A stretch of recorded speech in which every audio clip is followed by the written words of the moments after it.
Oh, no worries. You're putting it up, though, it looks like. All right, I think we're ready to launch. This is our Thursday, April 24th, 2025 special joint Marina City Council, Marina Planning Commission meeting to discuss our general plan, an aspect of it. And I wanted to welcome the Planning Commission staff and the public online and in person. Thanks everyone for being here. So let's first go to Planning Commission for a roll call, please.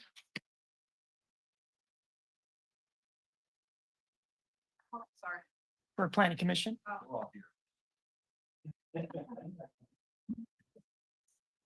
Commissioner Chang, Yeah. Commissioner Barron. Yeah. Commissioner Jacobson. Here. Commissioner Walton. Here. Commissioner Rana. Could it be like, Yeah. could you just say? Commissioner St. John. Here. All right, let's, thank you for being here, commission members, and let's go. Councilmember McAdams. Here. Here. Here. Here. All right, would someone on Planning Commission like to volunteer to use the Twitch? Recording in progress. Victor, did you say sure? I did. Glenn, okay. Have a moment of silence, and then Glenn leads the pledge.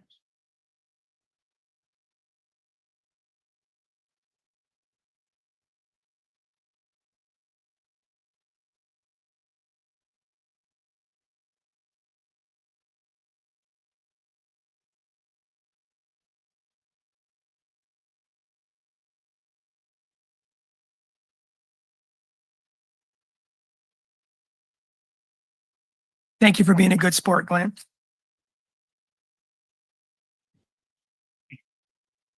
So I'll let our city manager or planning director, community service department planning manager. Planning Manager, Allison Hunter. Thank you. Good evening. Planning Commission and City Council and members of the public, thank you for coming and in TV land. I'm excited to introduce Matt Ramey of Ramey and Associates, our general plan update consultant. He is going to give a presentation to everybody at this joint study session on our draft general plan policy frameworks, which you have all received and I'm sure have studied deeply and have important questions for us and comments. He's, like I said, he's going to go through a presentation, but we're really focusing on the policies that do not include land use at this time, because you did, as you recall, in January, review the land use draft land use policies as part of the preferred alternative land use map. So although they are included in here, and we're not going to forbid you to talk about land use policies, but we are wanting to focus primarily on the draft policies that follow the land use policies. This is a very important and critical part of the general plan update, because this is what is going to cause Ramey's team to really start putting together all of our individual chapters or elements. And that's really exciting. So this is a really important part. That's why we wanted to have this joint study session, because we wanted to get kind of a dialogue and feedback from both our reviewing bodies and take some comment from the public. And I think that's it for my quick introduction. With that, I will invite Matt Ramey up, and he's going to go through his presentation with a few requests for kind of how we're going to roll out this meeting. And then at the end, when he's done with the presentation, we'll go into the full conversation about the draft policies.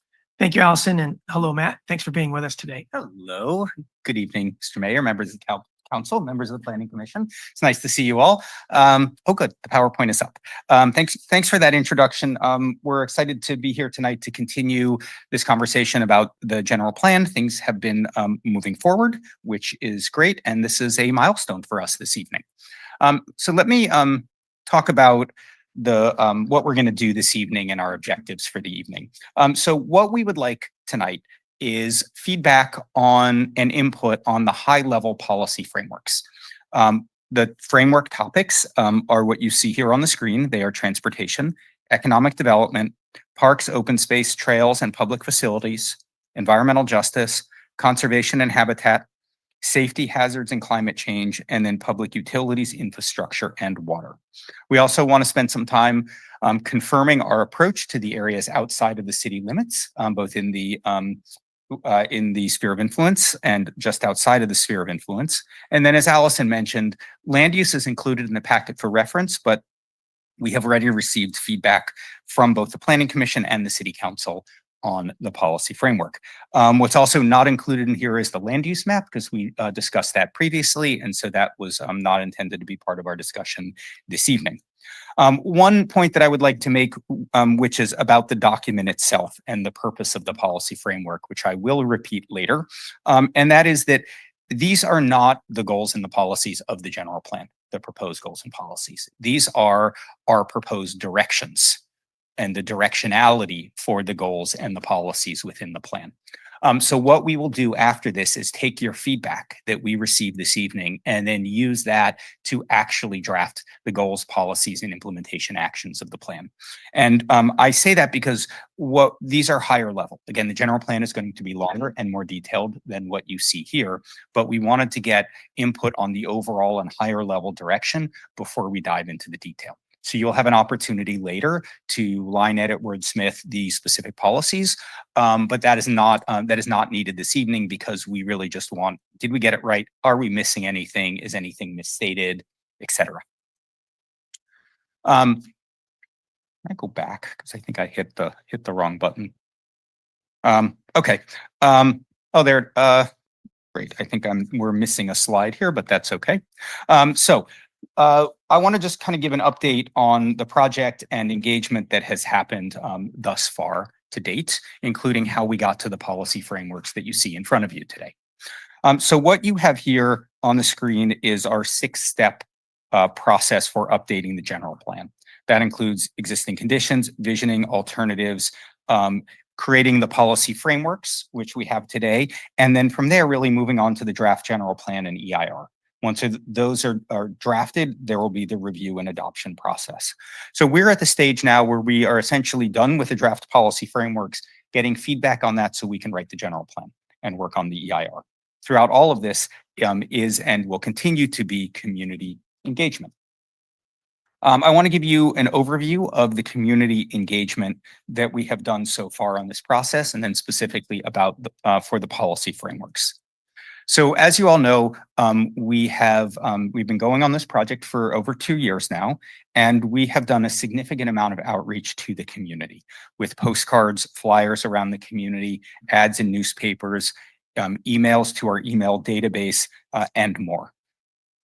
The materials, a lot of the materials that we have been translated into both Spanish and Korean to increase access.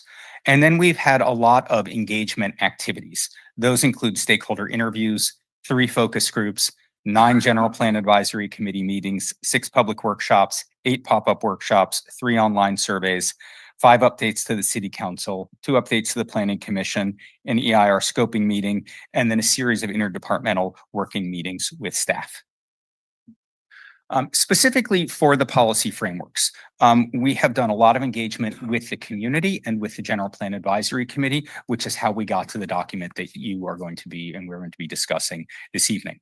So suffice to say, this is not the work of essentially staff and the consultants just sitting in a room and doing this. This is really has been developed based on input from the community and reviewed by the community as well. So there's been a lot of work that has gone into this. We have essentially had 3 general plan advisory committee meetings to help develop and then review the policies for the different topics.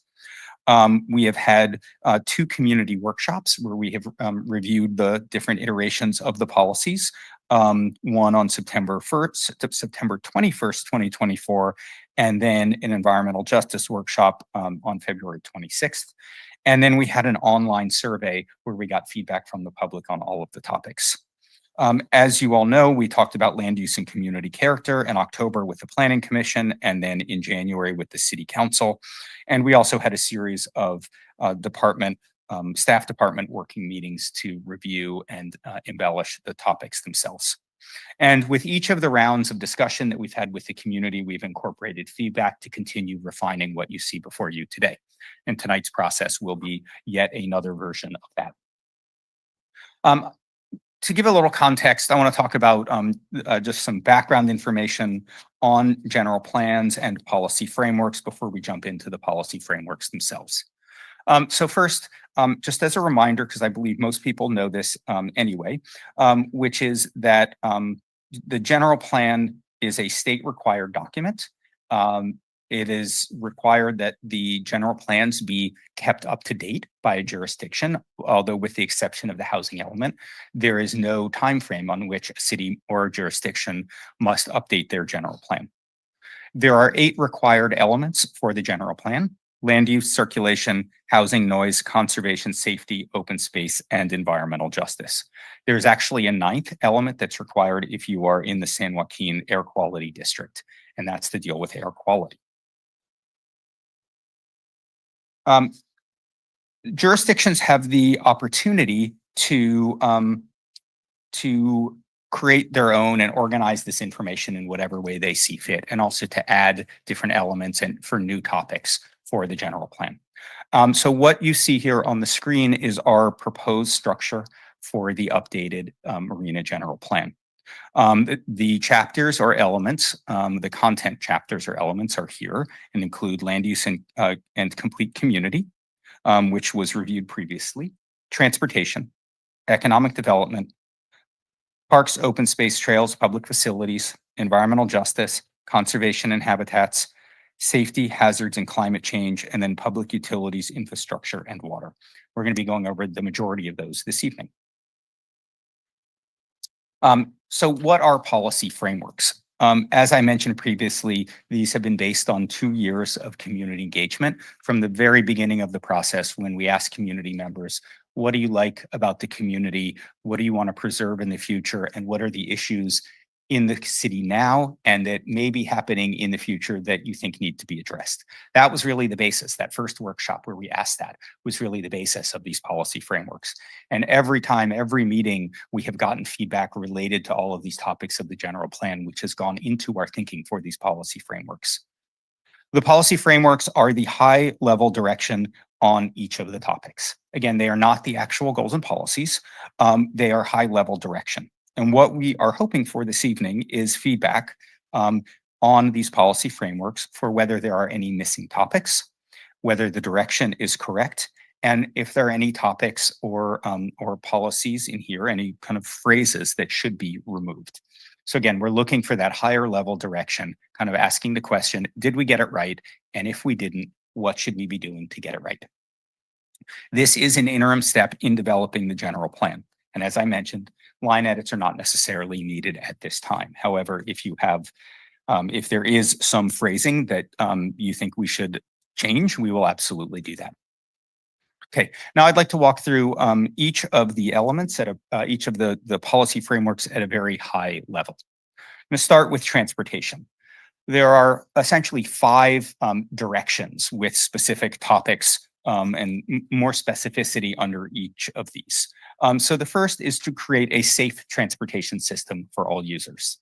The second is to improve roadway connectivity and to strive to reduce traffic congestion. The third is to plan for future mobility in the transportation system.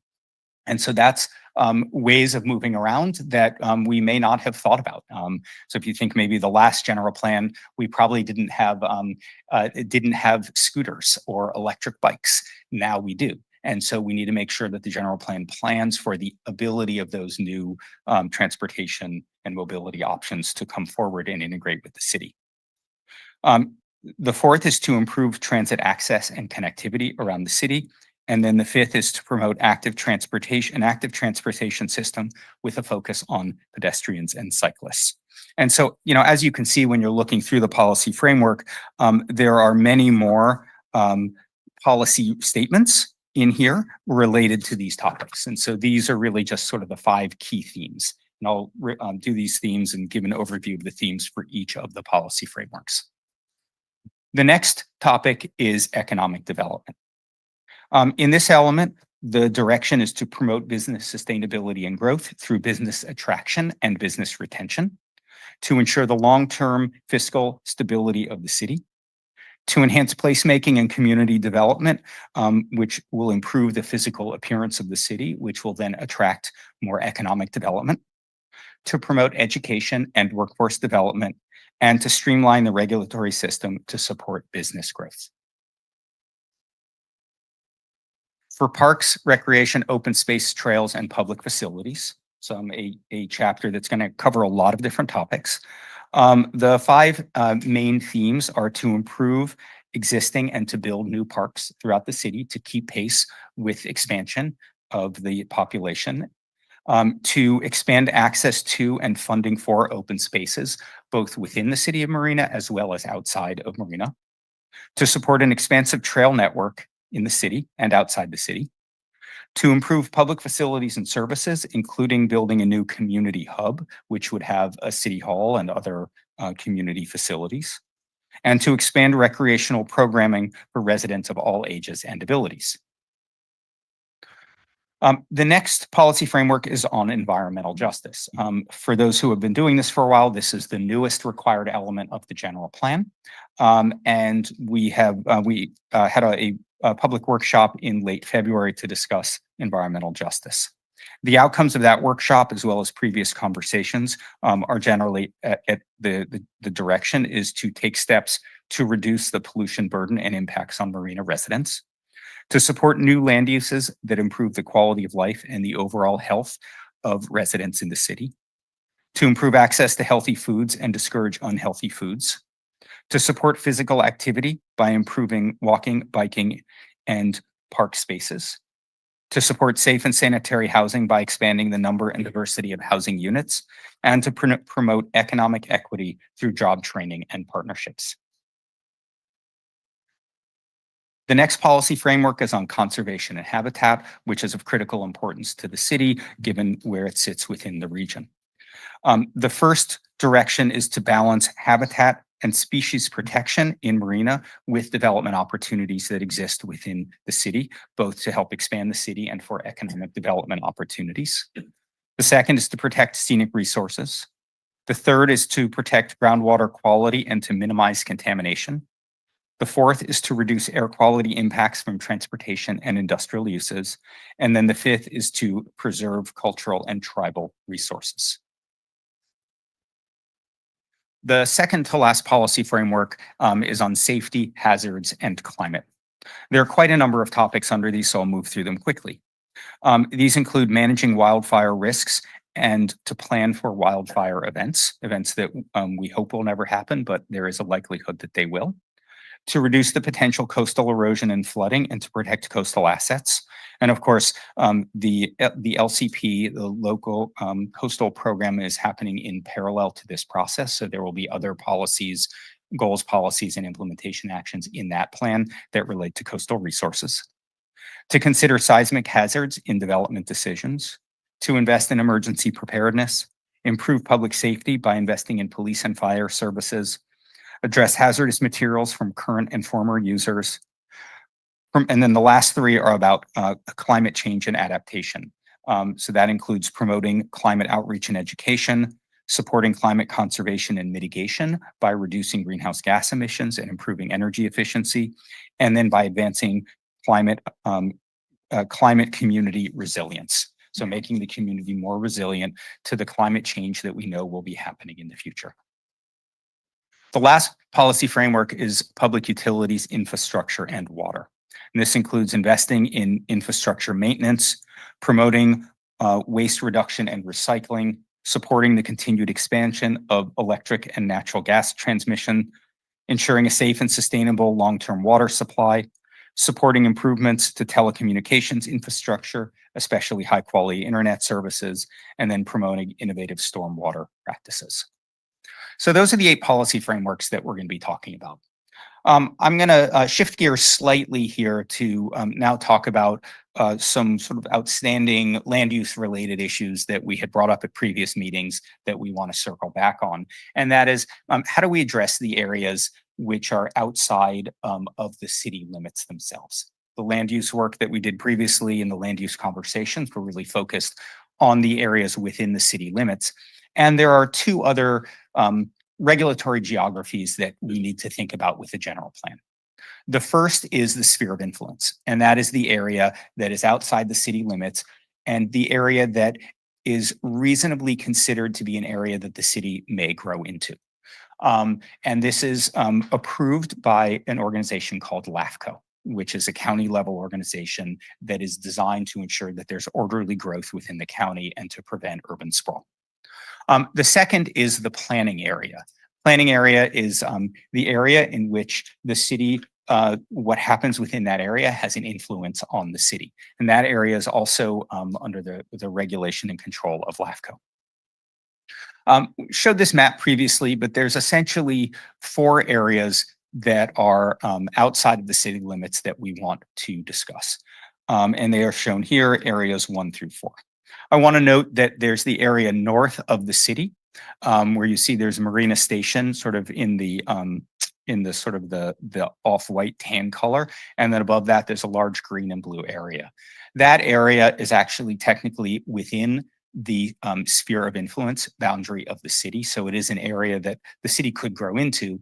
However, there is an urban growth boundary, which is that jagged line that you see, which is a voter initiative that prevents development outside of that boundary. So there is this large area north of the city, which is in the city sphere of influence, but is prohibited from development based on a voter initiative. So we're really looking at areas sort of on the south and east side of the city. And those areas are the Blanco Road property, the former landfill, East Campus Housing, and East Garrison.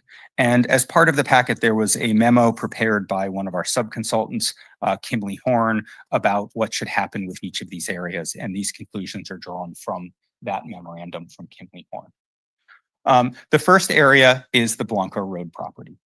This area is actually, interestingly, within the city's urban growth boundary, but outside of the city limits in the planning area. So there's a little bit of a sort of a juxtaposition here. And so this area is really currently under control of the county. And according to LAFCO's regulations, there's not a plan for the city to grow in this area. However, that can change. And the general plan is typically an opportunity for the city to propose changes to its sphere of influence, which would then later be approved by LAFCO. This large area is actually part of the county's housing element. And so the county essentially has this plan for residential development. The city, I believe in the previous general plan, has this area as identified as a potential expansion for jobs in commercial development to build off of the MBEST and what's going on at the airport. The staff recommendation is that the general plan should include a direction to discuss extending the sphere of influence with the county and to study the potential growth under CEQA for this area. So essentially, this is a potential area that the city could grow into in the future, and it should be sort of marked as such in the general plan, but it's not something that we should be putting land use designations on at this point. It's essentially an area for future study. The next area is the former landfill site, which you see here in area number 2. The conclusion is that the majority of this site is home to protected species and capped as a former landfill, which essentially means it is unsuitable for new development. However, LAFCO does allow annexation of property for other purposes, including for the preservation of natural habitat, agriculture, and open space to support the city. Staff's recommendation is that we move forward towards annexation of this area as a habitat bank for Sangilia mitigation and for potential redevelopment of the Shell station. There is a little bit of development in this area. Quick question. Yeah. Do we have to annex it since we own it to use it as a habitat bank? I believe so, but I think that's something that we can check on. Thank you. and apologies, I'm not a LAFCO annexation expert. That is someone from Kimberly Horn, so I'm doing my best with this. But we can get back to you on whether that is the case. But again, the recommendation is that this actually is an opportunity that it can be used by the city, annexed by the city in for that mitigation bank, and potentially even an opportunity for generating revenue for other projects that need that as a mitigation bank. The next area is area 3, which is East Campus housing. And, on its surface, this seems like it could be a good area for annexation. However, the city of Marina would actually have no authority over this property at all if you were to annex it. You wouldn't collect any tax revenue, even if this area were annexed into the city, because it's owned by the state of California. In addition, redevelopment of this area would be very difficult because of some of the biological resources in the area. So essentially, it's annexing an area, taking on financial burden without actually having any benefit. You'd be providing services with no income coming in. So staff's recommendation is that this area is not recommended for near-term annexation. The last area to talk about is East Garrison. And I know in the previous meetings I've had with the city council, this has come up as a potential area for annexation. So in conversations with LAFCO, there really is no clear benefit to annexing only a portion of the existing East Garrison community. Only a portion of the East Garrison community is within the city's sphere of influence. The rest is outside of the city's sphere of influence. And there are several roadblocks to annexing this area. The first is that it's actually not contiguous with the existing city. And LAFCO wants, that's one of the requirements for LAFCO for annexation, is that the area be physically contiguous with the city itself. There are no development opportunities in the area. It would be a costly extension of public services, plus there are other public service agreements already in place, so it would end up actually costing the city a lot of money, and it would leave the regional fire regional fire district would result in the loss of funds and lower response times for the area. So for all of these reasons, this area is not recommended for annexation and should be removed, request to be removed from the city's sphere of influence. And I believe this is the direction that LAFCO had for this area as well. In conclusion, let me just talk about what the next steps are in this process, because as I mentioned, we are moving quickly towards preparing a draft general plan. And tonight's feedback is going to be really important in order to help us prepare that draft general plan.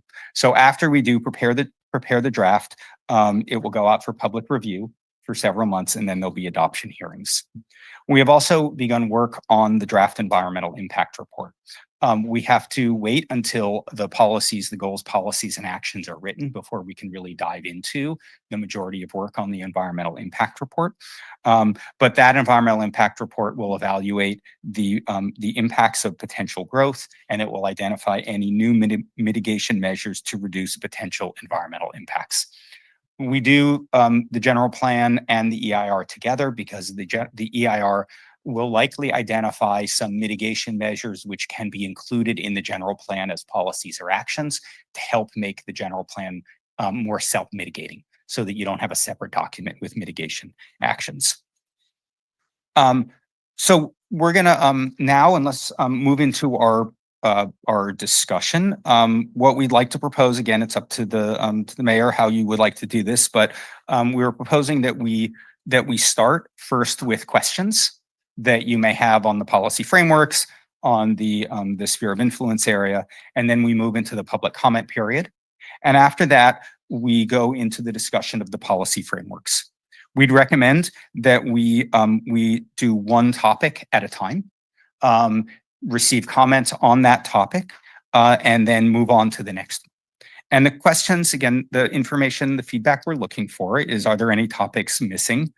Is the direction correct? Should any topics be removed? And because this is a study session, any votes are not needed, and we don't at this point need line edits. After we move through that, we can discuss the areas outside of the city limits.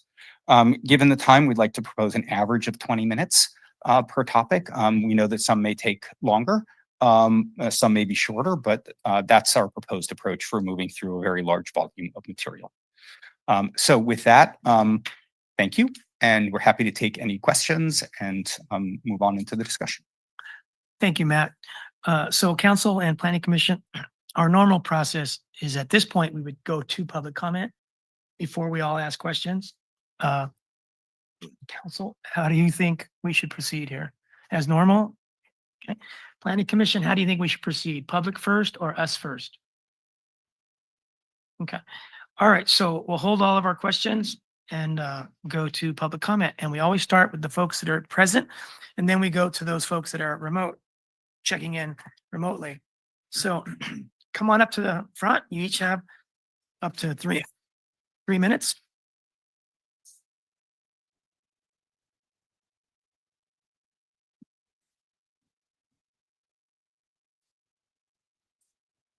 Oh, thank you. I just have a very quick question. Will there be an opportunity for public comment on each of the topics? No. So we should be prepared to discuss each of those topics now in advance. Okay, I'm going to get my stuff. Now, I guess it's a study session, so if everyone's willing at some other point in the meeting, we could decide to open it up to public comment again, because we're not as formal tonight as we are in a normal city council meeting. But that's a decision for later tonight, Okay, depending on so how time goes and all that. yeah. All right then. Well, my name is Nikki Neff. I'm here representing the Monterey Bay chapter of the California Native Plant Society, and Mayor Delgado, members of the City Council and Planning Commissioners. Thank you for the opportunity to provide some comments. In general, the direction of the policies are going on the right track. However, I do have some wordsmithing suggestions that I can forward in writing later on. I do have some fundamental comments. I urge the city to consider crafting a new policy to educate and engage the broader community about the damage of non-native invasive plants and what those noxious weeds can do to the natural environment. The city should also encourage its residents to remove those noxious weeds. Also, CNPS, the California Native Plant Society, urges that the city add a new policy that promotes public planning, not developer-driven planning for housing projects. This is kind of a different twist. Cypress Knolls is a case in point. Private proposals too often allow for public comment only after tremendous expense has been incurred to prepare development proposals and draft environmental impact reports that can occasionally be not as attentive to conserving special habitat as they could be. So engaging the public in advance in a public-driven planning process may alleviate that and expense.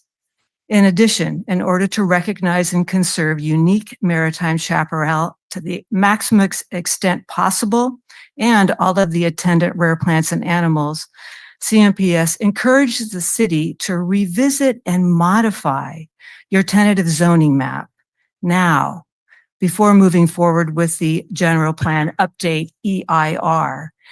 Remove the more sensitive habitat areas from consideration as housing opportunity sites, particularly in the northern and northwestern portions of the city. Around 8th Street, focus development in the already blighted areas. This will really conserve very sensitive habitat and rare plants. For this general plan cycle, you don't need to identify and rezone sensitive habitat areas for future development. You don't need to in order to achieve the state's mandated housing allocations.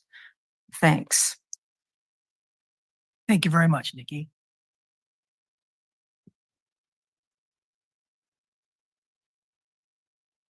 Good evening, Mayor Delgado, council members and planning commissioners. My name is Ruben Galvan. I'm a NorCal Carpenters representative, local 646 here in Marina.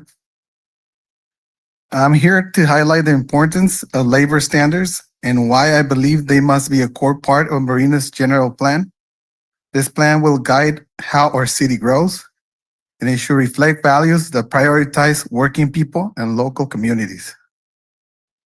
Strong labor standards ensure that the benefits of development are shared by those who live and work in Marina. Encourage developers and contractors to evaluate hiring local labor, hiring from or contributing to apprenticeship programs, increasing resources for labor compliance, and providing living wages. These steps not only support a strong skilled workforce, they also build a more inclusive and sustainable economy right here in our city. This general plan is more than planning document. It's a statement of what Marina stands for. Let's make sure it stands for fairness, opportunity, and respect for labor. Thank you. Thank you very much, Ruben.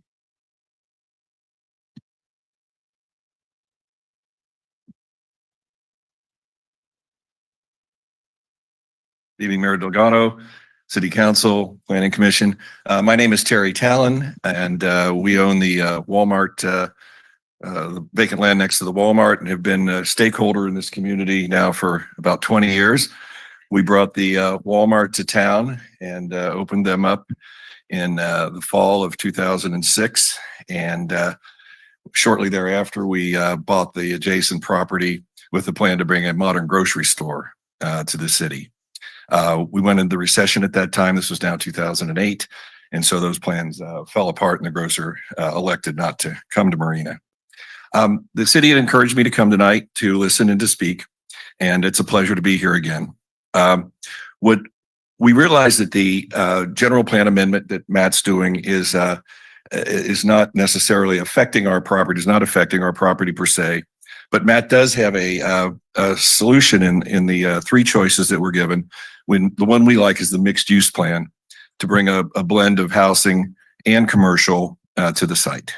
Our property fits a lot of the categories of being a great mixed use site, and so we're seeking mixed uses. Some of the important components that Matt was looking for: placemaking. We have an opportunity to do placemaking there. The hillside is a problem for retailers because there's no visibility. And we've had a very difficult time in getting any more retailers to come to the site over the last 19 years after we brought in Quick Quack because of the lack of visibility and access to the site. Generally, retail sites are on a corner and there's several ways to get in and out. There's, good visibility and things like that. We've enjoyed working with the city, for many, many years now, but we do think it's important as we go through this and the LCP process to allow us to put housing on there. And we're not asking for, 1,200 units like Marina Station has. We're asking for maybe 80 to 90 units, of which would include, of course, affordable housing. Our site does have the aspects of placemaking. It'll improve traffic flow and, of course, less cars on the road, people living, kind of almost a live, work, play environment. It improves the walking, biking. You can walk to the beach. You can go to the nearby bike path. You can go to the Lock Padden Park. It'll improve air quality by people living on site. Walmart has already told us they would deliver food and goods to the homes there, and the residences there. And we're thinking, again, it's somewhere 80 some odd townhomes plus some retail. Sea Haven has a large number of homes. Marina Station has a large number of homes. And so we're just trying to get a few. Finally, we're very encouraged about the opportunities. We think that Marina Station at some point in time will drive more traffic to us, but we think this is the best move for now. Thank you so much. Thank you very much, Terry, and to Diane, thank you for being here. Thank you very much. My name is Jay Gentry. I'm on the board of Passive House California, and I'm here and I've been talking for some time with Marina and others about, in addition to the design guidelines that the general plan will have or developer will put together, things like that, it's possible and important to have performance guidelines to make the operational energy as low as possible, the indoor air quality as good as possible, and to create the resilience to the heat and cold from the weather, as well as fires and smoke from the fires that's in the air, and the periodic power outages. And the way to do that is with Passive House protocols. Passive House is a set of protocols for design and building where the envelope is airtight. So instead of leaking air several times an hour, particularly when the wind is blowing, the building is essentially airtight. So like your thermos at home, when you put coffee in it or tea in it or something, it stays the same temperature inside. So you reduce your energy use for heating and cooling by 80 to 90% when you do that. The second thing is they eliminate thermal bridges. If you have an iron frying pan at home, you know not to grab the handle of the frying pan while you're cooking with it because the heat bridges up through it. And buildings have a lot of heat that bridges out. If you take a thermal camera of buildings like that, you can look at it and see many times they're orange and yellow when it's cold at night. So buildings don't need to breathe. When it's airtight, buildings don't need to breathe, but people do. So you also have balanced mechanical ventilation with the same amount of air coming out of the wet rooms, the bathroom, the kitchen, laundry rooms, and things like that, and the air going into other rooms that is filtered on its way in, as opposed to just coming in like the air comes in when you run your bathroom fans and the air is sucked in. So the air is filtered when it comes in. So it's about a 90% better in terms of air pollutants, allergens, smoke, things like that are there. The air is, in addition to filtered, it goes through a heat exchanger. So if it's, for example, 70 degrees inside and 30 degrees outside, when the 30-degree air comes in, it's about 65 degrees. So you wind up with a terrific drive down on what is possible. Once you know about how to build a passive house, ADU, skyscraper, whatever it is, it only costs about 2 to 5% more in terms of first cost, but it's a smart idea because it meets recognized needs. It's quieter, it's more comfort. You get comfort in terms of physical comfort, acoustical comfort, and emotional comfort of providing an excellent place for your family to live. It meets recognized needs. It solves recognized problems. That is, it works against the impacts of climate change to slow it down. And it's a smart idea because it captures recognized opportunities. And there's utilities, the federal, state, there's all kinds of rebates, things like that for when you build something that's better than that. The two big pieces which were brought up is it's mitigation of climate change. It's dramatically drives down greenhouse gases. And in terms of adaptation to climate change, it's more comfortable, more things like that are there. There's a bill 368. I have to ask you to stop because your time is up. I'm sorry. Okay, yeah, all right. Thank you. And we did get your comments, and those are really relevant the way you've organized them. Thank you.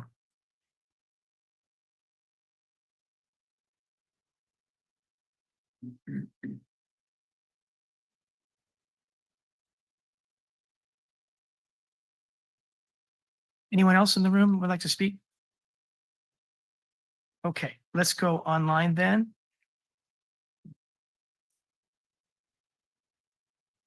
David Dokanian, let's go to you first.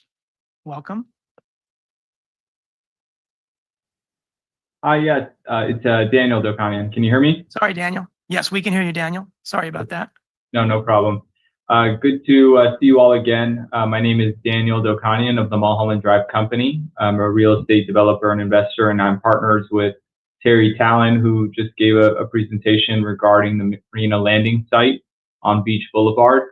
I just wanted to express my confirmation and agreement with what Terry said. You know, we've been working very hard on this site and want to create something great for the community. As Terry mentioned, we really have seen after diligent effort that there just isn't really any retail demand for that site, unfortunately. And we really are pushing, and we've spoken to various of you individually, and I've also spoken with Allison and the folks at the planning department, Lane, about doing a potential mixed-use project with housing that would bring affordable housing to the community. And so I just wanted to, kind of raise my hand and give that additional clarity. We're very excited about bringing something great to the community. It just has to be something that can be developed, is what the market wants. Like Terry said, we've tried very hard. We'd love to build a retail development there, but there are just no takers. There are no retailers interested, whether now or in the future. So I just want to make sure that everybody here understands that we're here to support the community and do something that we think will be great. We just have to be able to build something that there will be tenants to lease once we're done. So appreciate your time, and thank you guys for listening. All right. Thank you very much, Daniel. And now we'll go to Fred Watson. Welcome, Fred.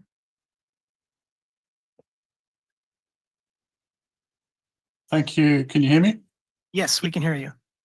Great. Thanks, Mr. Mayor, City Council members and Planning Commission members.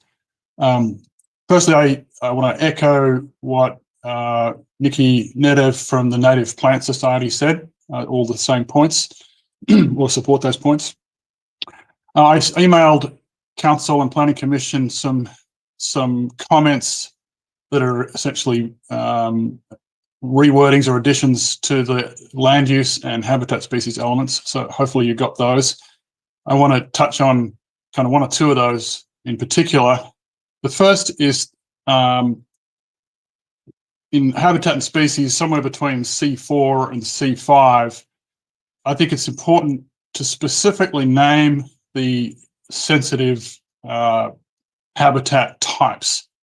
There seems to be some confusion about what they are and where they are, and I think that the way to avoid that confusion is to name them in a policy. So rather than saying protect sensitive habitat, we go beyond that and say protect sensitive habitat, including specific types of maritime chaparral, coastal dune scrub, vernal pools, dune swales, wetlands, riparian areas, and coastal prairie.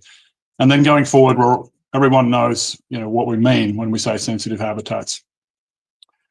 Given that, I think there should be a policy to limit the use of substantial areas of sensitive habitat to compatible uses only, in particular trails for the public enjoyment of those places. Basically, I'm asking that we avoid sensitive habitats altogether, except for the really small bits. And I think we easily have enough land area to achieve all the city's development growth goals for the next 15 years without touching any of those substantial sensitive habitat areas. So I'm all for developing all of the bits of Cypress Knolls that are already developed, but those bits that are intact sensitive habitat areas, I think we should keep them as that, and so we can all enjoy them and recognize the unique biodiversity that the city has. How much time have I got? This is a different thing to some urban situations. We don't have this wilderness out there beyond the city that we're trying not to invade. We've got little pockets of beautiful, sensitive, valuable wilderness right in the middle of the city. And that requires a slightly different approach. Identify them, draw a polygon around them, and avoid them and celebrate them. Thanks. Thank you very much, Fred.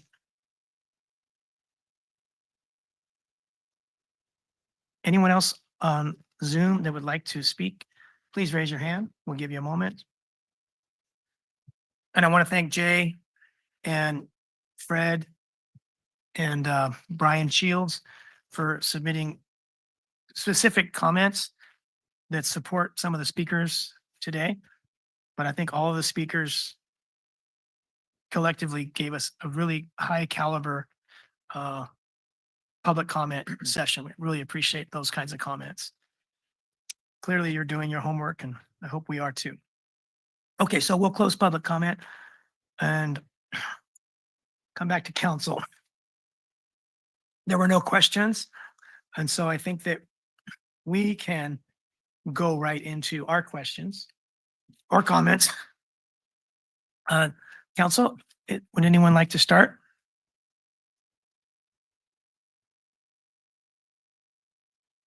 All right, let's go to Councilmember Viola.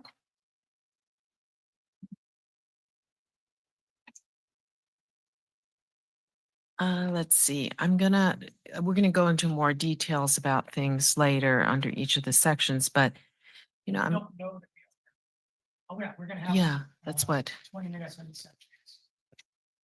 I think it depends on how you want to run this. I mean, one recommendation is just to do higher level questions first. And then we can walk through the elements, or we can just have a sort of free for all on all of the topics as, you know, each person bounces around. I think it's up to you how you want to do it.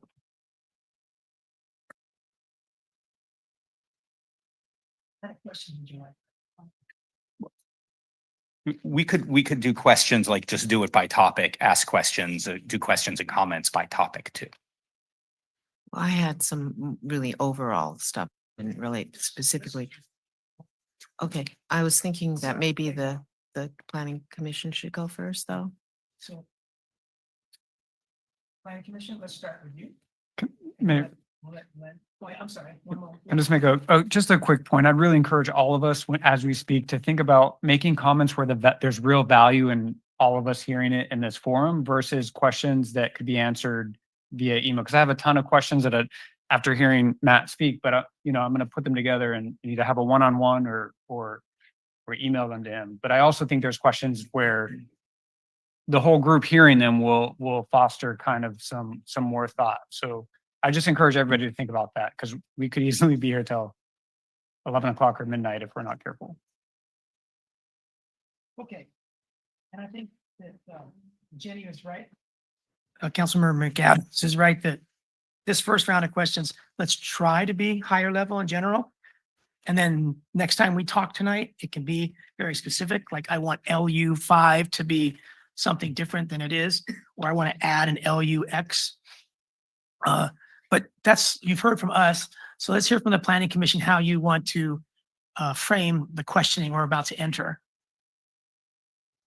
Do you have any comments about what kind of questions you want now versus later?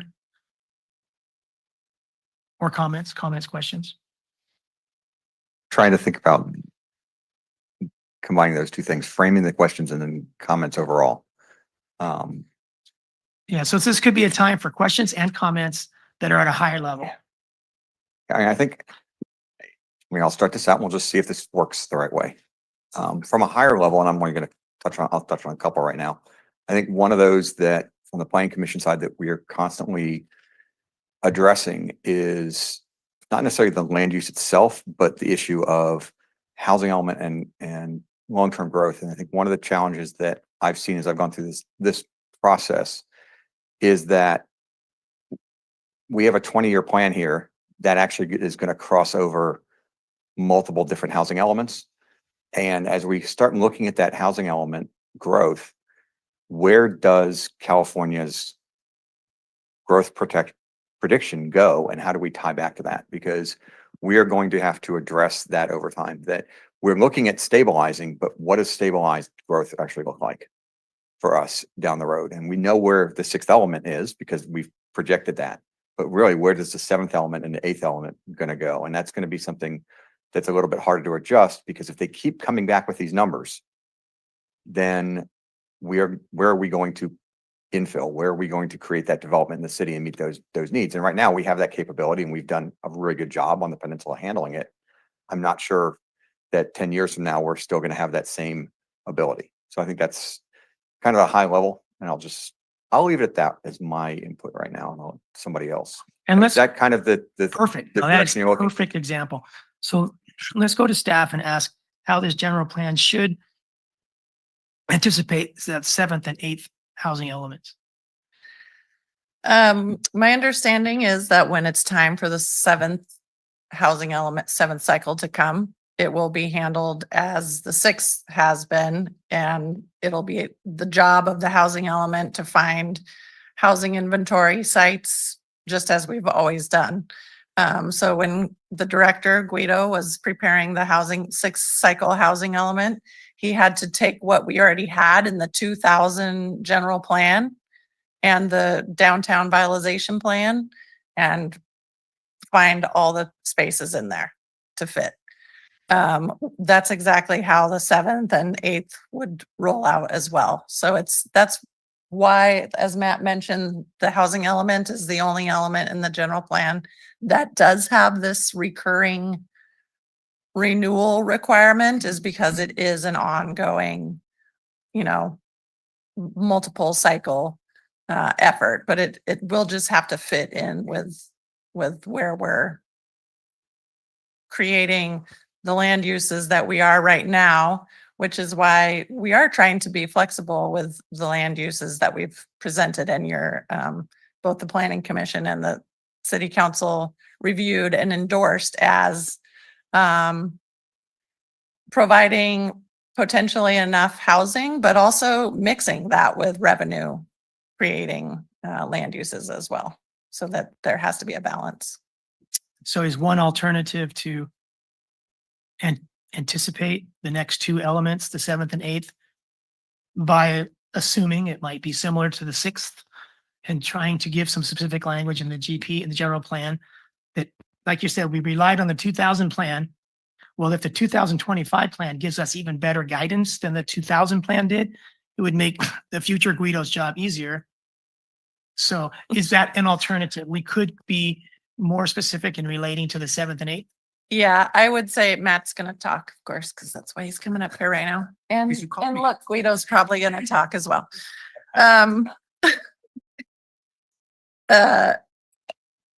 I think that Marina, being in its unique position that Marina is in with actually building a lot of housing, unlike many other places, we are going to be in a better position than certainly any other jurisdictions on the peninsula. It is interesting the way that Marina's general plan update is going as well, in that so much of Marina is already encumbered by these master plans and specific plan areas that the areas we're talking about in this update right now are actually very limited. So as you remember in the last land use discussion, the mapped geographic areas are really very small.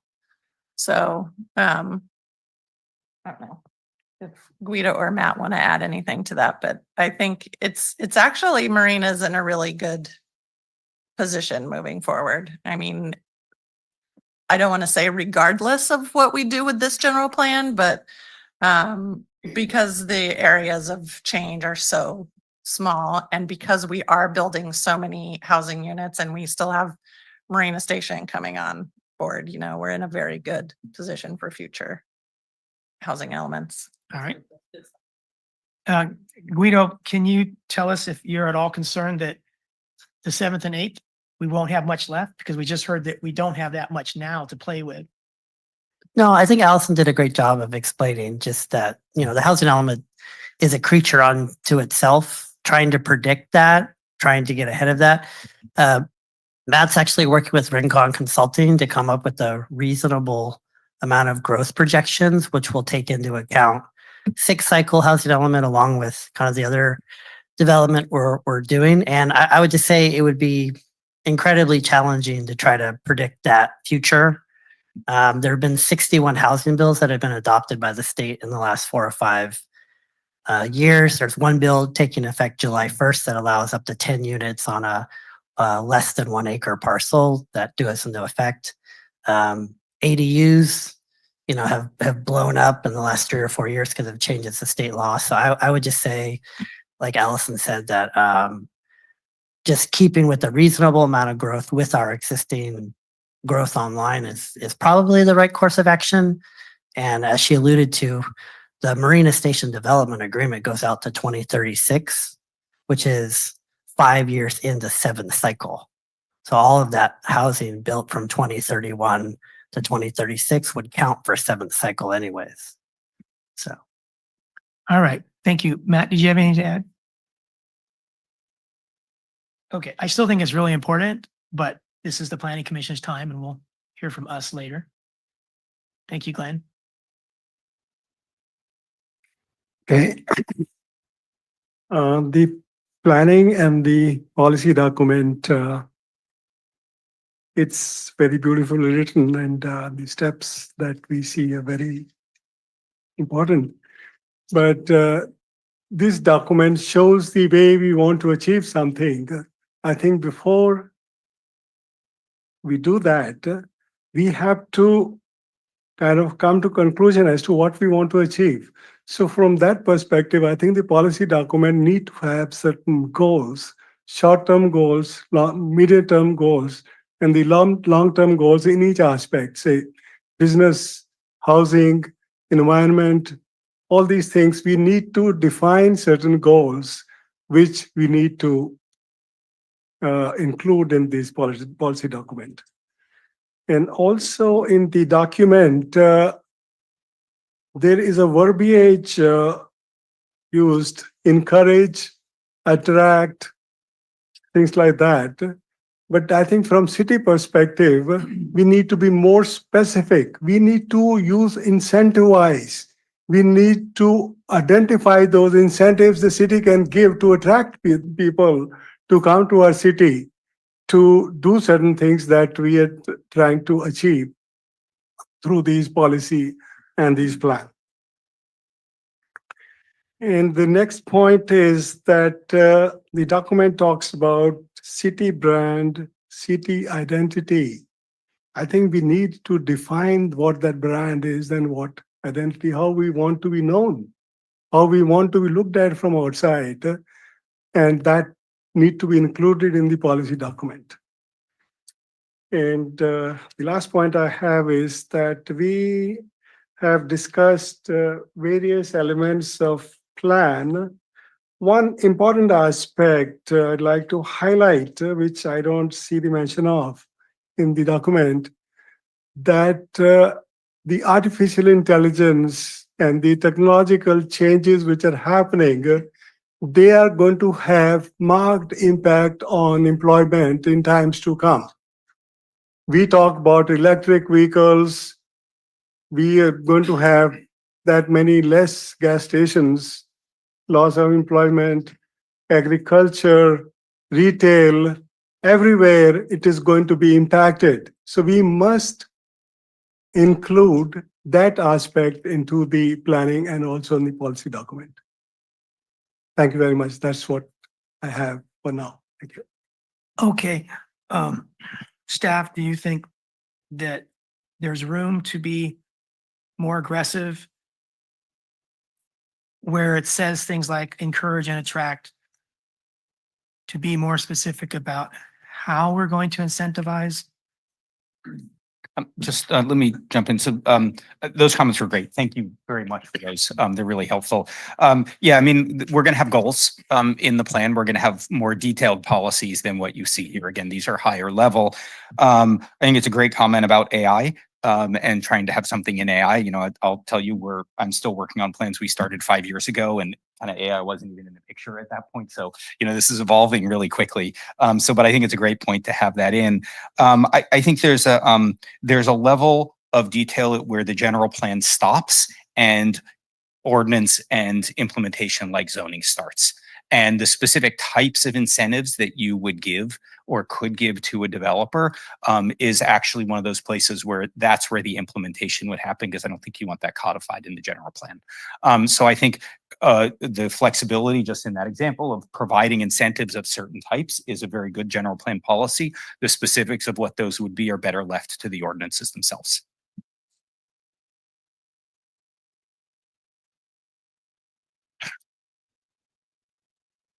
All right.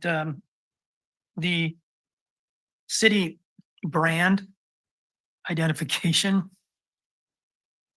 should this policy standards and the general plan only encourage us to do it, or should it see it resolved in the general plan or these policies, the way that Surrender was suggesting?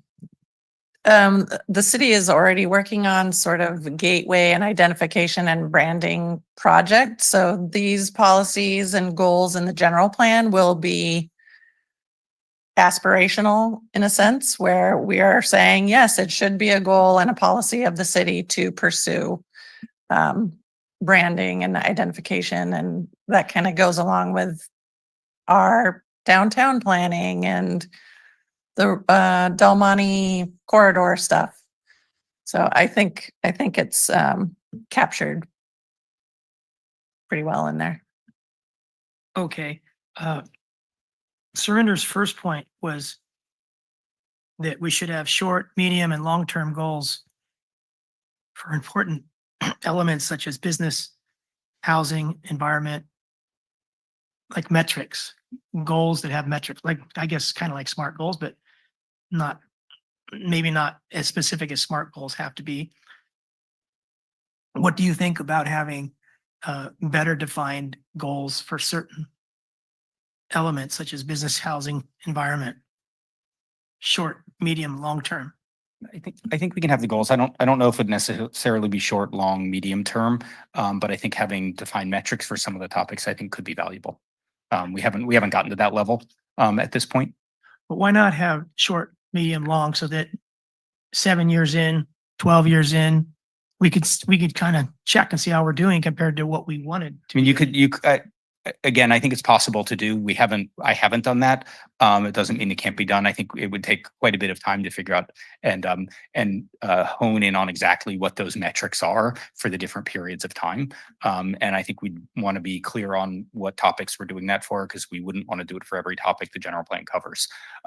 We will have short, medium, and long-term goals. Implementation actions, which is the things that you want to achieve. And so those aren't necessarily always tied to specific numbers. Okay, thank you.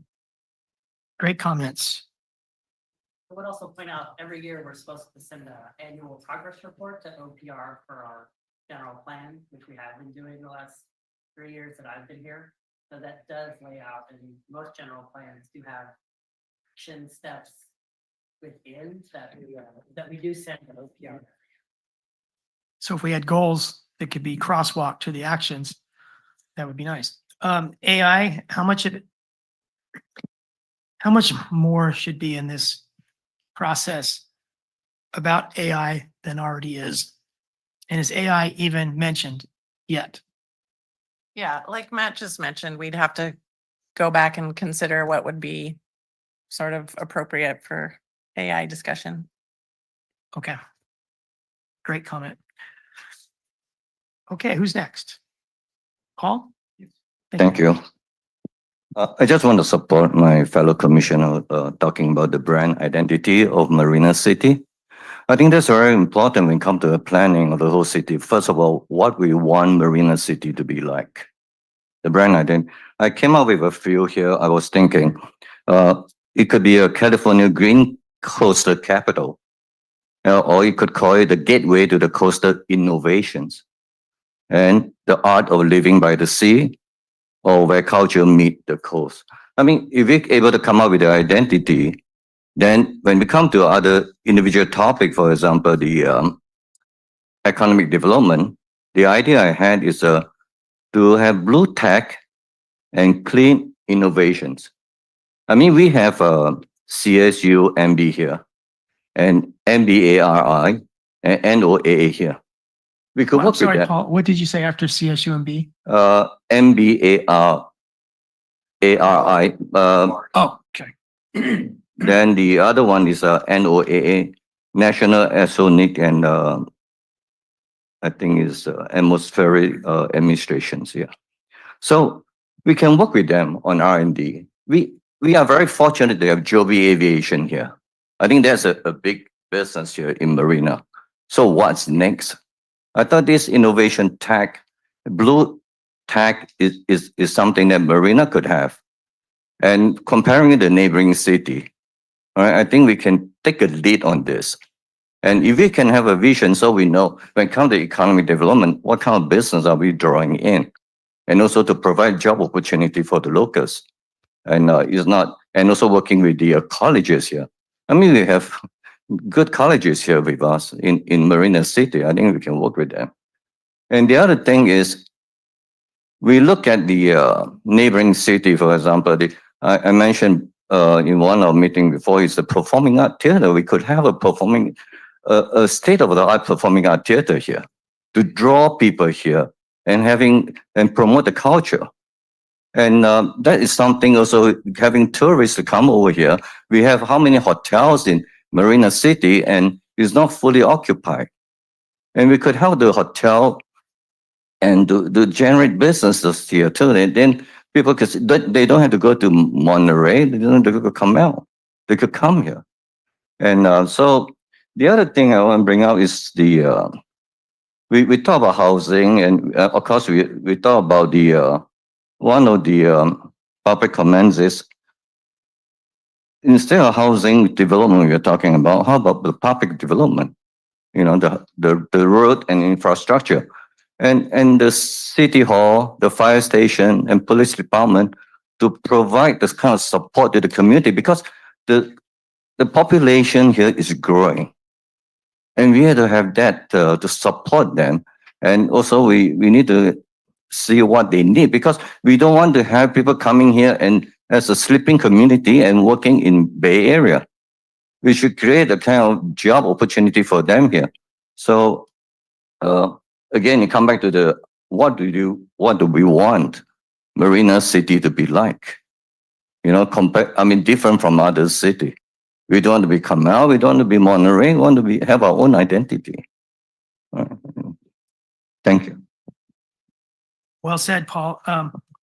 So to staff, if our general plan went deeper into blue tech type of topics, would that be seen by interested developers and businesses? And could that be referred to them by our staff as a sort of selling point that, hey, we're already thinking of people like you, so that they feel welcome and they think that we're already on board with them, rather than they look through our general plan, they don't see anything that's related to AI or to blue tech. So does Paul have a good point that this general plan would be enhanced if it delved into blue tech a little bit? Let me answer that by saying I don't know. And I think what's great about the comments that we're receiving is it actually gives us a lot of information to think about, and which is exactly what we want this evening. So something like, you know, blue tech or short, medium, long-term goals, like these are things that will help us think about it. But to be honest, I'm not sure I'm going to be able to answer every question. But again, I think these are great ideas. And actually, if you can make sure you send those specific comments to us, I think that would be great, because this is all information that helps with our thinking. And I'll just say I'm a little off topic here, but when we do a general plan and you write a general plan, it's very iterative. So you start with one thing and you keep adding and layering. And that's what this process is. And that's what the great comments are. It's part of this layering process that we need. So they're great comments. I don't have an answer for how to do it right now, but again, it's just really helpful for us. Did you and staff think coming into tonight that the general plan was sufficient in its references to police, fire, and other community facilities? Do you mean what we have in this document is sufficient? No, this is high level. So we're gonna have to get into a lot more. To the extent that that document refers to emergency services, or is what Paul's saying additive? I think it's additive. I think all of these comments are really additive. Okay. You know, again, I think, you know, the comments that we can get are like, hey, this is great, keep moving in this direction. Or as you know, Paul, as you said, which is like, there's a few more things we need to think about here. You know, we need to think about AI. We need to think more about identity. We need to think more about tourism. These are all really, again, really helpful, so that as we take this 15-page document and turn it into a 200-page document, we can start embellishing that. So again, like, hard to answer the specifics, but we need to take it all in and then add that to the document. Thank you. To Paul's last point about a performing arts center, our 2000 general plan listed 4 or 5 potential locations for a new city hall. So would it be appropriate if the council and the planning commission wanted for this general plan to list a few potential locations that could work as a performing arts center? It could, or it could just identify the need for it and a process for doing it.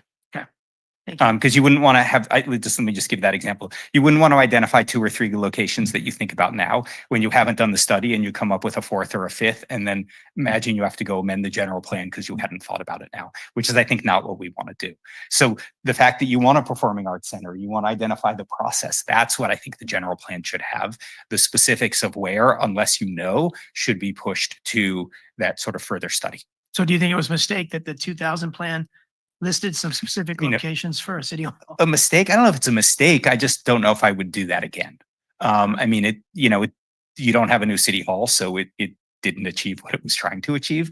But I think, it's the time to think about needing one. And if there's criteria that you want, like those are actually really good things to have in the general plan. Okay. You can include specifics. I don't know if you need to though. You know them. All right. Thank you. Anybody else on planning commission? Galia?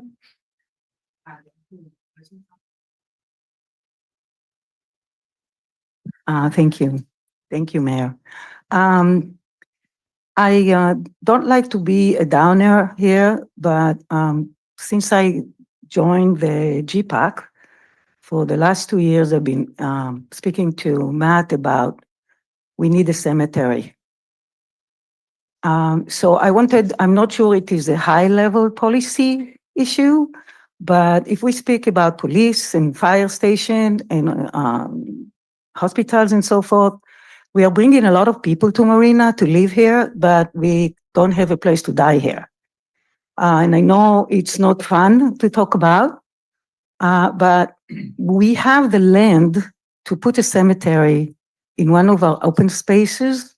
It can be either part of the open space element or the even conservation and habitat, because if we do a green burial cemetery, which is becoming very popular around California, we can actually use green cemetery as part of our conservation and habitat in one of those areas, either near the airport, as Matt suggested a long time ago during our meetings with the GPAC, or near somewhere still around the airport, but not necessarily under the landing lane. So I have a few more points, but this is the most important one that I want to include in this plan, so we can think that in the next 20 years, people can be buried in Marina and not just live here. Thank you. Wait, other points, there's time if you have other points. Okay. Those are more specific. Okay. One of them is the transportation. I think it's nice to speak about Marina, every point about transportation. Marina is not connected to the airport in Monterey. And we need to have some kind of connection that not everybody that does not own a car can get to the airport. And the airport becoming more and more active, and there are places to fly around the country that we were not able to fly 20 years ago. So it would be nice to somehow include it in the transportation point. That Do you mean like a shuttle, or what do you mean? Yeah, something like a shuttle, maybe even twice a day, but so people can have a way to get to the airport if they don't have a car. Because right now, if somebody wants to get via public transportation, they have to go from Marina to Monterey and then get a bus from Monterey to the airport that goes to Salinas or one of those places, just to connect the town to an airport. To the Monterey airport. To the Monterey airport, yes. Yeah, I think that was pretty general. I mean, a cemetery, connection to the airport. Yeah, it all works. Right. So that would, do you have any more high level My comments? last point is, I did not see anything specific about how Marina is going to try to solve homelessness.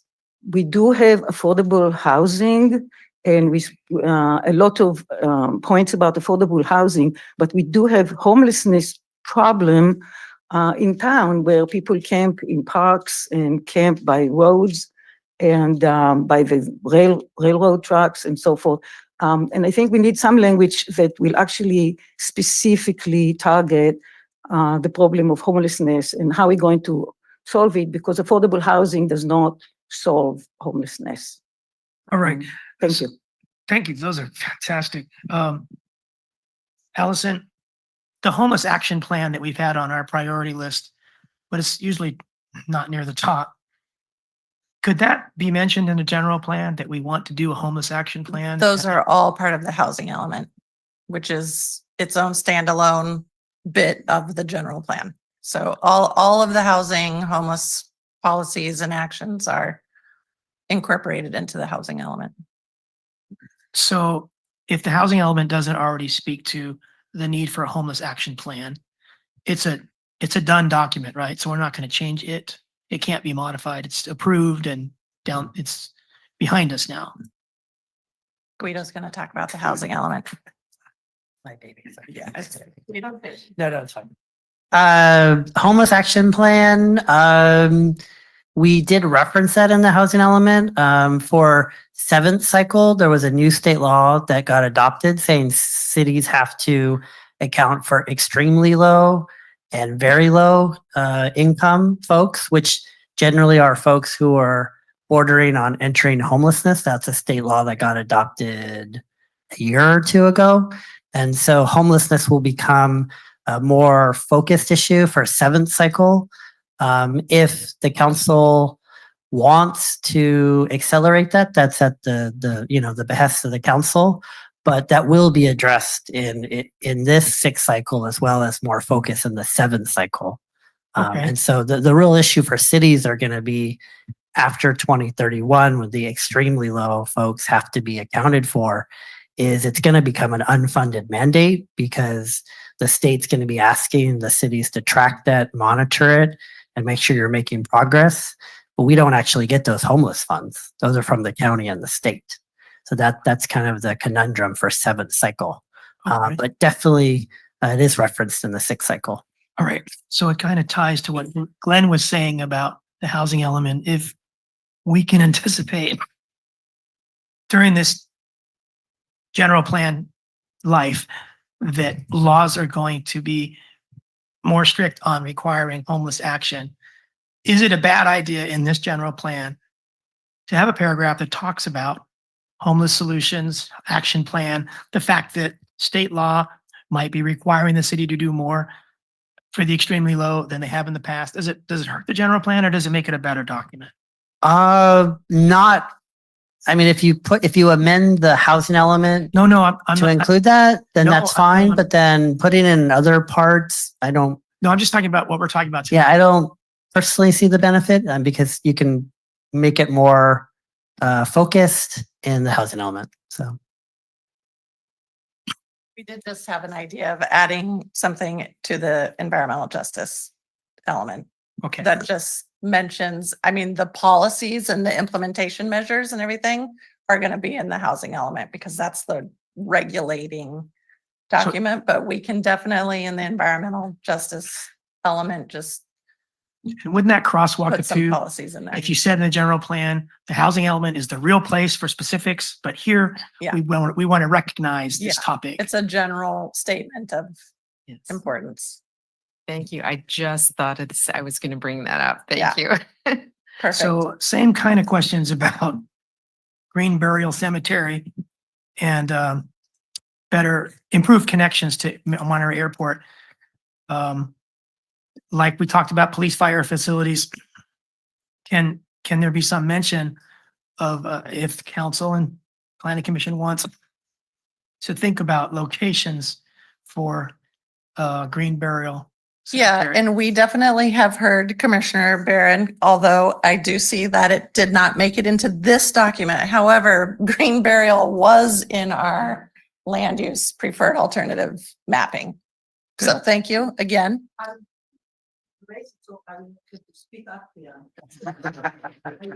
Yeah, she tries to convince us that she's shy. But we will for sure put it in, and actually it's something Matt and I were just talking, it can be in the land use section, it could be in the conservation open space section, it could be in the public facilities section. I mean, we'll get it in there for sure. Food for the grist. I'd like that description of Galia that she does. She tries hard to convince us that she's shy. That's pretty good. Okay. Just one comment for me, and that is that I realize the general plan relates to the city of Marina. But as I look through this, it almost seems like we're starting to talk about isolationism, where we want to be by ourselves, we want to be our city, we want to be independent, we want to be self-sufficient, but we have a whole peninsula full of resources. And why couldn't Marina be a place where rather than the tour bus going to Carmel, why can't the tour bus come to Marina?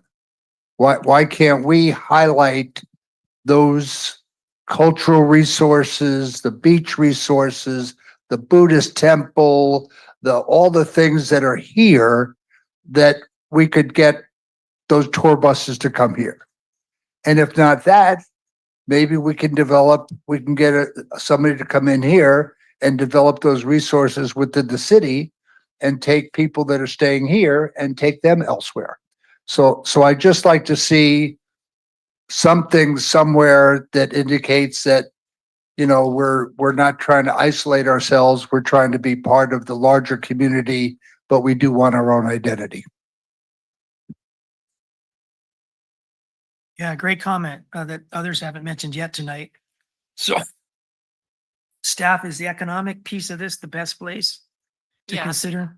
Yeah, we've heard a few comments about tourism and trying to grow economic development through tourism, and that seems very logical. So we'll All right. And is Thanks, Marina. active transportation the place for the consideration of connection to the airport? active transportation usually refers to multimodal, not necessarily like vehicular Okay. style. But we could have a policy that says work with MST, as MST is our transit provider, on creating direct paths, We have Joby Shuttles. Transportation here. True. Pretty soon we'll be able to taxi from Joby to Monterey Airport. But yeah, we can massage. That Joby comment is maybe made in jest, but in the next 20 years, yeah, sounds like staff already gets that. Okay, anyone else on planning commission named Audra or Paul St. John? Richard St. John, sorry. Ooh.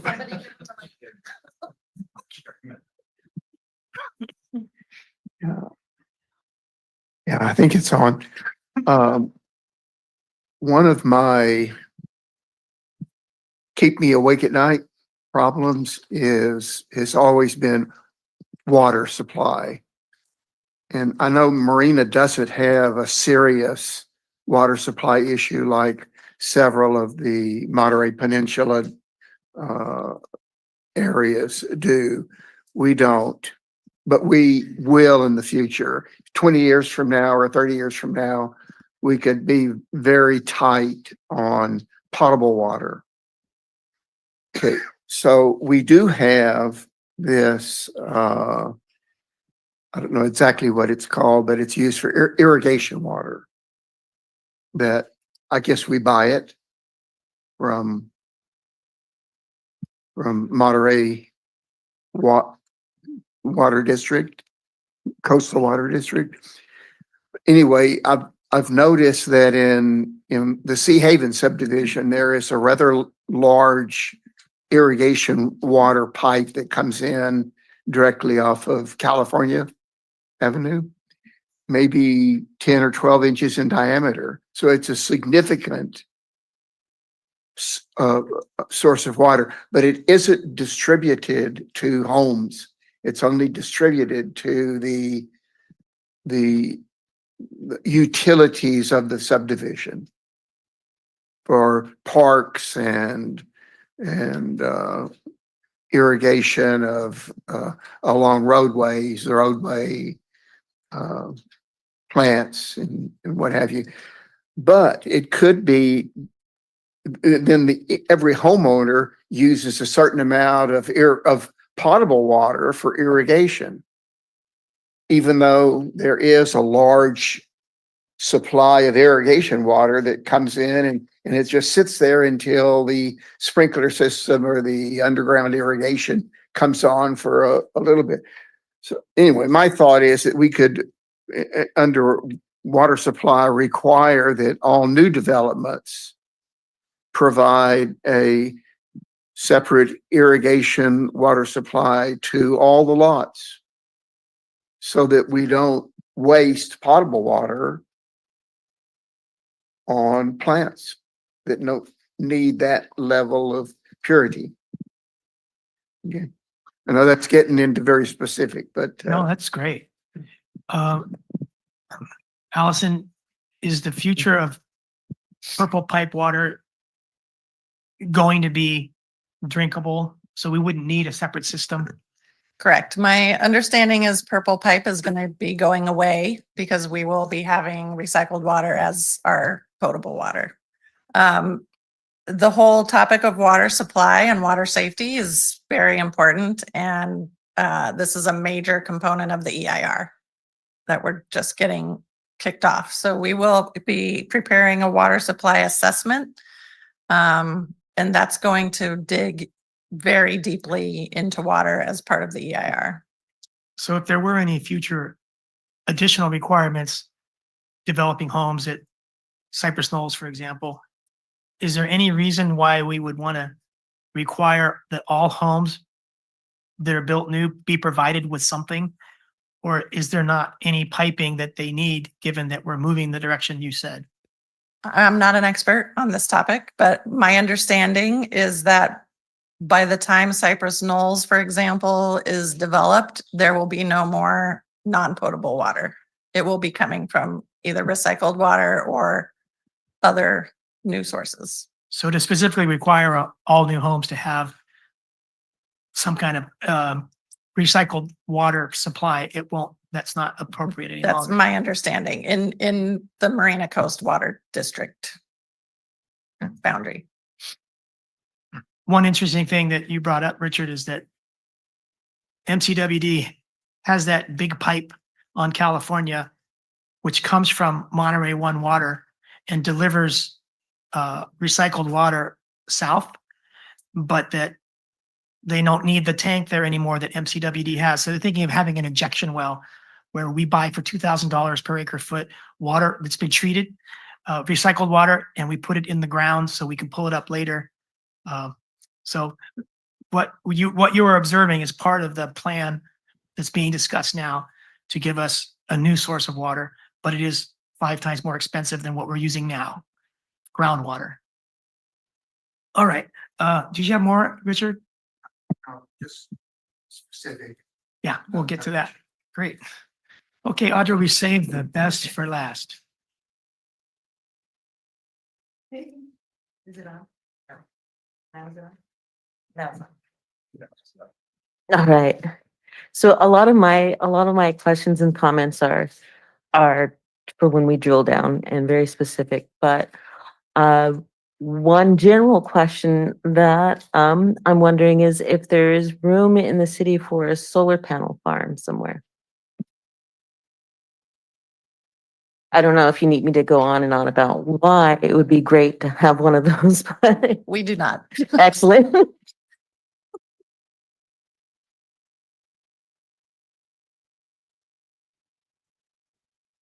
Yeah, we'll definitely. I just had, how about the landfill? Bring We that can't in. put much of anything else on it. Yeah, the landfill is almost all for mitigation for Sangillia impacts. So we cannot be covering up the dirt. No. But yes, solar farm, definitely. Okay, thank you for that great comments session from Pacific Planning Commission. So let's go to Councilmember Biala. Thank you, Mr. Mayor, and thank you, Planning Commission. All your comments were so well taken, and I'm thinking the same thing as you're saying it. I wish we could have just opened it up for discussion because now I feel like I have to kind of go back to the topics that you brought up. But let me start with a really large picture is that the GPAC I know has been very, very active, and we can be thankful that up to now this document is largely because of their input. But just to say, maybe we need to give recognition to them. How many did we start off with? And until Galia just said, I thought I'd forgotten who's on the GPAC committee. So We started with, I think, 13, 11. And then it sort of trickled down to 8 or 7. Okay, But could we, do you know, just, can we briefly say their names so we can kind of give them credit for it in our minds?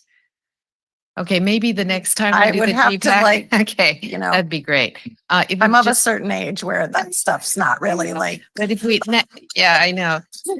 So the next time, maybe we could start off kind of naming them, because I'd like them to, get yeah. credit for And that. just since we're on that, as our next and final GPAC meeting will be a big kind of closure meeting with the GPAC to go over the actual draft general plan with them. And we're going to have a party and celebrate all of their hard work and everything. So Great. Okay. that's a good reminder. We'll be there. Okay. Then the other thing is, even as we go into the next sections, I think that as Matt put out all of the, the general plan, the chapters in it, I think that it sounded pretty, general and stuff, but sometimes I was a little alarmed at some of the smaller elements that we're going to be going over. So I think, people have to understand, or we probably need to talk about the direction, I would say, because sometimes I read things that I had never heard of, even as a planning commissioner here. And for example, Crescent Street, I live on Crescent Street. It's in the general plan, and I'd never heard of this idea. So I think we have to kind of, make sure that the things that we put in here are aspirational, but that if we're doing that, then we should also be including in our work in progress things as well, because sometimes the documents are saying things that, we even haven't discussed here, in council, or maybe it's been discussed in planning commission, but they're kind of new ideas. And before we commit those to the plan, the general plan, I think we better, kind of add in at least the things that are in work in progress, rather than just to be all aspirational things and we're not even finished with some of these long-term projects. So just to try to get my head around how detailed we're getting, and where is this, like, this is our general plan. This is not a specific plan. So we have to just always keep that in mind, I think. Matt, you mentioned on the first session that, you had surveyed the community about the direction and whether people are, feeling that we're in the right direction as a city and all of that. Are those surveys available for us? Because I certainly would like to see that. I mean, we had one 2 years ago, I think it was, and it was very helpful to us. But if you have that information, I would really like to see that. Yeah. It doesn't have to be now, It's but all of the survey results are on the website, and there's a link to that website on your staff report. okay, great. Wonderful. Yeah, and it would be really nice if we could print some of those graphs, or I'm sure you did an analysis about it, but if we could have that even hard copy, that would be wonderful. Okay, let's see. Both Surinder and Paul talked about the branding and the identity issue. And I know that we kind of talked about it in general, but this is a plan for 20 years. And if we're not going to document some kind of branding for our city in this document, I'm wondering when and how we're going to do it. So I know it's a big undertaking, but I think the vision and the objectives that we went through, Allison, the GPAC did a whole thing, and then the DIAS reviewed that as well. That's the beginning of it, I think, but I really feel like this is our opportunity to cement something. It's a very important task. It's going to be all over the board. I really like, Paul, when you said, I think you said culture meets the coast. Did you say that? So I love that, because it speaks to our diversity and also being a seaside, but also then the innovation part. Maybe we say culture and innovation meets the coast, something like that. But, those kinds of ideas excite me, and I really feel like we should have that discussion now while we're doing a general plan for the next 20 years. So I'm just encouraging you that. Surinder, you said about the AI. I had actually wanted to see another chapter. And Matt, you said that the discussion right now is if we wanted to add a chapter. And I was thinking about IT. So IT means, also, AI as well. So because we seem to always just put it into like buying a software program, it's like, no, IT, AI, all of that is our future. If Marina doesn't grapple with state of the art stuff, I mean, even in 1 or 2 years, I just bought a new TV and the old one is the same size, but my God, it's so much lighter, the new ones in 3 years. So, I think, my God, technology is going at light speed. And we as a city, if we want to be productive, efficient, and connected within our different departments, we have to be connected and sophisticated in our IT capabilities. So I feel like it's important enough. It's kind of put in different little places. It seems like infrastructure, public facilities, maybe, I don't know, but it's all like little bits and pieces. And I really want to see that a major focus. So. It's a good suggestion. One recommendation that we have is to actually have a chapter not on IT, but actually on governance. And so it's really how the government works as part of the general plan. So it's broader, and it would take some of these pieces that are in other elements and put them together. It would also have topics such as I can't remember who brought it up on the planning commission, but sort of how I think it was Victor. I think about how the city interacts with the region. And I think that's a spot for a policy like that. So maybe that's it's a good suggestion. Maybe we have a chapter on governance. Yeah, it does. To be the place you look for AI and IT. Yes. Well, I think it would be beyond that. It's about relationships. It's about more than that. So anyway, I mean, I'm not sure we could actually have a whole chapter on IT and AI. There's not a lot as much to say with that, but develop some points. Yeah, again, whether it's a chapter or goal or what have you, Yeah. but I think, again, one of the things that you're talking about with this is sort of how the city functions and how the government functions overall to stay ahead of things. Maybe it's called innovation or innovative government or, something.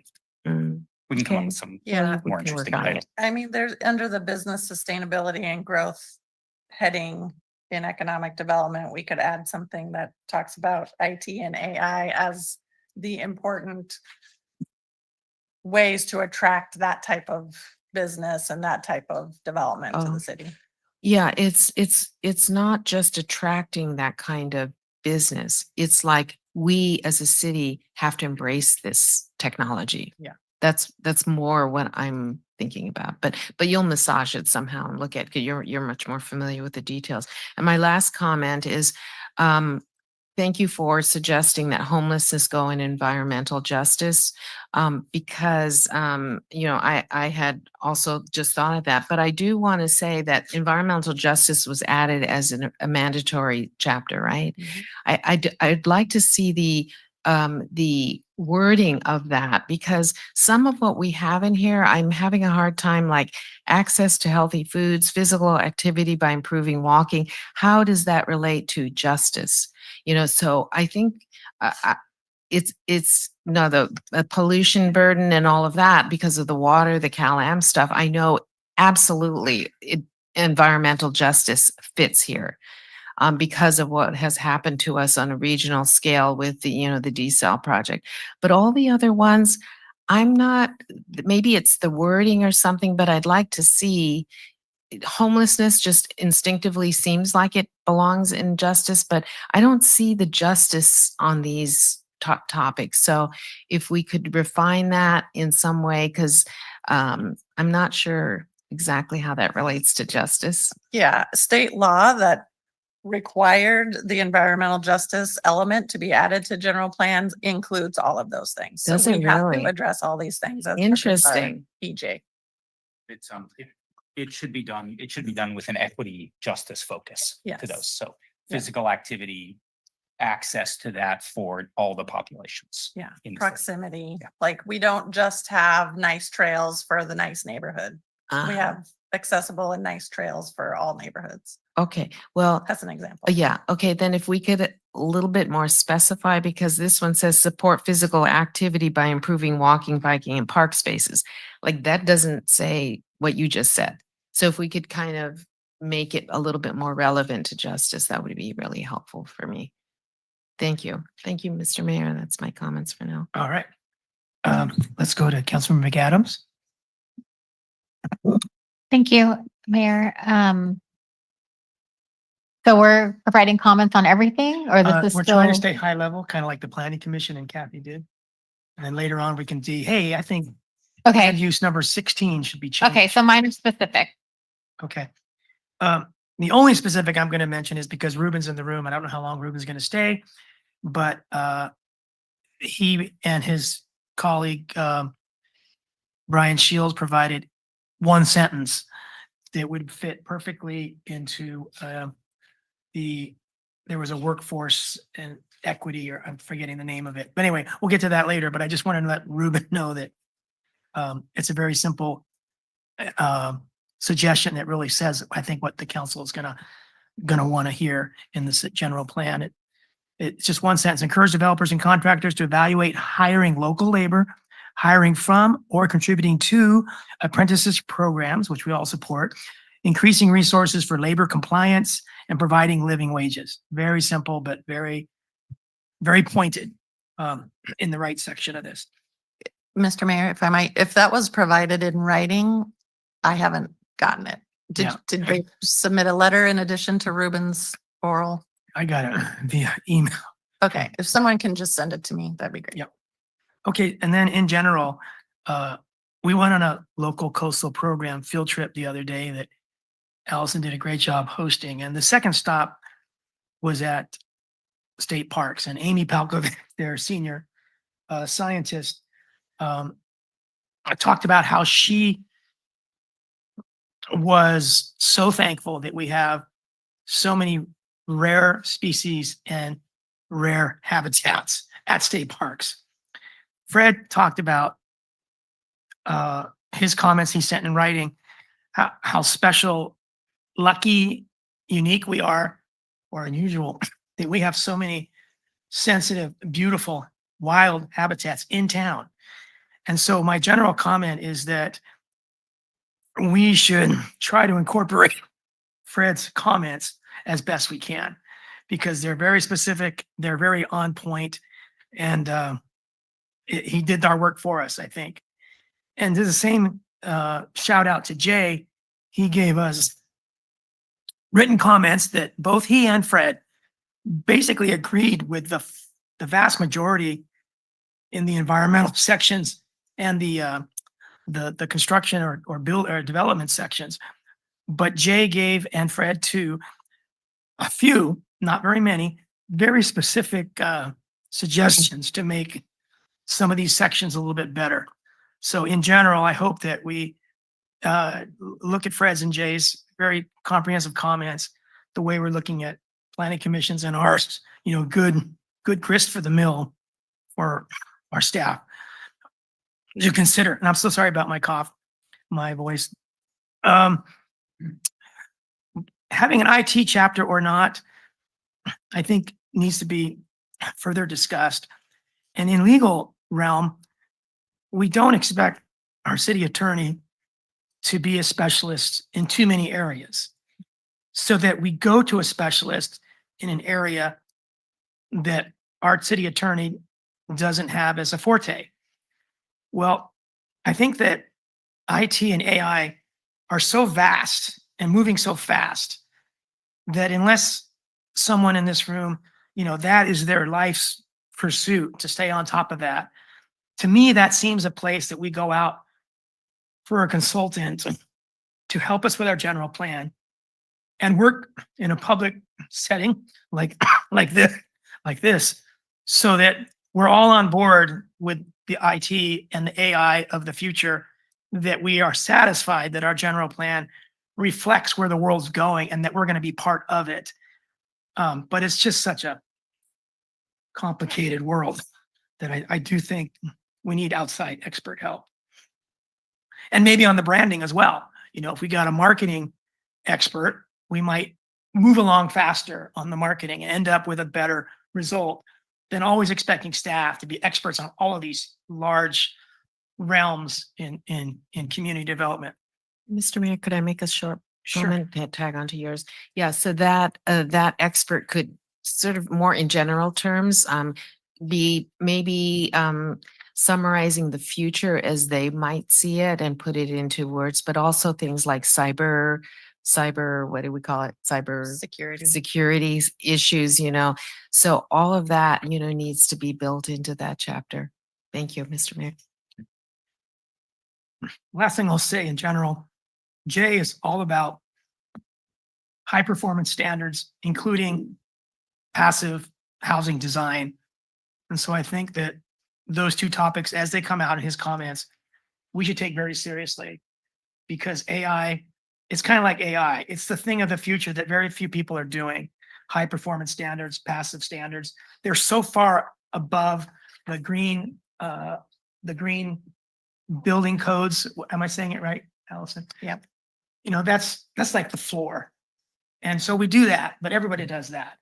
And it doesn't give the healthy lifestyle inside people's homes that high performance standards do and passive housing standards do. So if we're talking about equity, environmental justice, then having a general plan that provides future affordable housing and other buildings that people, spend time in to be healthy for their lungs, et cetera, is it has a lot to do with equity and environmental justice. But it goes a lot further than state law. And so I hope that we take Jay's comments very seriously, because he's been giving us these comments for years now. And now they're coming in a very specific way that we can adopt. And so I thank you, Jay, for hanging with us. And he does this with all the cities, not just us, but he's just amazing. Kind of like Fred and how devoted they are to providing good information to us. They are kind of like our experts on those topics. Okay, let's go to Councilmember McCarthy. Thank you, Mayor. Great job. I'm naturally kind of a critic, but I can definitely tell the planning department has put a tremendous amount of effort and Ramey Associates to kind of incorporate a broad array of comments that still allow this document to be usable. So thank you. Great job. Planning Commission comments were great. I appreciate that. I'm really fascinated by the beginning of the presentation where we talked about the boundary. Seems like the boundary would be pretty straightforward, but what I found out is that sometimes it's a little bit actually challenging. And one thing that I've recently learned is that our boundary incorporates a large part of the Salinas River frontage, and perhaps even according to the LAFCO website, actually both banks of the Salinas River, which is a little bit confusing to me, but I'll leave that up to the professionals to see if that's true or not. Either way, it's a resource that I think isn't called out at a high level in this document the way I think it should be. We talk a lot about our coast. I'll remind us that the coast was considered a dumping grounds to many 50, 60 years ago. I kind of feel the same way about the Salinas River now. And I think 60 years from now, we might look at it very differently. So I recently went out. So the city actually owns a huge publicly owned parcel of land abutting the Salinas River, which is very rare. Most of the Salinas River is privately owned. And I recently went out there and I was blown away by its beauty, absolutely blown away. So yeah, I'll just keep it at that. I'd really encourage us to look more at the Salinas River and how we can protect that for the future. Other than that, I do support and I appreciate Commissioner Barron's comments about the cemetery. And I think that's probably the best comment of the night is we don't have a place to die here. And it's kind of true. I think we should be looking at some of those open spaces and potentially a cemetery in the future. So thank you. I don't know anyone who's dying. There's a first time for everything. Happen. And if we have a cemetery, I don't think we want people dying there. If I might, Councilmember McCarthy, that does actually bring up a good question or a comment that I'm looking in our habitat species section, and we probably need to add something about the river, but also our ongoing habitat conservation plans and just in general terms, like we have these other big, huge things going. So we'll get into that as well. And I did notice that, and just to tag on to that, I noticed there was a statement about habitat conservation and especially the mitigation areas. And is that kind of what you're referring to, or? Because I don't think we do very good with mitigation, and I think there's a lot. I'm talking about really specifically calling out our ITP work and our habitat management plan areas and those like specific areas. So not necessarily mitigation, that is not really what you were talking about. Not exactly. Okay, thank you. Thank you, Mayor. All right, let's go to Councilmember Biala. Was legacy. All right, so any more comments from the planning commission before we move on? Okay, any more comments from us before we move on? So I think we're ready for the segment by segment discussion. Okay, hit it. Want me to lead? Yeah. Oh, okay. It's like, there's kind of like that awkward moment. Who's in charge here?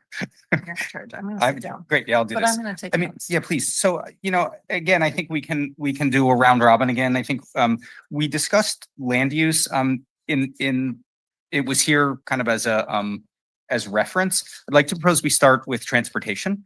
And then maybe if there's time at the end, if there's any comments on land use, we can come back. If not, they can certainly be emailed to staff and we can incorporate that in. So again, I think maybe we start with transportation, get comments. There were such great suggestions in this first round that I think we just keep those ideas coming. This is not a full, complete, every single idea we could or will have in the general plan. So anything that you have to add is just going to be helpful for us. So couching it with that, Mr. Mayor, should we start with the Planning Commission and just comments on? You want us to start, Glenn? Who wants to start? The Planning Commission, or you want the City Council, Glenn, to start? Okay. All right, so electric vehicles, I think it was Jay that mentioned they could be mentioned here more. And so I want to ask staff if in the transportation section, they think EVs are well enough represented. I'm not finding EVs in the transportation section. And that would seem to be a gap if it's lacking. I think we'd have to go back and see where it is and where it best belongs. EVs are cars. Cars are transportation. So whether they're one the same or whether EVs are actually in more in the resource section, the conservation section. But anyway, we can look at that. Yeah, like under air, Jay suggested under air quality.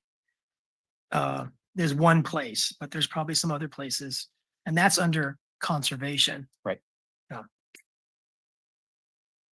Okay, Councilmember McAdams. Thank you. And just to add to that, that was one of my comments, but to incorporate charging infrastructure throughout the city. So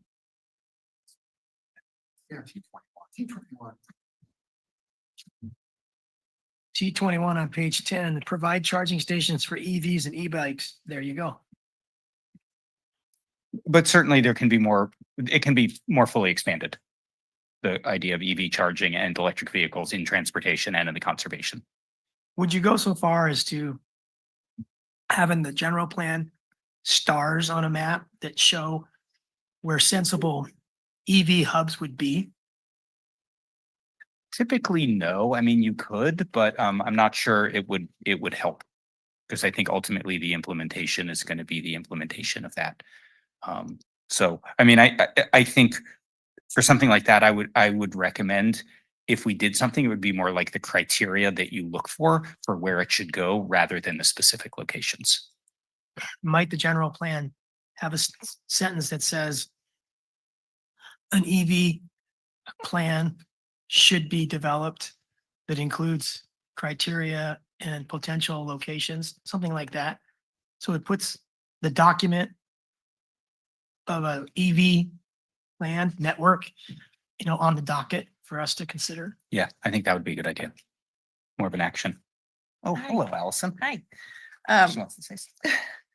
So another way to think of how these policies might be implemented over time is using the city's CIP, capital improvement program, to focus on priorities that you've established in your general plan to, like, that would be the place where you'd come up with your plan. This is where we want to have EV charging stations, for example. I've worked in cities where that's how they come up with their CIP, basically, like every 2 years or whatever they go through. That's sort of what we're talking about with a way to implement. These have been identified priorities. We're going to put it in our CIP. It's really important. We want it by this deadline, blah, blah, blah. So you call out a cemetery, you call out an EV plan need in the general plan, and then the CIP reflects that. Right, because Implements. that's part of your budget process. So that's where you put some money. That's where really, like, golly is going to hit you hard at your next budget thing and be like, put budget for your green cemetery. In a very shy way. Of course, a shy way. The other thing, just really quickly, is you all just went through a priority session, a goal setting session, where you're looking at the projects and the priorities you want for the next few years. That's another tie-in besides the CIP to the general plan. Your point is well taken. Like, I think we can and should expand on the concept of EVs and charging stations and that infrastructure in the general plan. But whether we put dots on a map for where it should be or not is, I think, I'm not sure we would go that far, but clearly we should put more in here than is in here now. Okay. Anything more? Brian? But yeah, a quick comment that maybe is controversial, but what we've talked about before about developing like carless neighborhoods, like developments that are intentionally devoid of parking spaces, right? Or like garages. And I'm just wondering if there's any value in using that as a general kind of direction that we look at. And I'm not saying I'm for it or against it, but I know it's something that's often discussed, and I think it's worthy of kind of looking into. Is that maybe too in the weeds? No, I don't think that's too in the weeds. I mean, I think the question is whether is it a carless neighborhood or is it a neighborhood that emphasizes walking, biking, and transit and de-emphasizes vehicles, changes in parking standards. So I think that is something that could be in the general plan to explore that and pursue new neighborhoods that have that component located in the right place near transit, et cetera. That's really interesting, Brian, because Village Homes in Davis is used as an example of the best in that direction, but it's not as radical as what you just described. That was the best 40 years ago or so, 30 years ago. And I think What's the best now? I don't know. I mean, there's a lot of new development projects in urban areas that have zero parking. So like that is kind of, I mean, it's not a carless neighborhood per se, but it is new housing that is built in areas where you are expected not to have a vehicle. Right. So a portion of Cypress Knolls. And that is definitely the direction of all of the housing regs that are coming down. Yeah. So it's fewer and fewer parking spaces. We're housing people, not cars. Yeah. Yeah. The way it's used is you get a 4-story apartment without enough parking and they have to park on city streets. It doesn't really de-emphasize cars. It just doesn't plan it well. And if just to respond to your question, cul-de-sac Tempe in Arizona is the one that was shared with me, and it's pretty fascinating. So it's a pretty large scale development that is, I believe, completely carless, but Interesting name. That's great. I didn't know about that one. I'll look at that. It is Cul-de-sac. interesting. It's called cul-de-sac, which is the vehicle road, but Yeah. Yeah. Okay. Councilmember Biala? Thank you, Mr. Mayor. So I'm going to go the other way. And this chapter on transportation, by the way, was one of the really great chapters. It was so well done. It was great to read all the details, and they've really thought of so much. Just as going the other way on parking, we have a major challenge with parking to comply with the downtown specific plan, because we're supposed to not have parking in the front. But if they put buildings in the front curbside, where do people park? I mean, we have parking allocations and numbers and stuff, but we're going to have a hard time trying to make downtown more aesthetically pleasing with parking in the back. So does that go in here someplace, or does it go someplace else? I think generally, that's a good question. I don't know if I know a direct answer to that. I mean, you have your downtown vitalization plan, which addresses these topics, Yeah. which we were not going into in the general plan. We're sort of taking Right. it as a done deal. Right. I think that we can give some more thought Yeah.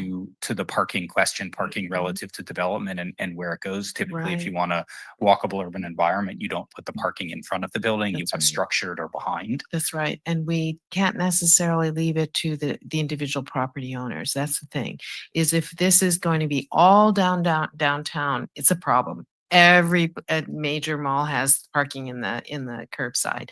So is it the responsibility then for us as a city to plan for something else, like a parking structure, or lining the streets with more parking spaces, not in the actual malls, whatever it is, but it may not happen if we just expect that the individual property owners do that. Yeah. I think that's something to think about a parking district or centralized parking location. Yeah. In the Mhm. right locations. Right. Thank you. And also on T13, this is what I was saying, that I live on Crescent Street. So saying that, such as extending Crescent Street southward to Cypress Knolls, that really alarmed me, because we're a safe route to school, but we have major problems with traffic to the high school, with people illegally parking, waiting for their kids, and speeding. We worked for years on humps and bumps and stuff, and all we've really gotten is one stop sign at the corner there. So seeing that we're now going to use this as a thoroughfare through to Cypress Knolls was a little shocking.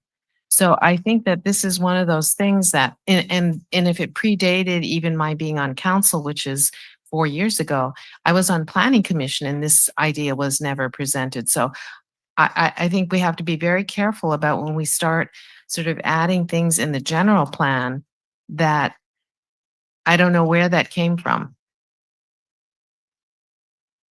That's a good point. Yeah, so that particular one, it says such as Right. extending, so that is an Right. example. We're not Right. But saying when it's you, happening. right, at but this could you moment. just leave that out and just say connections from Central Marina southward to Cypress Knolls and to the newer developed areas?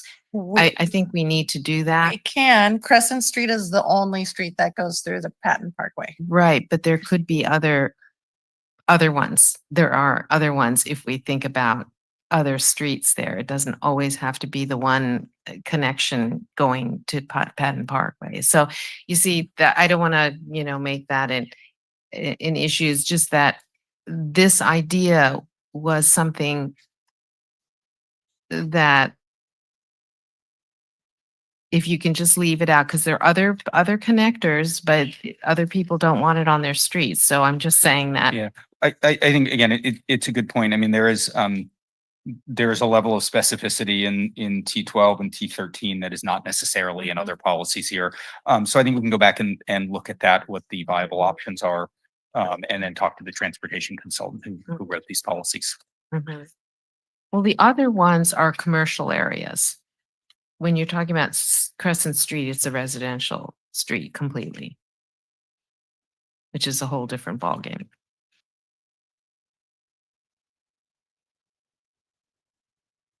Thank you. Thank you, Mr. Mayor. That's it. Okay, on the Crescent Street, I think it goes all the way back to the early 2000s when we had an EIR for Cypress Knolls, and the Transportation Circulation Network punched through Crescent, much like Cardosa and Crescent Avenue are punching through into Armstrong Ranch with Marina Station. And the people that live on Cardosa and Crescent Avenue don't like that. But it's been in the books, it's been approved, and it's going to happen. In this case, it was in the EIR for the Cypress Knolls development that was approved but never built. And then Patton Parkway was built and designed for Crescent Street to connect to Cypress Knolls. It doesn't have to happen, but that has been the direction, very specific direction. And that's why there are no other connections to Patton Parkway between California Avenue and high school. There's only one, No, and that's that's not Crescent true. Street. That's not true. I think it's the Max Circle where they have. It's a little walkway, but it's no road. I know. Yeah, but- so I mean, but that's a it- different issue, whether you want Right. to open that up as a Right. walkway. But as far as vehicular traffic, it's been designed to this point that Crescent is the only vehicular connection to Cypress Knolls, aside from California Avenue and maybe Del Monte Boulevard coming up coming up Patton Parkway. It's dirt right now. But Del Monte Boulevard, California Avenue, and Crescent Street are the only streets that have been thought of up until now that could connect to Cypress Knolls. But I really, Kathy, I'm trying to go through Okay. my comments. all right. If you want to try one more shot at it, I won't respond. I think, Matt, are you saying that we don't have to have that level of specificity because there's much more involved in making that Yeah. comment than. Yeah, I think what would make sense with this is to go back. I have not been doing the mobility work on the project, so I think what it makes sense is to go back and talk to our consultant to talk about that. I think the general plan ultimately, I think where this is sort of T12 and T13, and actually this whole section are really looking at ways to increase connectivity throughout the city. And I think very broadly, like that's the direction. The specificity is where it obviously gets to be a challenge. Right. Okay. The only other comment I had on transportation was one of our priorities is better walkability. That includes safer sidewalks. And we have a priority that we're working on, just getting started. We haven't done anything yet to reduce sidewalk trip hazards, to inventory our sidewalks, to put in missing sidewalks. Since we were a city in 1975, we adopted many missing sidewalks. They haven't magically appeared on their own. And we're talking about a 50-50 program where we help landowners afford significant sidewalk, reconstruction, not just the grinding down of the lip that you might trip on. So I think that there could be something about that. Sidewalk hazard reduction, missing sidewalk installation, something about all of that, because we're already doing it. But I don't think it's called out here very well. Yeah, T34 has closed known sidewalk gaps, but I think there could certainly be an expansion of that and a more detailed policy for safer sidewalks. Good for you. Yeah, that covers half of what I was Yeah. saying. You're right. And I Half, did- but not all. And I was overlooking that. Okay, Planning Commission.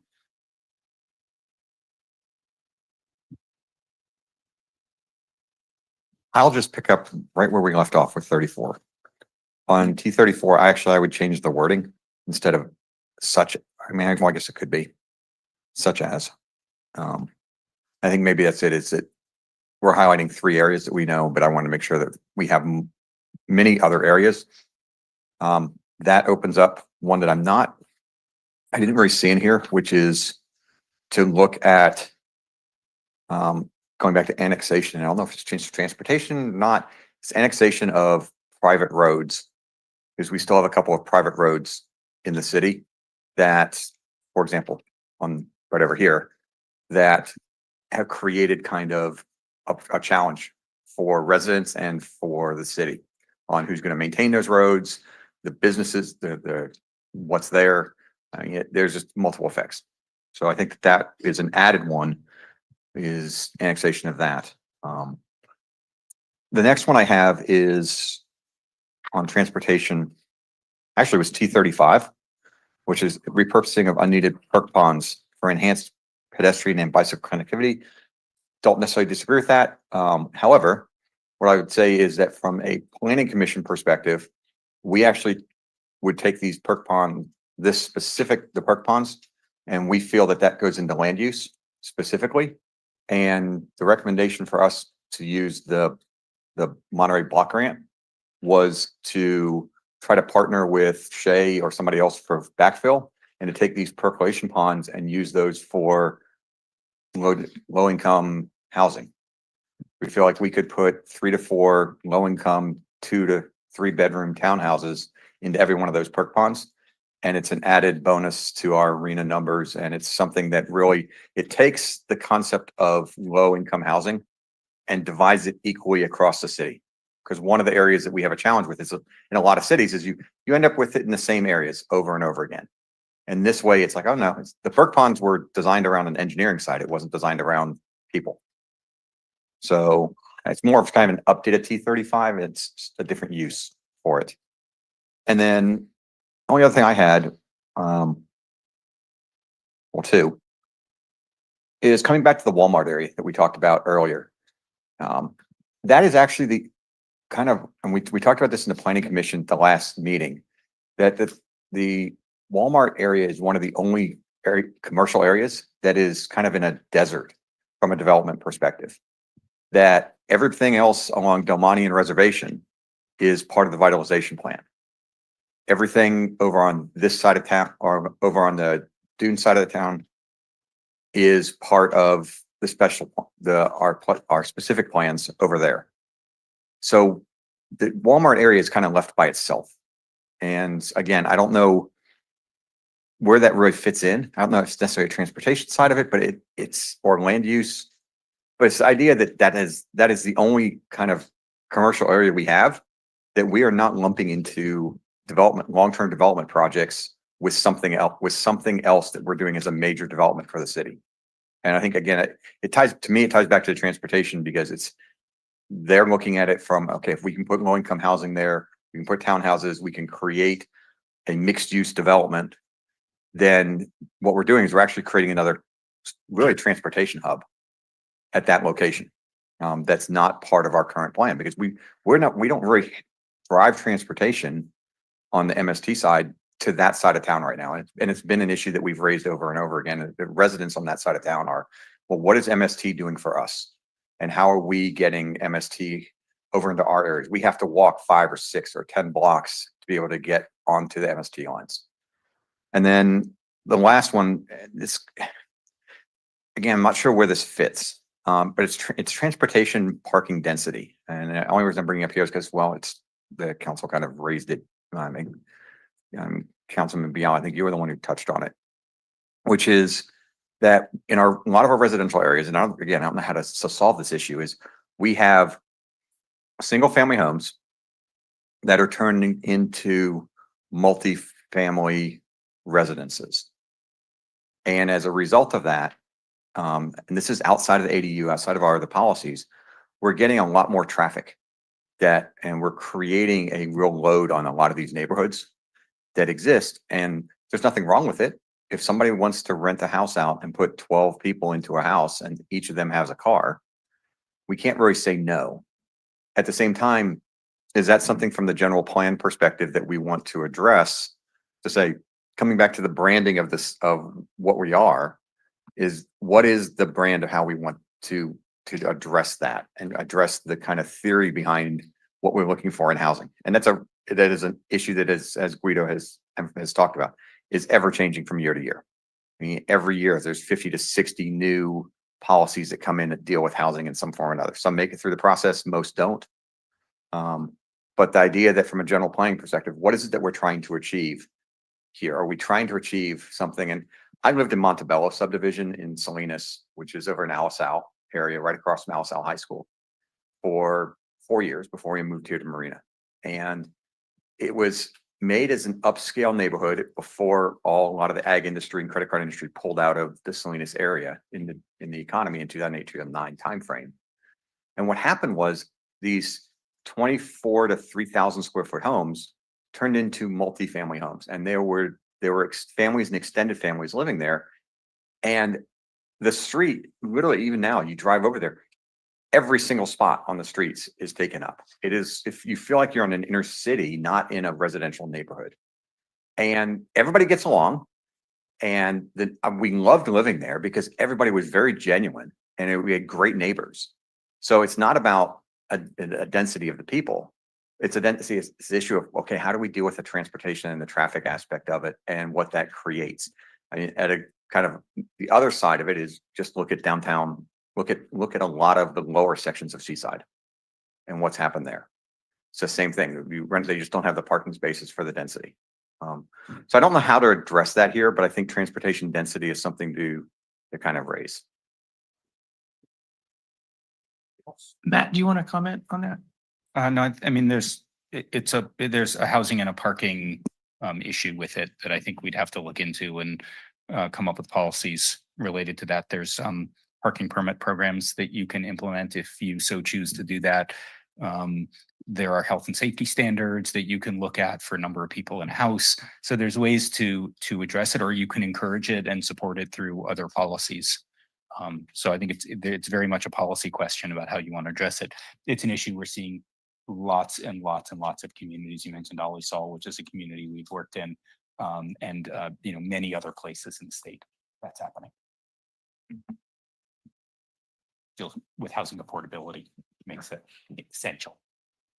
Okay, we look forward to your next draft on that issue. Anyone else on planning commission? Paul? You have the mic. Thank you, Mayor. I'm referring to T8, consider installation radar speed sign. So I was wondering, could we add cameras onto it? To make sure Marina is a safe city, just to give you an example where I live. There's one morning, a police officer was there able to give 5 citations in less than 10 minutes. And I was shocked and seeing the silence going on and 5 citations. And the police officer was very busy in that 10 minutes. And I see people start speeding in Jim Highway and even Highway 1. So I was wondering if we could install camera, at least can kind of let them know. And also with the AI, I think will help the police department too, because with the AI, they can spot the driver right away. And so I don't know whether can we add camera onto this T8? Certainly the words can be added, If funds permitted. but there's a larger policy questions around this, so I'm not quite sure how the city would want to handle this. So I think it might fall under public safety. That's why we are concerned about speed. And we've learned that California law allows cities to have red light cameras. And some cities in California use red light cameras, and people are cited and they go through the court process and they get fined, and red light cameras work. But in the past, we've had staff that say that they're not legal in California, so we just ditched the idea. Flock cameras were new to us, and I think that red light cameras are sort of the next step in cameras. And so I think that you've pointed out a good place. Well, in public safety, we're not there right now, but you're talking about transportation. Transportation, I mean, speeding, right? And I would actually just recommend that we take out some of the specificity with a policy like this and say explore technology in order to reduce speeding, rather than be specific about how, because I think that could actually lead the city into directions it may not want to go into. And who knows, there's new technologies, and there are cities, San Francisco, Oakland, are actually testing speed cameras at this point for speeding. And so there's a pilot program from the state to allow that to happen. But again, I don't know if the general plan is the space to get into that level of detail. And I would really encourage sort of a higher level of look at opportunities and explore those, so that it opens it up for you to explore it in the future without kind of saying that you're going to do it right now. Well, future councils won't know what we're talking about specifically if you just be that general. And we have such as in other places. We could do such as is. Such as is. And then such as what's working, such as something that's current, like Right, red yeah. light camera, and something that is not, is up and coming. So in 10 years from now, it will still look like it's relevant rather than outdated. Yeah, I think that's a good suggestion. Okay. Paul, did you have more input, Paul? No, thank you, Mayor. Yeah. Other planning commissioners?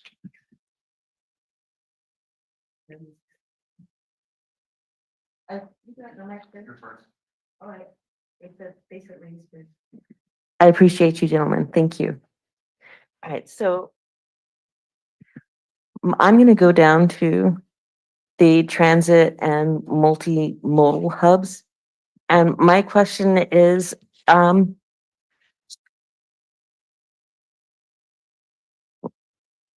guess it's a comment more than a question, but I can turn it into a question. Doesn't have to be a It question. doesn't have to be a Okay, question. so what I'm looking for is park and rides in the city, like what they have up at the hub right there at 156 where you get off to go on the highway one. I'm not sure if that's Salinas or just where that is with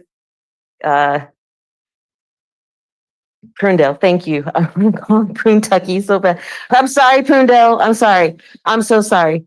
That's old. I'm sorry.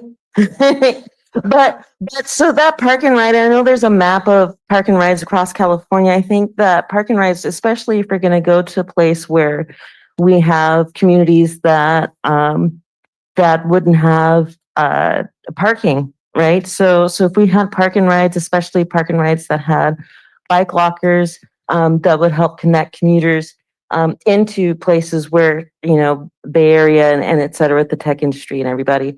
And there's a lot of people that work up there. So I'm wondering what if we can get park and rides in this general plan and what that would look like. Yeah, good comment. I'm sure we can add policies and suggestions about general locations. Yeah.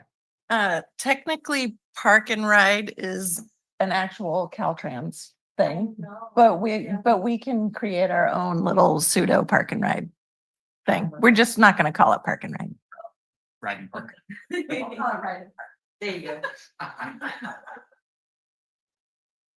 I think we have a semblance of a park and ride at the MST transit station. It used to be marked differently, so you couldn't park and ride, but now it's marked so you can park and ride. And the news. Transit. At the transit center across from the post office. There's a park and ride there now. But more of those, Yes. a pocket park and ride. Here and there. Great. Anything else from planning commissioners? Richard? Yeah, I have specific points in the business sustainability and growth. We're on transportation, surrender. We're on page 9, 10. That's it. Yeah, we're not on page 4 right now. We're on page 9 and 10 under transportation. We're taking one title at a time. And we're doing transportation now. Okay, on transportation. We had this MST on call some time ago, which the senior citizens and some of the needy, they utilize the service, but that has been discontinued. But I see that in the policy, we want to restart it. So my question is why it was stopped and the reasons for restarting it. Yeah, the Monterey Salinas Transit Board meeting in April talked for about 2 hours, 2.5 hours on stopping on call in cities such as Soledad, Greenfield, King City. And instead, providing dial-a-ride and more bus stops, so you didn't have to walk as far to get to a bus stop. But they don't have the money, even in those towns that don't have taxis, and those towns don't have taxis. So it's more important in those towns to have on-call. So when on-call ended in South County, it ends May. The people are very unhappy about that. It's door-to-door service. They pick you up at your door pretty much and drop you off at your door whenever you want it. So of course, it's like your own private taxi service. But I think the answer to your question in short is money. And MST is moving away from on-call and trying to do it in other ways that they can afford, but they're not as Cadillac of an approach because they're less expensive. But at least we have taxis. If you're in South County, you don't even have a taxi. Thank you. Okay.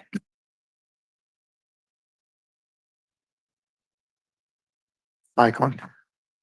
I wanted to second the earlier comment on installing radar speed signs with cameras if it becomes possible. That even if the cameras capture it and they only get a notice that they've been speeding, not necessarily a ticket, but it would help to slow people down. The other is I have observed here a preponderance of drivers that treat stop signs as a yield sign. It totally and barely a yield sign, and it's very hazardous to pedestrians who are, when the driver is looking, not stopping, but looking to see if there's another car coming, he doesn't look to see if there's a pedestrian. And so I've almost been run over several times. And this isn't just a local problem to Marina. It seems to be statewide. Everywhere I've gone in the last 5 years in California, people don't stop at stop signs. They pretend that it's a yield sign, if even that. So I don't know what we can do about it, or if anyone else has noticed that, but it is a safety problem. When we talk about red light cameras, in case people run red lights, Yeah. I think that's similar to stop Stop sign camera. Right, but there is, for every, I think Marina probably has less than 20 red lights. Maybe I'm wrong. Yeah, about 19. Oh, okay, I was pretty close. But compared to stop signs, they probably have 190. Mm-hmm. So, and yield signs, they probably have 20 or 30. If we changed all the stop signs to yield signs, then it would make more sense. So I think in general, we're talking about camera technology. And we talked about it a little bit. Yeah, before. I don't think we could. So there, just quickly, there's two things. One is there is a policy in there to address technology for speeding and traffic safety. So that there's a policy already in there on that. The other is enforcement, and I think we can add policy or expand on opportunities for traffic enforcement. Do you see that in the transportation safety? Like Public safety, which one is it? SH22. SH22. So it sort of broadly covers it. seek opportunities to for advanced technologies for police and fire. Broadly covers it. Again, I think we can be more specific, and this is the higher level. So this is an opportunity to give us comments to add specificity. Okay. Okay, planning commission, go to Galia.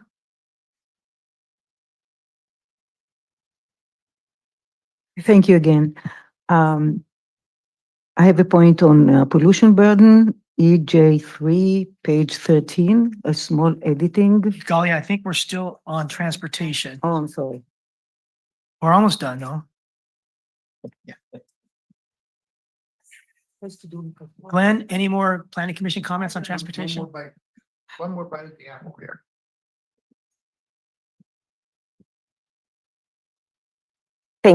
Thank you. So my last bite is it's kind of both climate change and transportation with respect to the new sidewalks and roads that are being built.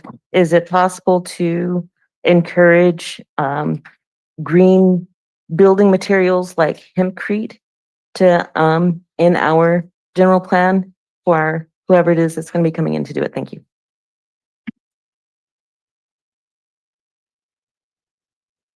I remember we had an option to do Imchin Parkway to repave it with green materials, and it was $440,000 more than the traditional way. So to save money, we did the general asphalt and not the rubberized recycled material. So sometimes it comes down to costs. Yeah, I hope that with new innovations and this technology goes along within the next 20 years, hopefully innovations like hempcrete will come down in cost and we'll be able to capture those emissions and that kind of stuff. That's great. So, Mr. Mayor, can I maybe step out of line for a second? I apologize. We've done one topic. We have 7 more to go. It's after 8 o'clock. I'm wondering just if there's a way of moving through this so we can get comments without going until midnight. So, Well, number one, I'll end my commentaries. Number Okay. one. I mean, it's great conversation. Right. Don't get me wrong. I just, I'm just worried about the time. So where for would you like to everything. go next? I think if we can just keep moving through, I guess my recommendation is like all of these comments, again, these are all really helpful for us to think about. So I think if we can get the comments and then we can incorporate them in, then you're going to have a draft and we can come back and talk through them and with more time and space when there's more detail. I think that would be most helpful for us. But again, I leave it up to you. So you want to go to Let's go to conservation? Conservation, yeah. Okay. Mr. Mayor, can I make a comment? So maybe what you're saying is that we just say what we'd like to see in it and we don't have this back and forth discussion. Okay, let's That's do that. more direct, yes. Okay, thank you. I mean, again, it's the back and forth is helpful, but I'm worried we're not going to get through all the comments until tomorrow. Okay, let's go to council for conservation specifics. Councilmember McAdams. Thank you. So I think my only comment on here is just the one species being called out on C4. And just why aren't there any other species in the city of Marina that we want to like inventory and monitor? But then it also is kind of, there's like a more general broad speaking to that. So can you help me understand that? I mean, I think your point is a good one, which is that we should both be broad about protecting species and then potentially also list the species that we know about now. And I think that was one of the public comments as well. Yeah, we got really good comments from Fred Watson on exactly some verbiage that would help Okay. incorporate your. Okay. Because I don't want to only just list out this one Gilead thing because there's lots You're of right. other things that we want to protect and monitor too, right? Yeah. And so, sometimes when we do this, we try and get like such as overly specific, and doing that, we miss things. So Right. your Okay. comment's right on. And then I also don't want to be so specific where we might like be regrettable later or we're hindering, a project or development or something down the line. So I just want to be mindful of that because obviously this is. We can balance that. Yeah. Okay. Perfect. Great. That was my only comment on that one. Thank you. I'll just say that Fred Watson has some, maybe 5, C 1 through 12 suggestions, and Allison's aware of that. C13 was a place we could add EVs, and that's something that Jay recommended. Encourage alternative transportation modes and transit to reduce air pollution. And he's saying add EVs somehow. Under emergency preparedness, hydrant testing and confirming we have, Mr. Mayor, yeah. I'm gonna do what you have done to others, which is that's the next section. Oh, that's not conservation, right? I was thinking that was conservation. Okay. I'm so sorry. Yeah. Right. Okay. Any other council comments on conservation, which is only on page 11 Only on page 11. of our packet? Councilmember Riala? Yeah, on protect groundwater quality, can you also add in availability? Because that is one of the major things. It's not just quality, it's whether we're going to have groundwater. So quantity. Quantity. And then I would say partnerships with the other public regional water agencies, and we know what they are, but if we don't want to list them, that's fine. Would you modify C12, Kathy? C9. But C12 talks about partners. Oh, right. Okay. No, then we don't have to. We just say with public aid, because the whole protecting and access and availability it has to do with 3 water agencies. So just say regional water agencies under that one. And did you want to modify C12 or is it good the way it is? Yeah, one thing with that one, I would like to say, if we can say you have to manage groundwater sustainability, if we can put in the words water conservation efforts, participation water conservation efforts, because that's more from an individual perspective too, and that's kind of the word we we often hear is water conservation as opposed to groundwater management and sustainability.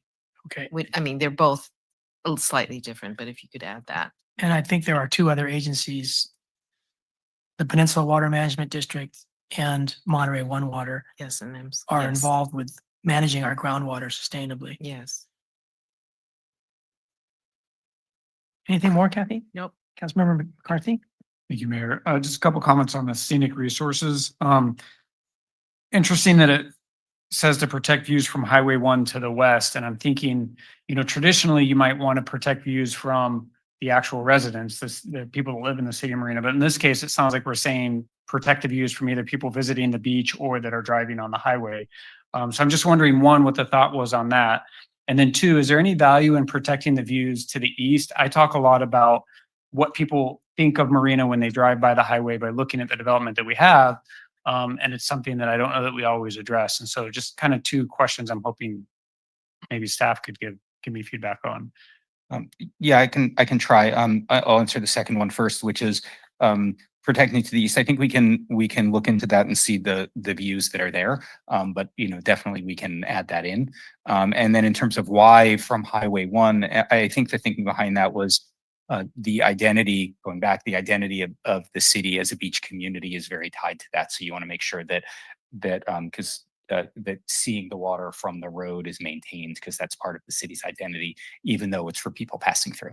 So I guess a more direct question that I was trying to get to, is there any value in saying protecting the view sheds of the ocean from the city of Marina? Now, I know that's in conflict with kind of building more dense, higher housing, but yeah, I mean, not necessarily. And I think that, yeah, we can look into where those view sheds are and then how they should be protected. And that's east, west, north, south, et cetera.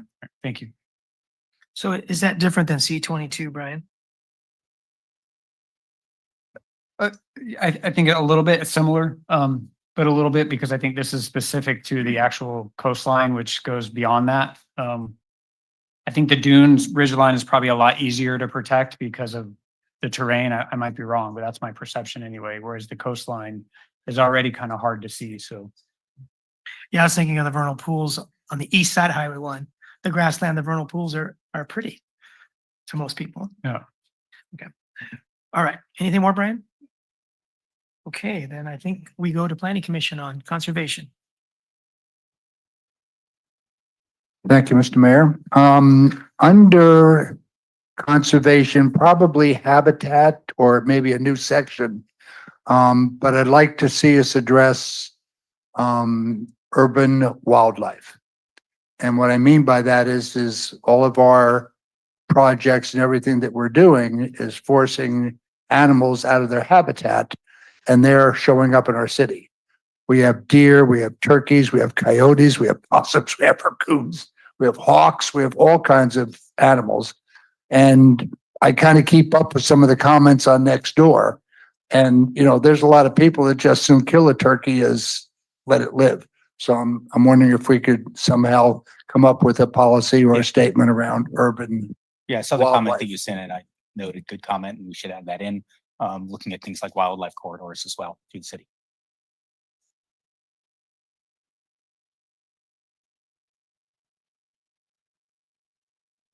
Thank you, Mayor. My comments on C-17, preserve historical resources. When I receive an email from city and there's a slogan saying that recognize the contribution and history of the excellence people in the city of Marina. Which kind of people? Excellent. Excellence. Excellent. Is a tribe, and so should we be more specific on that and create a kind of landmark or plaque to recognize excellent people? I think very broadly, this policy here, this statement will probably become a goal with specific policies underneath it. So I think we can look into what exactly those will be, but calling out more specific tribes and plaques and such. I don't think we would necessarily say create a plaque for this tribe in the general plan, but we would be more broad about it. I think it's good to be specific and mention them, right? So you're suggesting such as? Yeah. Some of the Such major, as, yeah. there's two or three major Yeah. names used for tribes around here. So Yes, such as. definitely. Okay. Thank you, Mayor. And we couldn't hear you, Albert, Audra, so you can,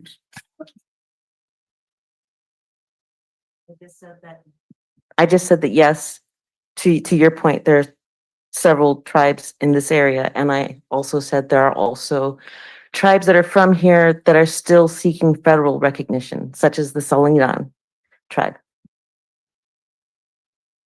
thank you. Okay, Oh, I'm not done. Go ahead.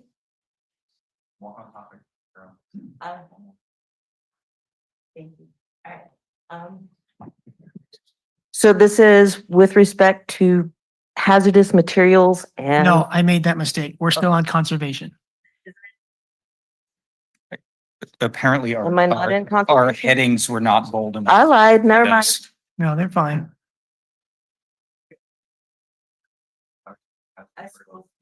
So. Do you have a mic, Glenn? Yeah, so. This goes to scenic resources, climate change, sea level rise. Where is that? We're, Where does that, where do we want to put that? So because it's, I don't see it on either. See, And scenic resources under conservation, that's one.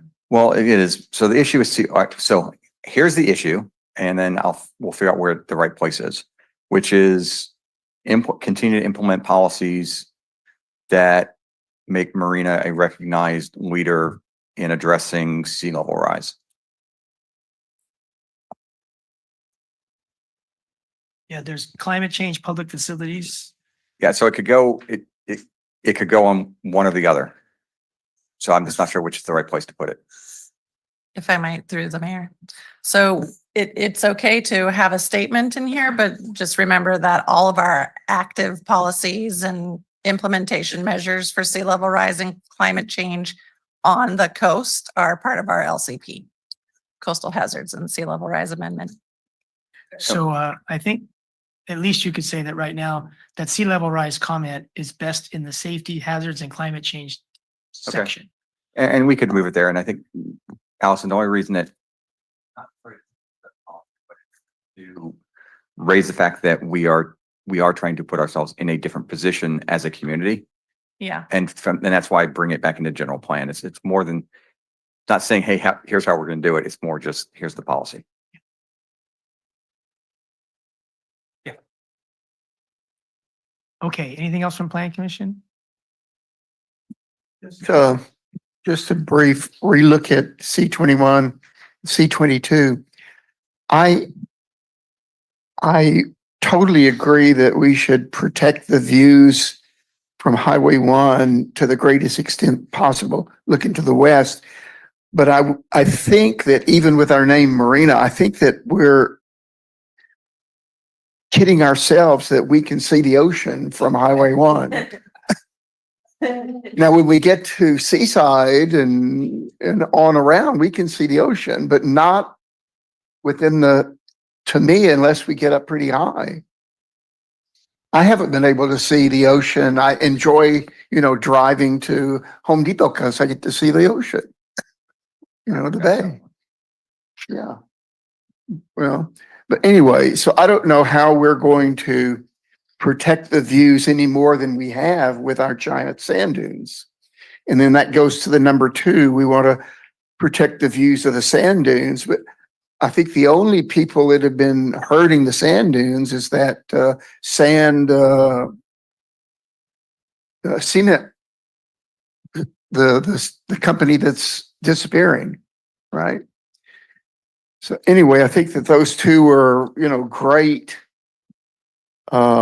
goals, but I don't really know that we can help them very much in the next 40 years. They relate to Cal-Am. Yeah. They relate to Cal-Am. They're relevant to Cal-Am.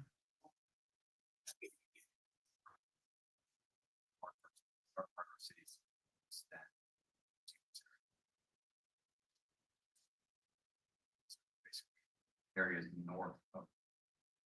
north of beach Any more planning commission comments? Air quality. My question is, does bad smell considered as poor air quality? And if yes, should we include the foul odor we get once in a while when the wind is coming from the direction of the dump? And many people in town can smell it and look for a place to report it. And it's very complicated to get to anybody to report the smell. And only if certain number of people do that, then I assume Monterey Bay Air Resources, one of those organizations, does something. I understand there was a study about what causes that smell. So we're trying to save a little time. I think that page 16, environmental justice, pollution burden Yeah. might be a place for that. Okay. Thanks. You're hired. Any more planning commission comments?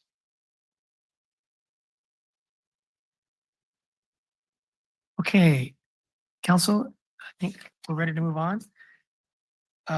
Safety hazards and climate change. Safety hazards and climate Let's go change. right back to planning commission. Glenn, does any planning commissioner have comments on that section? I know. I actually don't. So, yeah, we're just trying to move along. I got one. So, and this may be just a question. So should the city be doing more to protect the public from potential future lithium battery storage facilities, fires, and other hazards like that? And with respect to, I don't think it's climate change, but under this hazardous materials Yeah, SH. and public facilities, I mean, that fire, the fires, each one of them have been relatively dangerous and bigger and Right. more trying- fascinating. Trying to move ahead, let's ask, where does this go? Battery storage type of language. It's probably public safety. I think it's a good comment to, again, add that in here. Anything more, Audra? That's it. Other commissioners?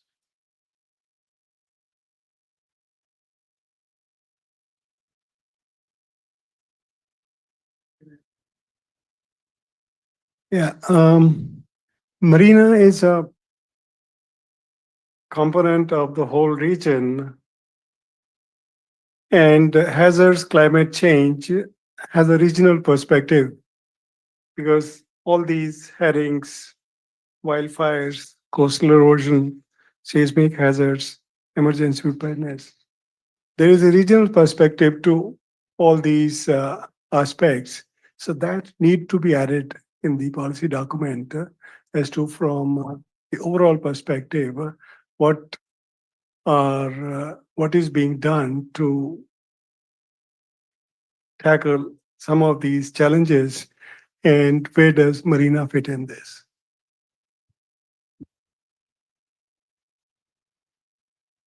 Any answer staff wants to give, or you want to move on?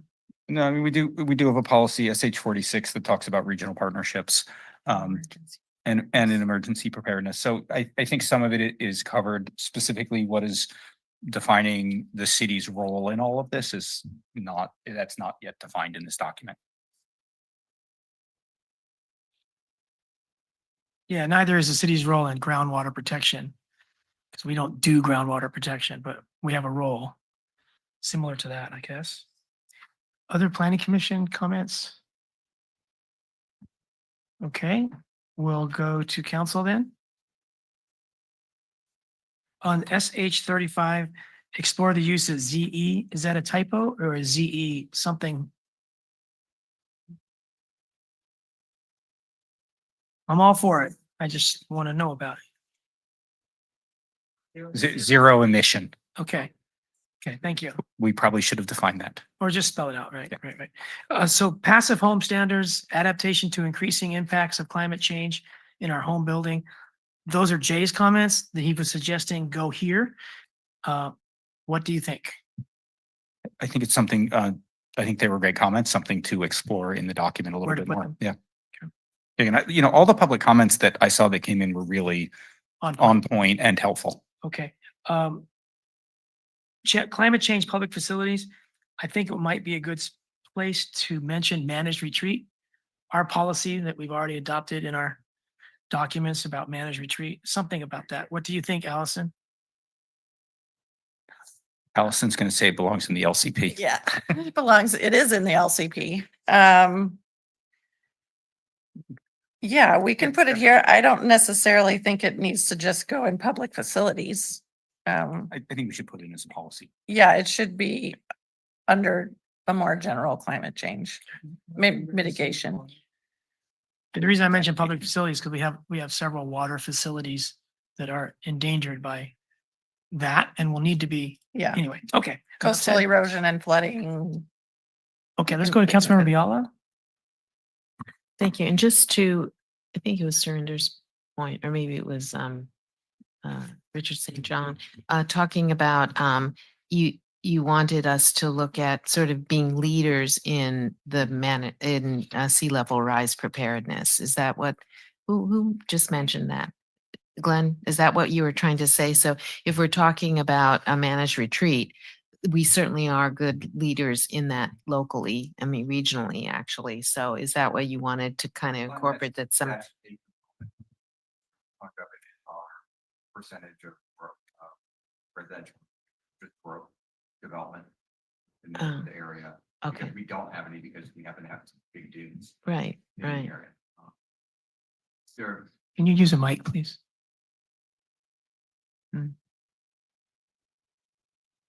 LCP covers lots of different things. So it covers what you're talking about. It covers the issue of development within the coastal zone.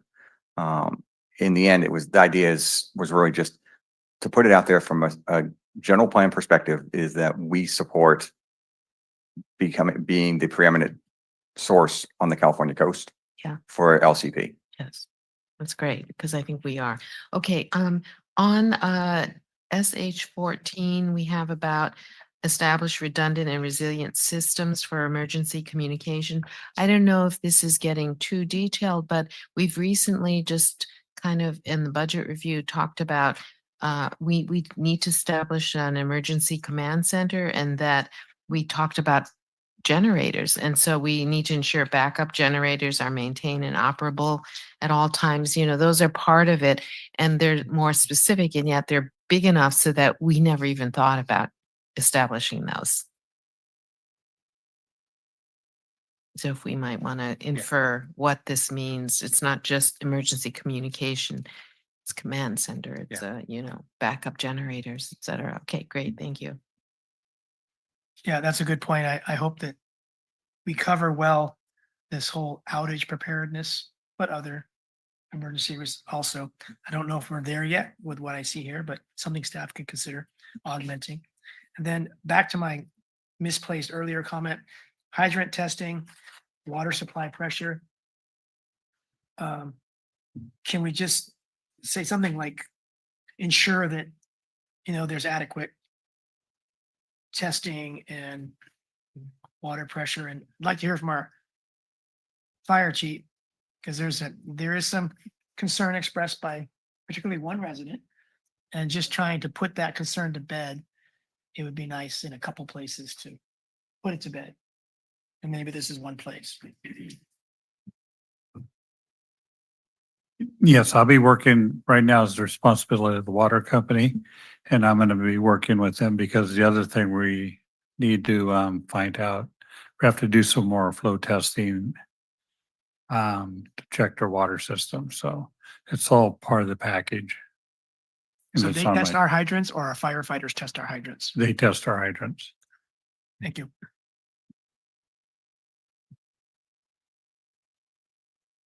Okay, Councilmember McCarthy, sorry. Thank you, Mayor. Just in the hazardous materials section. I know this council's heard me talk a lot about stormwater management, and we talked about groundwater protection in the last item. But so anyway, this item talks a lot about cleaning up historical wrongs, but I feel like we're doing a lot of current wrongs, and I'm wondering how we can kind of better address that. So I think we can better address that. And I'll So just, it's good. just this week, I saw 3 carpet cleaners percolating down into the sand and a bunch of oil, like, so those kind of things are like kind of what I'm thinking of, right? Like, Yeah, I think we should expand on that in there.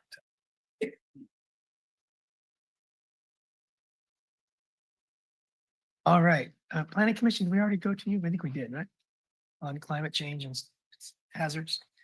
Okay, public utilities, infrastructure and water. I have nothing. Council, do you have anything?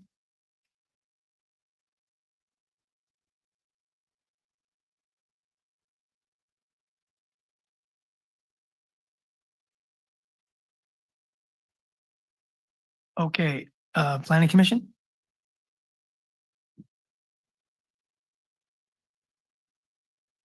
Okay, let's go to environmental justice. Planning commission, let's stay with you.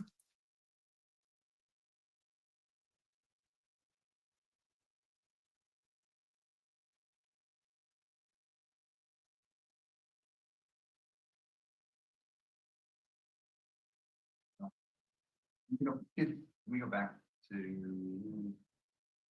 Did we move on from public utilities infrastructure? Water? Yeah, everybody was silent, so I moved on. Okay. Yeah, I've got one comment on the very last one, UI 31, explore the feasibility of converting stormwater retention basins to public parks and add an alternate to convert them to multifamily, missing middle infill housing.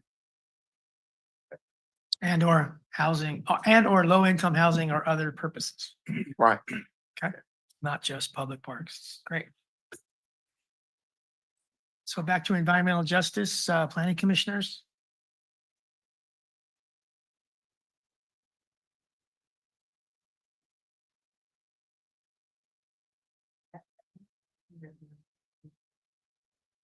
Go for the point I wanted to make earlier during transportation. Pollution burden EJ3, it says reduce impact of pollution from Highway 101 and other roadway. That was the edit. I thought maybe it's considers Highway 1. Yeah, but I wanted to add to pollution also noise, because I think a lot of people are going to move into the area and the noise is going to get worse on Highway 1. And I have some neighbors who were asking that I will ask for a noise wall, sound wall on Highway 1, so they will not hear it. But so I'm just mentioning it here now. Thank you. And just actually say quickly, there is also going to be a noise element to the plan. I didn't mention that earlier. It's one of the required elements of the general plan. So that's where things like noise will be addressed. So sound walls is a Yeah. big issue, Yeah. sometimes controversial. Yep. So how do we handle that comment?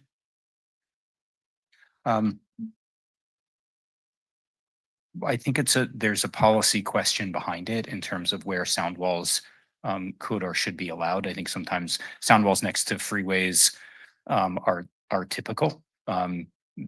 If they are typically very, very ugly, that is true. But that's a place for them. A lot of times we see sound walls around residential neighborhoods, and they're not really sound walls, they're sort of protection walls. And I think that's what we should try to avoid. So I think being clear. Try to avoid those around. If you have a sound wall around a residential neighborhood, there really are not a lot in this city. But I think that actually, if there's criteria around why you would put in sound walls in certain places, I think that's what the general plan should have. Okay, look forward to how you approach that. Any other commissioners' comments on EJ? Yes, EJ 11, encourage groceries, food retail stores to locate in Marina. As I said earlier, rather than encouraging, we incentivize. We define certain incentives for more businesses to come to Marina rather than encouraging.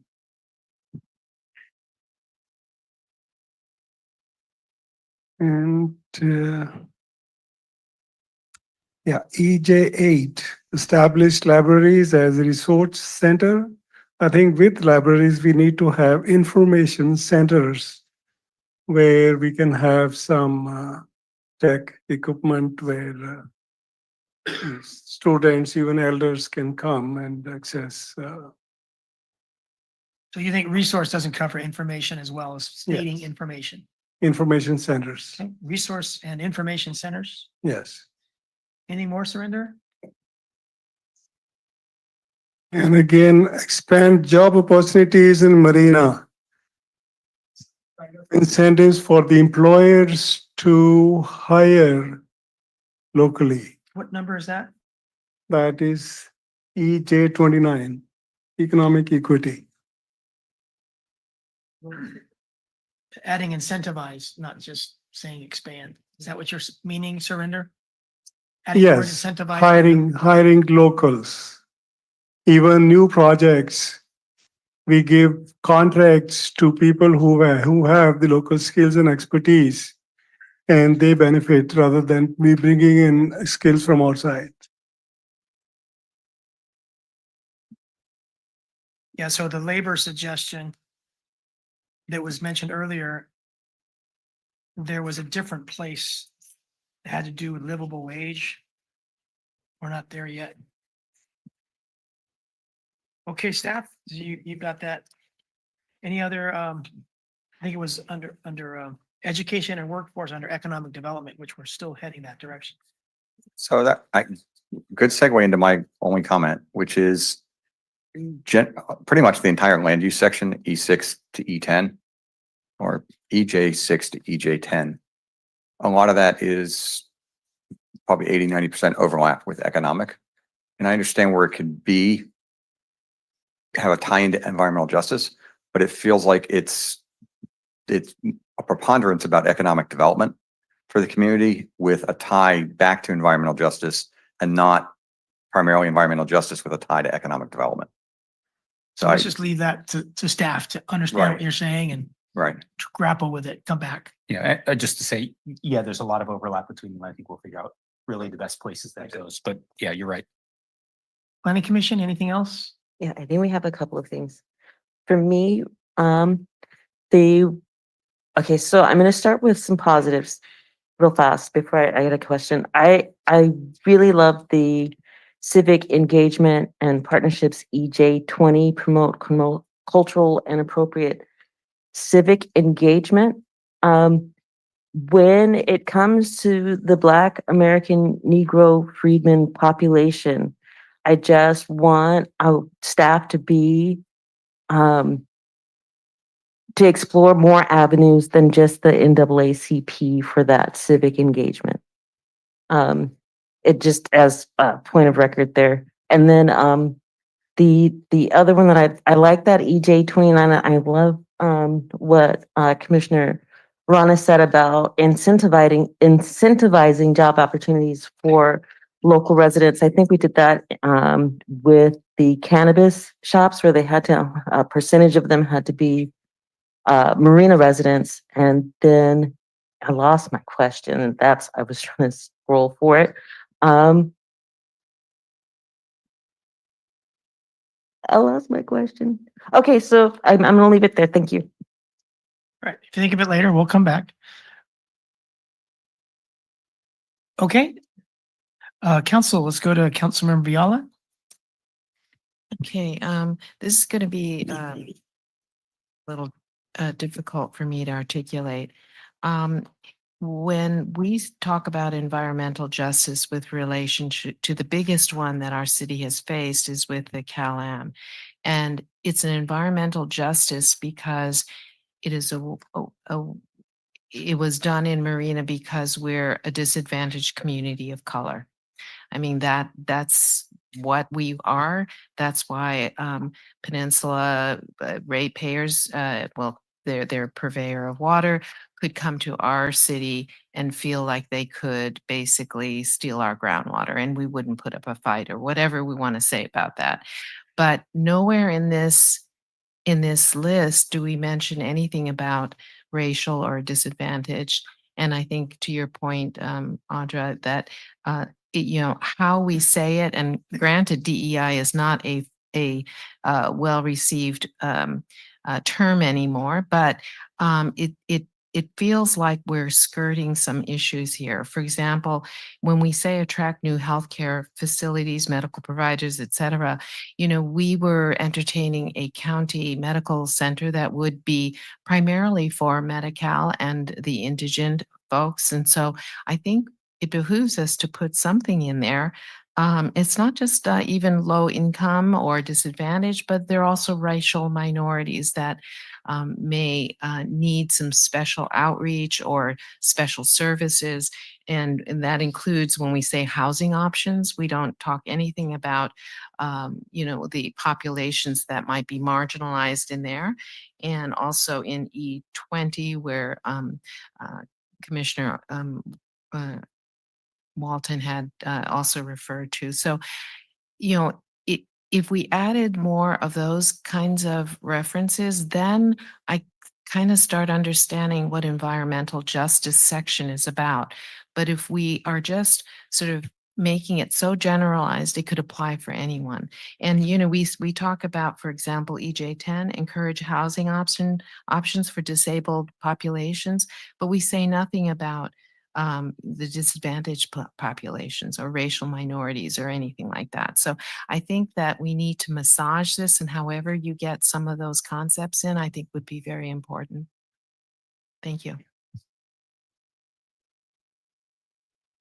Councilmember McAdams? Thank you, Mayor. EJ3, it says reduce impacts of pollution from Highway 101. Is that supposed to be Highway 1? Okay. And then EJ19, I would love to see if we can add beaches and coastline to this. So improve walk and bike access to schools, parks, beach, coastline, and food stores, or something like that. I'd like to add access to the beach.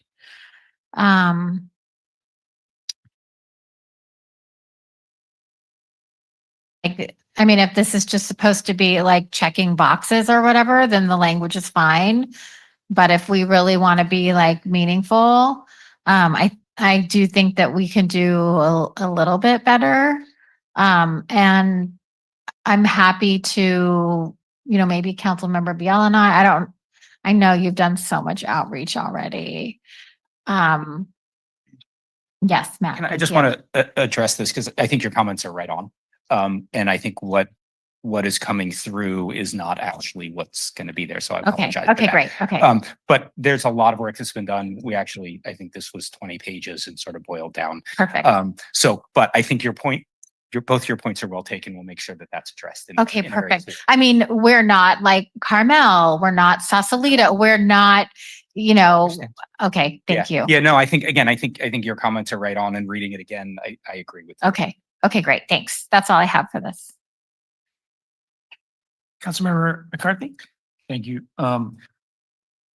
This maybe is a little bit high level, but just in terms of providing amenities that kind of mitigate the negative mental health impacts of our weather and our environment. I know we spoke about this early on in the process, and I still don't really necessarily see that encapsulated in any of these specific statements. So whether that's, ensuring there's enough windows in our housing, basic access to sunlight, those kind of things.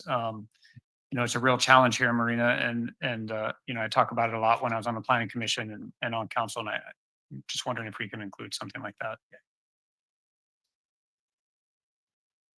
Okay, my only comment is we have a 40-point plan. I'm not sure how many points are in our DEI plan that our police chief, Councilman Biala, and others worked on for 6 months.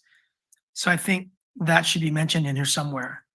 Implement the 40-point plan, say it in the right words. I'm not saying the right words. That's my comment. Councilmember Biala?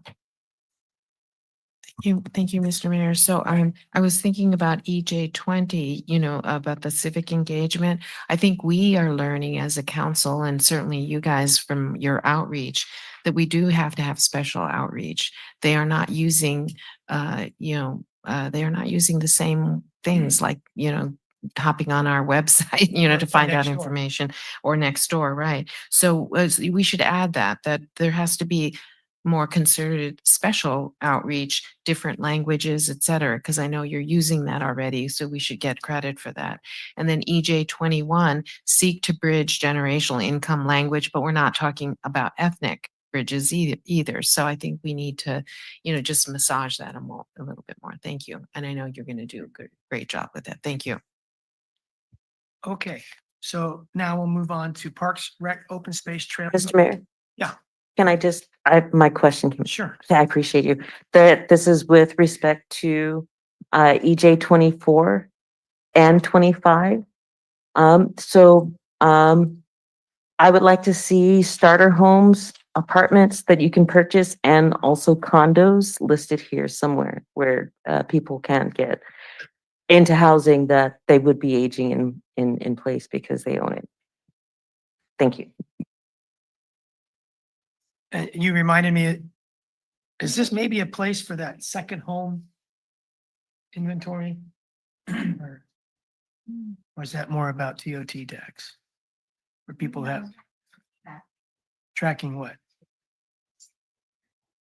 And can you describe how that might relate to this? Sure. So I'm seeing more second homes, empty homes in all the neighborhoods, not just the fancy new houses by Trader Joe's and in Sea Haven. So I'm curious to somehow have an inventory or a tracking of those. And this is not Airbnb ones. These are homes that are sitting empty, that are being used for weekend homes or coming for the holidays. So I don't know where that would go.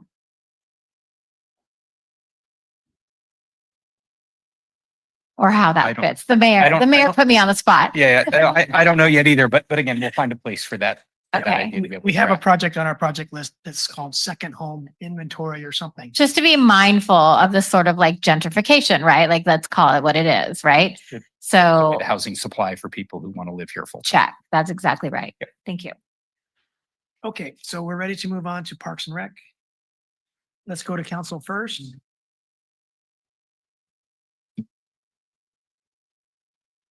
Under PR4, I thought we could add disc. Under PR4, I thought we could add disc golf as one of those IEs. That has been on our radar a little bit. And then we recently had a request for a trail through a perk pond so they could walk from one street and have a view of a pond that's behind the homes. That was Shoemaker Street, doesn't really matter, but something about, we talked earlier about using perk ponds for other purposes, and using them for trails for viewing wetlands was one idea.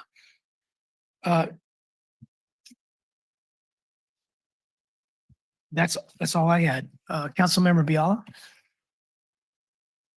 Thank you, Mr. Mayor. So great destination parks. We already have, pump track, we already have. Equestrian, we already have. The RV isn't maybe in the future, but we also have the Asian American Garden. We also have the Oak Woodland.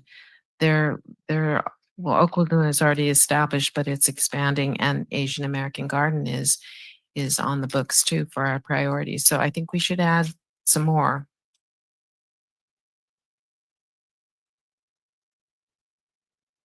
Anything more, Kathy? Also on PR8, prioritized park maintenance funding. It's not just funding. I don't know. It just seems like we should be saying that we actually implement an ongoing maintenance program, because we may fund it, but we've been having a hard time getting a system going. And that means, the maintenance of all park equipment, the landscaping, the bathrooms, the whole 9 yards. It's too easy just to say maintenance funding. I'm channeling Lisbeth Vischers. She harps on maintenance. No, that wording can definitely be changed there. Yes, and also PR 31, again, regular community events. So we have things that we haven't done yet, as an annual 5K run, seasonal surfing competition, visiting to Fort bunkers and stuff. But we've already got some that I think deserves to be added because they're significant and they could end anytime, like our wonderful Labor Day parade. It just stopped one year. So I think it's really critical to recognize what we already have. We have the Earth Day event, we have the MLK Junior event, we have the Multicultural Festival. If we're looking at other things, I wasn't part of the Wind Festival, or we have the Easter egg hunt, right? Is that the city, right? So, I would like at least to put in the ones that the city takes a lot of effort to do these events. And why are we not acknowledging them here? All right, thank you. Councilmember McAdams? Is that a legacy light? No, sorry, thank you. So PR 16, expand public access to the beach and coastline, sort of like, I think overall in general, when we're mentioning the coastline and beach, I'd like to, and you're saying expanding, I'd like to also add and protect. So expand and protect, like protect what we already have, right? Especially when we're talking about Cal-Am Decel. And then that's all I have. And thank you. Thank you so much for all this great work. And thank you to the Planning Commission.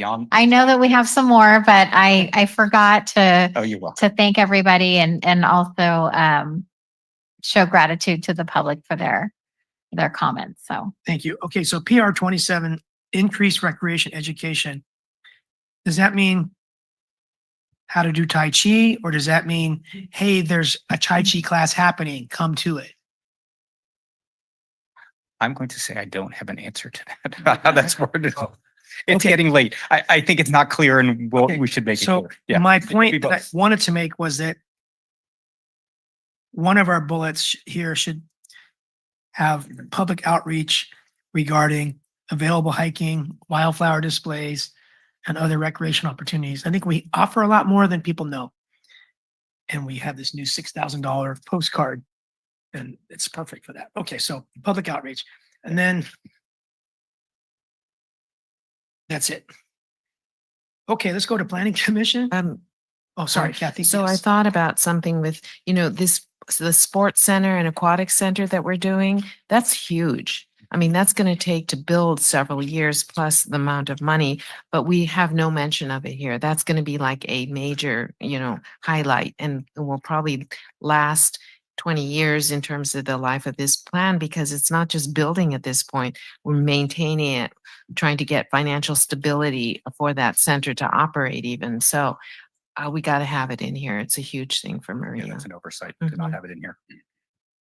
Okay, thank you. Let's go to Planning Commission for Parks and Recreation. All right, so I had two comments, but the comment I have about that is, wouldn't the general plan, like in the Parks and Recreation, won't there be a table of all the key facilities that we have in it?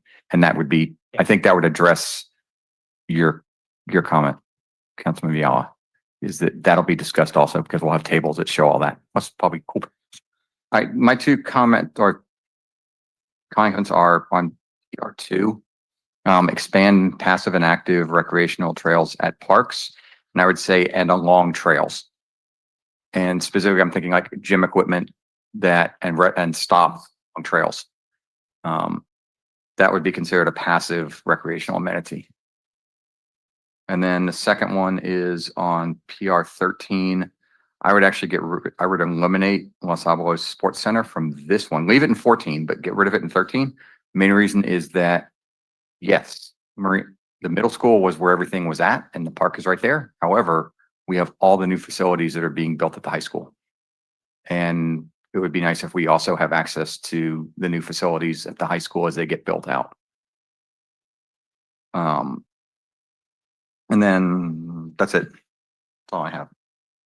So on PR 13, how about we say to increase public access to district facilities, Correct. such as Marina High School or Los Alamos Sports Center?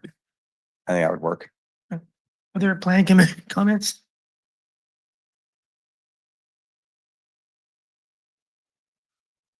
Yes, in recreation, I suggest adding maybe PR 32 to expand and modernize the after-school facilities like teen center and the child center that we have here, because the Marina population is going to grow and the number of students also is going to grow. So we need to expand these facilities. Thank you.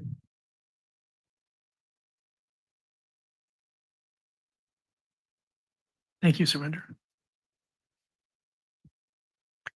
Yeah, I've got, I think, three quick ones. The first one, PR3, increase park access.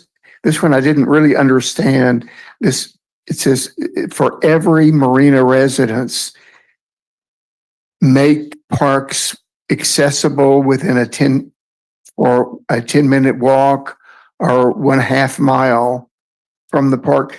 Is that feasible to? We're starting with all the residents in Marina, and now we're going to say we're going to back up and make a park now so that they're no farther away than 10 minutes or 1/2 mile. That's, I think, a good example of a goal and something the city's striving for. That's measurable. All right. PR4, Is. the campgrounds and RV parks are almost non-existent in Marina. So this is a goal to create more of those. Is that right? Correct. Okay. As those. Yeah. Right. But I mean, you've named them. So not only campgrounds and RV parks, but more than that. Okay. And the last one, prioritize the funding for new parks to keep pace with population growth. Wouldn't we be better to require new developments to specify what we want and put the burden of funding them on the developer? Yeah, there's already an impact fee for that, the Quimby fee. Yeah. Yeah, but I think you're right that the policy itself could be worded a little bit differently to reflect that. Because you're saying prioritize the funding, but that kind of implies that the city will find a way to fund the parks, the new parks, to keep pace with population growth. Our population growth, a lot of it is in new developments, major developments. And hasn't the city been requiring the developers to provide specific acreage of parks? So Richard, sometimes it's not enough. So how about we say leverage developer impact fees for new parks to keep pace with population growth? Right.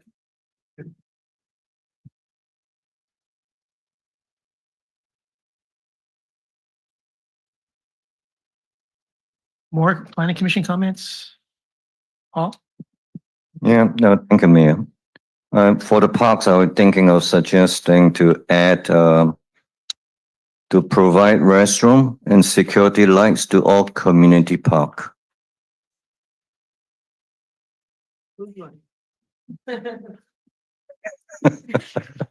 I'm saying the right thing, I guess.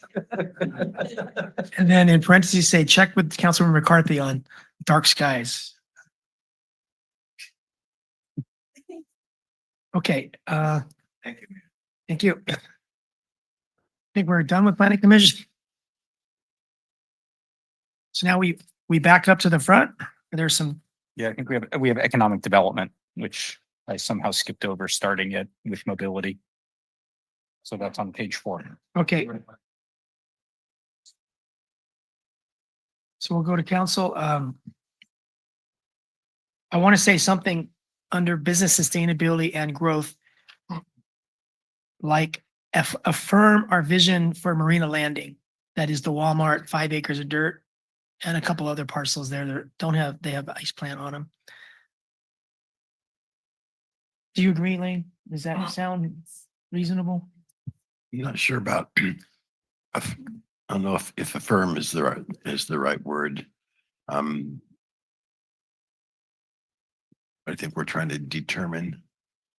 Okay, determine something about that. It's one of the elephant in the room things. And then the education and workforce is where we would put in that sentence suggested by Ruben. And I forwarded that email to Allison, so she has the language. Other council? Councilmember Rabiala?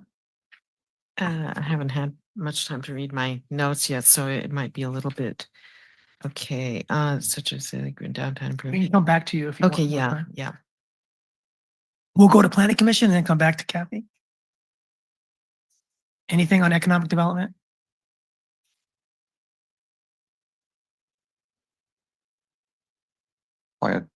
Okay, so this is where I would put AI. And I would actually relabel the whole section, economic development and innovation. Then I would create a subsection underneath that, that would be, we would just be relabeled innovation also.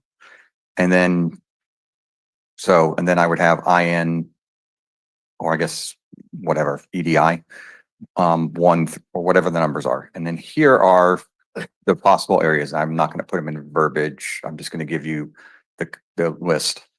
Traffic management, predictive maintenance, energy management. I can't read my writing. We'll skip that one. Community resilience, predictive healthcare, smart zoning, shared mobility, smart citizen services, and support to small businesses, which is /analytics. And yes, I will send you an email with this. Good, because my wrist hurts. Planning commissioners?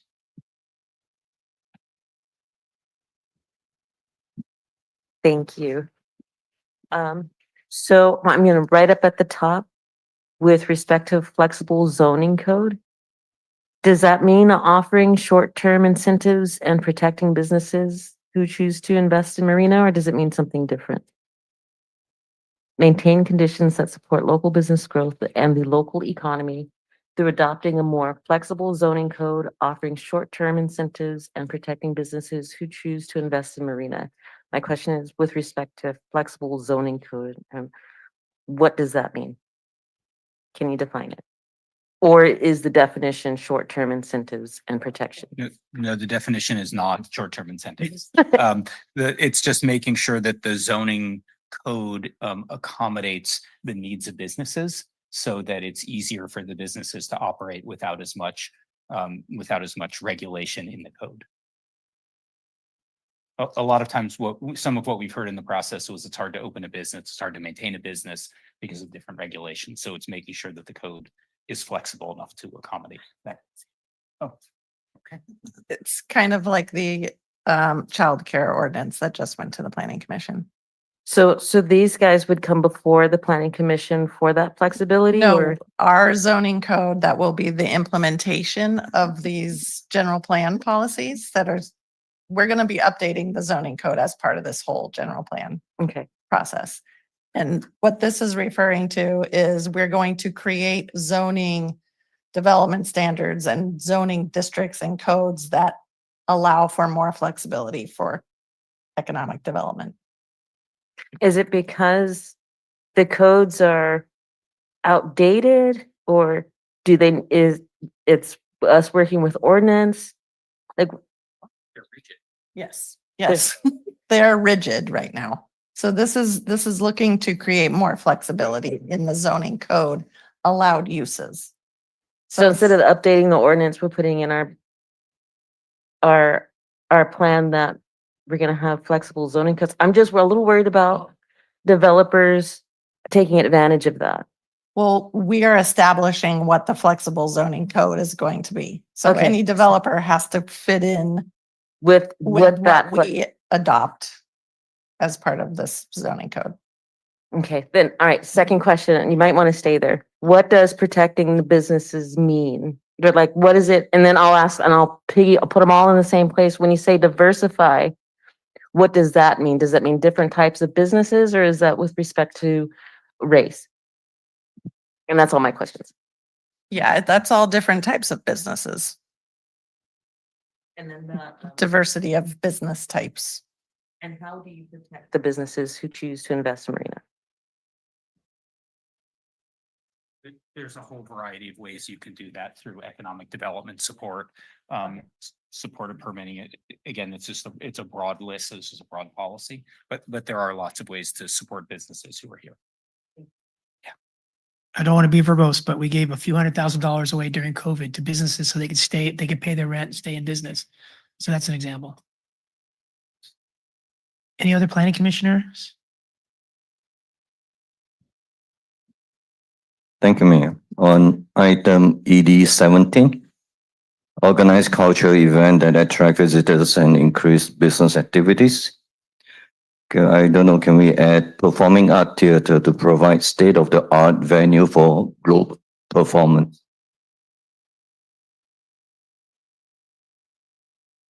Sounds like a good place. It's a great idea, whether it's here or somewhere else. All right, thank you. Yeah. Okay. Planning Commission, are we done with this section? Is there any other section? I have just one point. Surrender. Yeah, in ED4,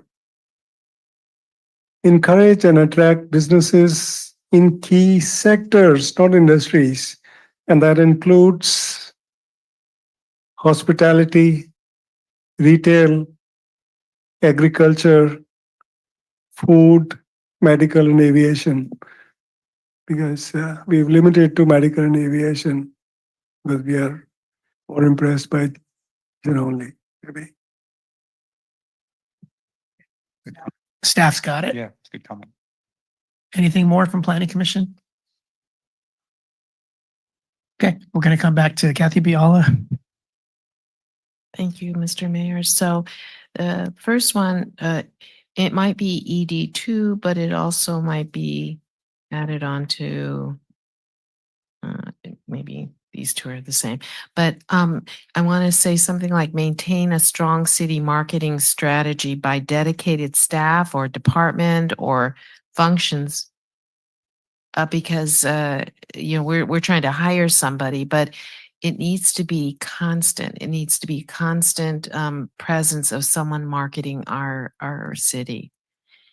And along with that sort of, and maybe this has to do with our branding because we don't have that, but I wanted to say that we have to develop initiatives that maximize the promotion of Marina's special assets. We're a coastal city. We have a lot of diversity, the presence of threatened species, animals, and plants, native the Flandrian dunes, the ocean and the river awareness opportunities for tourism. And thank you, Brian, for the river. I mean, we should be maximizing that too. But we need to have a strategy that is attractive for all those reasons, not just to say that we're going to attract businesses. We need to know what it is about us that we can say other than the actual space that you might build a business in. This is the lead in, and then next steps give a lot more detail. Okay. However you want we should do it. Also, Is that correct, Matt? Yeah, I mean, again, I think another great comment of things to think about in terms of making sure that the assets of the community are clearly identified in the plan. Okay, ED 19, we just say partner with the Chamber of Commerce. I would add in some other things too, because I don't just want to see that one. The Regional Tourism Bureau, business associations, etc.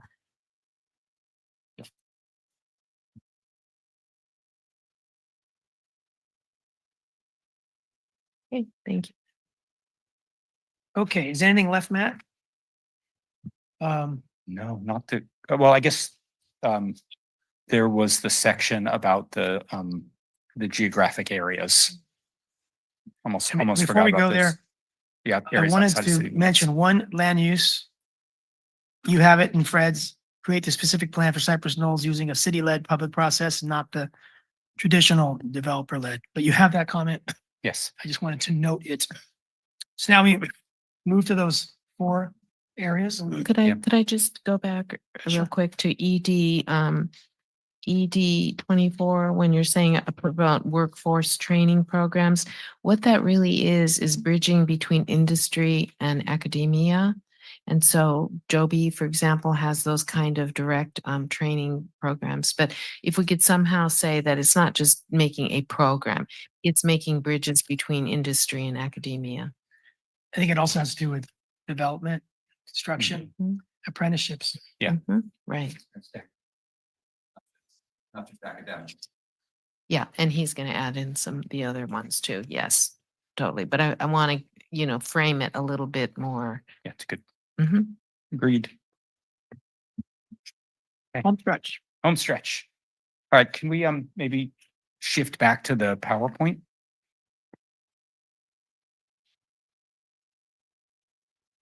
So I can find where this is.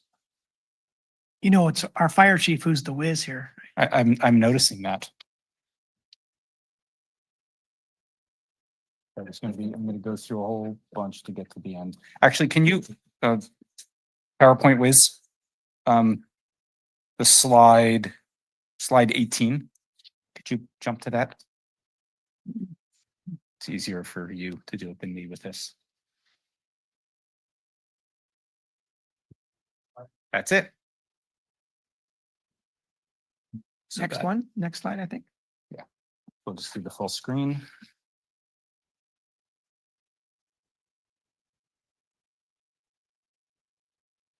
It's the delay. Kathy, do you want to lead this? Or Councilmember McAdams? Okay. No comments from council. Planning Commission? Audra? On the former landfill, on the green areas, the green area just across from Inner Garrison, is that also landfill? And then all of the like the island, looks like I don't want to say Hawaii, but it's coming off there. Are those also landfills in green, or is that something else? I'll let you answer. Only the area outlined with the number 2 in it is the landfill. So I think we all agree with your recommendations, is what I'm Okay. assuming. Anything more from Planning Commission? Anything more from City Council? I think the Great. Blanco is the ideal thing to move ahead with that. Yeah. I don't know if UCSC will support that or not at LAFCO, but oh, they will. Yeah. Good. All right. Go ahead. The only question I have on Blanco, the Blanco property, that's part of the county right now, is not, did they remove that from their 6th element? Okay. Oh. Okay. Okay.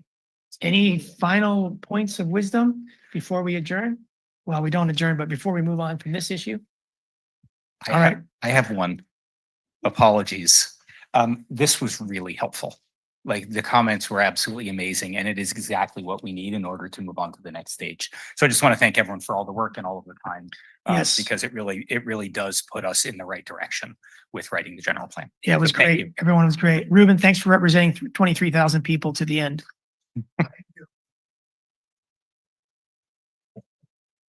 And online, we have Brian and Kathy and Fred and Jeffrey. Thank you for being here to the end. Okay, so we have one more item on the agenda. Planning Commission may not be interested. You're welcome to stay or not stay. It's up to you.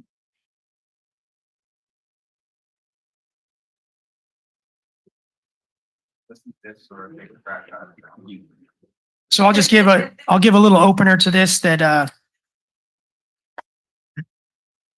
I think council is not really aware about the meeting scope or even the timing, how much we have time to speak, what's the end time of the meeting. And so Lane and I thought it would be appropriate that we prepare you for the April 29th meeting, so you know what to expect and what not to expect, and so that you can convey that to the expectations of the public. We think that we won't succeed if the public is frustrated because they come for one reason and they don't get that covered. So I hope when we leave tonight, we'll all know what to expect and what not to expect. And we'll be able to prepare our comments, knowing what's going to be appropriate to comment on. I'll turn it over to Lane. Great. Thank you, Mayor. So Alice and I have been working with the Park District on just a general agenda for our meeting on Tuesday. As we went through it, became very apparent that this is not just a one meeting. This is a multiple meetings as we move through it. And we really think that the first meeting really is going to involve just understanding the background and the history and existing what is going on there. And that will take several hours to get to that point. And so kind of what we overall main purpose and the desired outcome of going through this process is to jointly understand and come up with a plan on how we're going to maintain that park and how we're going to operate and improve that park. The interesting thing is we have a big park, and part of it is owned by the city, part of it is owned by the district. We don't really have any agreements or plans or anything of how we're going to work together. You have a district that has a master plan for the whole park, but yeah, part of it is us. We don't really have a master plan. So it's really tackling these whole big issues. And as we go into the background, we're going to be looking at the ownership of the parcels. We've had, we'll have them available tomorrow to the council. We have the copies of all the deed restrictions for all the parcels, not only ours, but the Park District. We're going to go over the lease agreements, the Holiday Inn, instill, take permit, other covenants, other obligations. We're going to review the management and maintenance obligations that exist, where current funding obligations are. We're going to talk about just the historic roads, and that is just to give a overview of the background and a foundation. Again, as we've been going through this process, I have learned a ton of information. I think it's going to be really enlightening to all of us. Then we're going to talk about, these are our primary guiding documents. They have a master plan that they adopted. We have an implementation plan, but as have dug into it, the city never adopted that implementation plan. Came to the council once, they didn't adopt it. They put it off to another meeting, had another hearing, and didn't adopt it. And so got a plan in 2012 that was never adopted. And if there's other guiding documents that come up, we'll look at those. We're going to talk about high overview of the key projects and plans. The library that is currently there, the MLK Sculpture Garden, the Oak Woodland Community Garden, Urban Food Forest, the Asian Garden Plan, and the Lock Patton Park, the Pond Maintenance and Management Plan. So those are the key projects, but there may be other key ones that we aren't aware of. Then we're going to talk about existing conditions, needs, and issues, the current maintenance status, current observed conditions, talk about day-to-day maintenance, day-to-day management, get some jurisdictional clarity on this. We'll talk about where we are on the master plan implementation from there, and just other conditions, needs, or issues. And that will, we think, and we're going to refine our timelines, but that will take the bulk of the meeting. And then we'll open up for public comment. And then we'll get the council and board comments, and then any direction at that point of what we want to look at and focus at for our next meeting. If possible topics are, what we're going to do to update our management. What do we want to do to update master plan, clarification on maintenance. Right now, as we've gone through this process, what we've learned, we've all thought that the city has an obligation for the maintenance of the park, and we don't. That obligation expired in 2012. It was a very fixed period of time for certain things, and that expired. And so we're going to talk about legal issues associated to the deeds, potential cost sharing funding strategies, if we want to realign ownership of the parcels or things like that. That can all be future direction that we get. And that is kind of what we have laid out for the agenda next Tuesday. Okay, unusually, I want to start out here. Has to happen in 2 hours. Got an email from the general manager, MPRPD, saying we have to be out of the room by 9. So that's a hard stop. So if you try to squeeze this in 2 hours, I just don't think there's any way.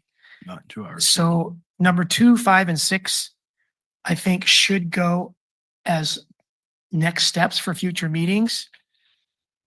Because just going through 3 and 4 is going to take a long time. And I think that Block Pad and Pond Maintenance and Management Plan is a document, should go under the guiding documents number 4. It's not a key, it's a key plan, but so is the master plan and so is the implementation plan. So I think that number 5 should go, the landscape LPP Pond Maintenance and Management Plan is a document, unless it's not. Maybe they're talking about the future plan. I don't know. Okay, so my main overall comment is that we want to be sure we stay within 2 hours, and we want to be sure that people are not frustrated, including ourselves, because we don't get what we think we're going to get at the end of the meeting. And I think that the purpose jointly develop a plan for maintenance and improvement, it sounds like that's a desired outcome for this meeting. And I don't think it's a desired outcome for the big process, which might last 2 years. And so we have to be clear that that's not going to be accomplished in this meeting. And we want to make sure the public is not misguided into thinking that that's a meeting goal. Okay, let's go to Councilmember McAdams. I was going to say, there's no way we're doing all this in 2 hours. So I just would, did staff come up with this or they gave this to us? Staff, Allison Okay. and I met with Sharon and Jake, and so we've been working on this. And then Allison, been going back and forth, and Allison just she and I finalized this afternoon. Okay. We're meeting with them, Sharon and Jake, tomorrow morning to do an overall final. Okay. And so the lease, or I'm sorry. Sorry. The lease has never been like reviewed or renegotiated or anything, right? Nope. Okay. And the lease for the park? Yeah. So the maintenance lease, yeah. There's a maintenance agreement. Yeah, the maintenance agreement. Okay, is there a lease agreement? I think there's a lease. Between who? The city and the Parks District. We'll clarify those. Okay, but for sure the maintenance agreement has lapsed and expired and has never been. That's correct. And I would guess that's number looked at. 6. Okay, so for me, that would be the priority, but we don't necessarily need to talk about it because that's between the city attorney and the management district, right? I mean, that's. Yeah, I think everyone has been operating off these false assumptions that it was the city. It's the city's, that's right. Responsibility. That's right. And part of it is to make this very clear. We've gone through these documents and it's not our responsibility. What's not our responsibility? The maintenance of the park. What about the properties we own? Our properties, yes,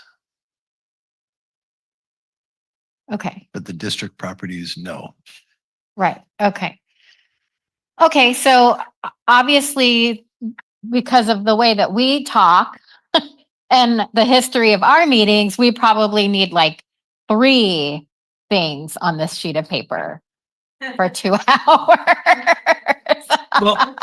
Well, we could restrict the number, we could say that before number 8, we don't talk. And when number 8 happens, we each max out at 3 minutes or 5 minutes. I mean, I wasn't planning on talking anyways, and that's why I was kind of like, how are we doing this meeting? I mean, I think it's important we don't just show up and there's us and then 5 of them and everyone likes to hear themselves talk and then we just don't do anything, right? If we get 20 public commenters or we get 3 Yeah, public commenters, exactly. That's it makes something a else too. difference. That's right. So I just would really want to know what is the goal? What is the focused goal Of the meeting. Yes. And what is the tangible thing that we want to walk away with? Yeah, so after the multiple meetings, the tangible thing is we want a clear understanding of whose responsibilities it are for the maintenance and the operation and management of the park. And the actions that have to happen. Who's going to take out the radio remnant that's so ugly? Who's going to trim the trees? On whose property? Okay, that's great. And in the meantime, there's homeless people and prostitution and people doing drugs and people cooking in the park and our residents aren't feeling safe going to the park. And so I don't want to wait another, 3 years or whatever. So you all can figure this out like that. I'm not happy to hear that. So that doesn't sound quick enough for what we need, what our city needs. So how do we get to there? Right. It sounds like a 1 or 2 year process. No, I think it has to be much quicker than that. I mean, there's still trees falling over from the last winter storm in Log Padden Right. that never got cleaned up. So I think as we go through, and I agree with you that this first 2 hours, maybe we are just talking long-term, big picture. This is the goal, the outcome that we want to get through this process. We don't want to drag on 2 years.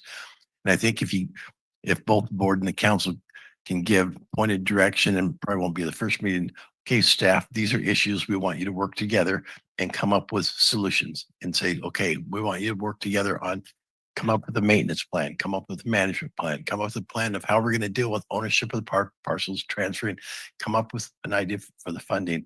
And that we can work on the staff level rather than having, like you said, a gazillion board meetings. But I think for this meeting, I think really probably focusing on just number 3 and just go through the whole, the legal documents. And so people understand this is where it is. This is the history. This is the background. Okay. I mean, I think what the issue is though, I mean, we can, point fingers and who owns what and who does what, but who's writing the check? Like that's what the main question is, right? And they're going to go, oh, well, you guys are, and we're going to go, well, no, you are. And so I still think that we're not going to necessarily end up anywhere.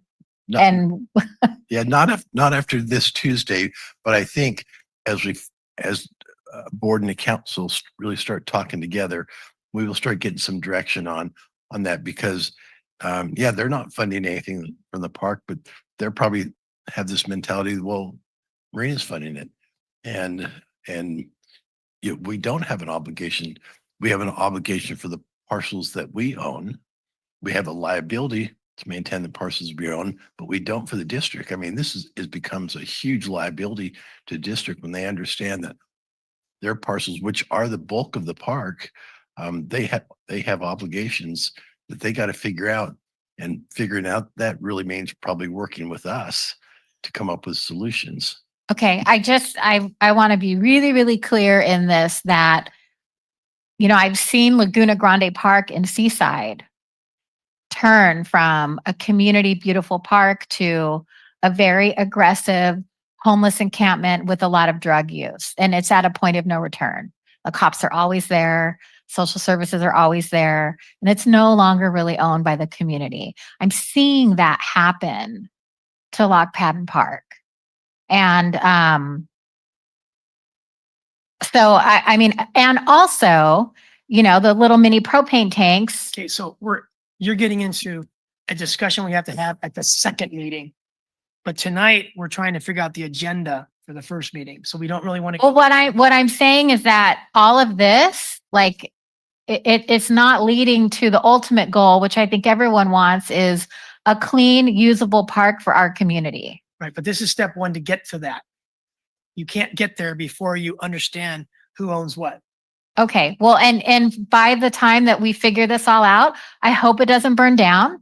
And I hope that it doesn't become like a point of no return homeless encampment that we have no control over. If it burned down, we'd save a lot of money. No tree trimming, no pond vegetation management. Just kidding. Okay. Councilmember McCarthy and then Biala. Thank you, Mayor. I appreciate this because I was really worried about what a Tuesday was going to look like. And my takeaway is, as you mentioned, we might have about 3 minutes, so be prepared, right? All of us. And then also, you know, the public, you know, who knows who's going to show up. History has said that, you know, Asian Garden folks tend to show up, you know, Pump Track in previous years, all these kind of entities might show up. We're going to need to be prepared to scale down their time too. So if we know people that are going to come speak, we may want to prepare them. Hey, have a 30-second plan, have a minute-and-a-half plan. So how do we do that? Yeah. Well, we can try. We can. I think a lot of us are connected to the communities that are going to show up. And so I think we can kind of warn them in that way. And I'll just say that. And the last thing I'll say is I see Mr. Markham has his hand up, so maybe we could go to public comment before the end. Yeah, we'll go to Kathy Biala and then Jeff. Okay, I think number 3 is going to be horrendous. I think I totally agree with what Jenny has said, Council Member McAdams, because this is not something that we craft this kind of an agreement, a legal agreement from the dais. I mean, I just think this needs to be handled by the staff of you know, the entities, and they take the deed restrictions, they talk about it and prepare something for us that seems reasonable. If we put this out to 5 of us, and how many of them? 5? It will be totally a mess. I think we need to start with something. We don't start crafting agreements from the dais. It's presented to us, then we refine it, and we have questions and concerns about it, but we don't say, we start from nothing. And what's your thought about how much the city should pay versus, the regional park? And, do you want this land swap or this one? Or, what are we going to do about the homeless people? I'm telling you guys that we're never going to get to any kind of an agreement. Let Lane and whoever over there is in charge, and you guys with your attorneys craft something that seems fair to us, then you bring it back to us. I think that's their plan, but I think Jake Smith is going to speak for half an hour so that we understand number 3, 1 through 8 under number 3. And I think somebody should do the same with number 4 so that we all get on the same page about number 3 and number 4, but we don't speak, we just listen. And then at the end of the meeting, we have 3 minutes, 5 minutes, whatever it is, say whatever we want. Okay. I don't think that's going to work. You do a presentation, everybody is going to want to have questions about it.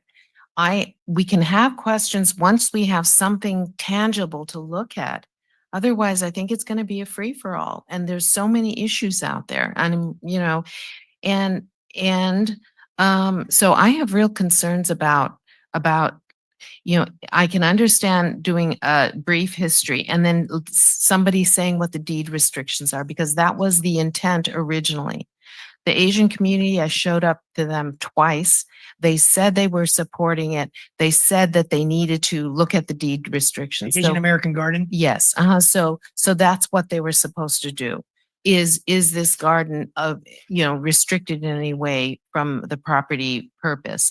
But now we've said we got to have this agreement. We got to know what to do about the land parcels and who gets what and how much each one is going to spend. That is completely not, part of what I think that I was anticipating for a third round. I think we were originally thinking that the city of Marina has acted as though that is our park. We have, for the most part, funded the things that needed to go there. We've taken responsibility. We've created community excitement about the Martin Luther King Jr. events. The Oak Woodland is a draw to people to be there, and the Asian Garden will be the same. So my thought was they maybe needed to see a concept plan because one of the former board members asked for it. So we worked on that, and they can give us a blessing for all the things that we have already done, plus the things that we're anticipating, whether it's the food forest or the Asian Garden. But it won't stop us from going ahead with what we normally have done in the past. And barring that there's any specific deed restriction against these kinds of things that we've done in the past or are thinking of, I think we keep it simple.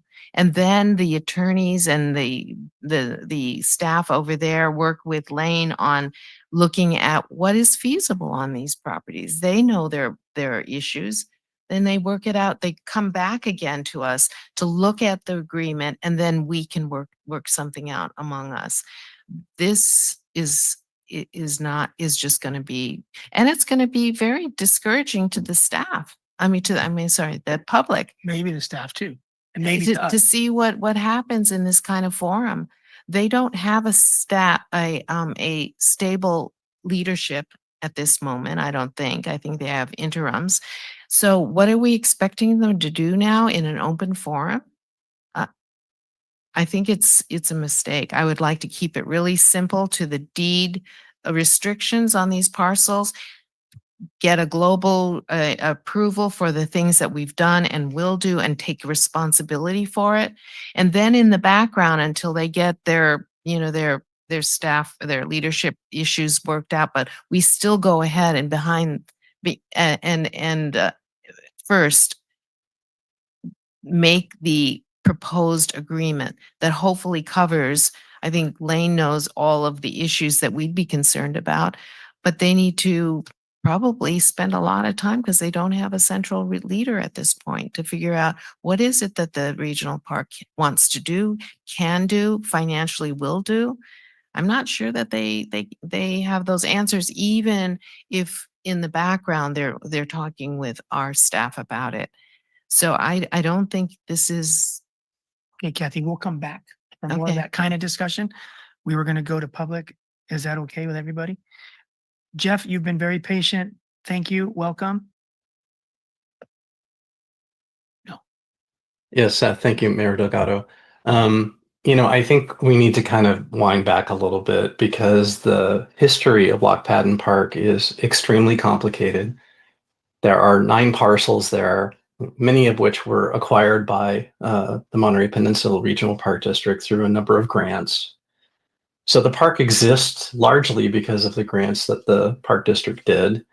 And working with the city, we've, it's been very fraught, but, we put together something that, put the park together. How well we've maintained it, I think I don't think either one of us have done a great job there. But we know what the public wants. It wants that park to be a beautiful place. It's the only coastal wetlands inside of a city limits that I've been able to find within California. And it is a unique gem that everybody in our city and everybody within MPRPD Ward 1 wants to be a beautiful place that we can all go and be proud of. And I'm hearing a lot of stuff that I'm not happy with tonight, because it doesn't sound like a problem-solving approach. It sounds like, you're responsible for this, or we're no longer responsible for that. That really frustrates me, because we know what our people want. We know what this park wants to be. It's unique and it's beautiful. And I think we're going to have to take the time during this joint meeting to understand the history and how complicated it is. And then we're going to all have to be really smart about how we're going to approach this going forward, because it's going to be tough. There's going to be a lot of complications because that's the way the park is. There's nothing simple at Log Cabin Park. But the species that are there, the pond that is there, the people that walk through it, we know what we want it to be. So let's approach it in that problem-solving manner, because I don't like what I'm hearing here. Thank you. Okay, thank you, Jeff. Anyone else? Please raise your hand on Zoom. Okay, we'll close public comment. So I agree with Kathy and I agree with Jeff. And I think the solution to this meeting is to stick to number 3 and 4 and include the pond maintenance and management plan, if that's a document, and I think it is, in number 4, so that we have one meeting that brings us all up to speed on the background, the deeds, all these other things that are listed here, and the guiding documents. We stay quiet until it's our time to talk. We have 3 to 5 minutes, depending on the time, after public comment, to give direction to staff, which will probably be keep going, answer these questions that I've just mentioned in my 3 to 5 minutes. Here's where I hope we go next. And then we leave it to staff to come back with another meeting. Okay, Councilmember Biala? To me, to me, number 5, it should not be a big issue to say these things that we've built, there are no deed restrictions, and we do an agreement that we take all the liabilities, just as we always have for the MLK and the Oak Woodland and the Asian American Garden. If we don't get this, and this is the 3rd time that the Asian communities have come together and been there and keep getting delays, when we're not doing anything inconsistent with the original master plan. I'd like to be able to start doing a brook, because that was in the master plan. We can't just keep waiting for all these issues to resolve itself. There are ways in which we could streamline that. They've already said they supported it. They don't need, these other things have to be done, but not as a first step. That would take 2 or 3 years. And just like what Councilmember Jenny has been saying, is that meanwhile, there's nothing going on at the park until we resolve all this stuff. That shouldn't be. And why wouldn't they go ahead and give us the thumbs up, so we continue what we need to do, including whatever little maintenance that we've done, etc., and go forward. I'm really, really disappointed that this was, a meeting that was encouraged to happen so that they would have more time before the Asian American Garden got a thumbs up. I don't want it to be delayed. No other projects have experienced a delay and continue to not be delayed, unless I just assume that we go ahead and do it. But I would rather them give a formal heads up or endorsement, or sign an agreement on liability issues, whatever it takes. Well, I think that 2 other things that have been delayed: vegetation management in the pond, tree trimming, and I think that Public Works crew has been told, do not do anything in Lock Padden that's not essential emergency safety. So there's a lot on hold right now. And Right. we know that the public, one of their main points of interest is doing something with the pond. But I don't think that is going to be discussed during this meeting, except during public comment and maybe during council comments and board comments. But we need to make sure that the public knows you can talk about homeless, tree trimming, pond management. We'll hear you, but there won't be any decisions made on those tonight, because that's going to take more time at a subsequent meeting, this 2 hours is going to be eaten up by these main topics. Do you honestly think that if we bring up lease agreements, maintenance and management obligations just to cover it, that there's not, you haven't opened the door now to huge amounts of discussion? Yes, you have, that's the point, is to open the door for discussion. But during this meeting, the discussion is going to be limited to 3 to 5 minutes per each of us and some number of minutes to the public, depending on how many show up. And the expectation going in has to be, don't expect a lot of discussion on issues other than, well, you can talk whatever you want for a short period of time. Mhm. I want number 5 to be included in tomorrow's agenda. If you include number 5, you're going to need an hour, maybe 2, maybe 3, Why? because everyone's going to have opinions. And you're looking, I think it sounds like you're looking for an action vote, thumbs up, go ahead on this or that project. And I don't think that that's in the cards for this meeting. Is there an expedited way that some of these projects could continue, like tree trimming, Asian garden? If the city were to indemnify the park district and take responsibility for, all aspects of those projects?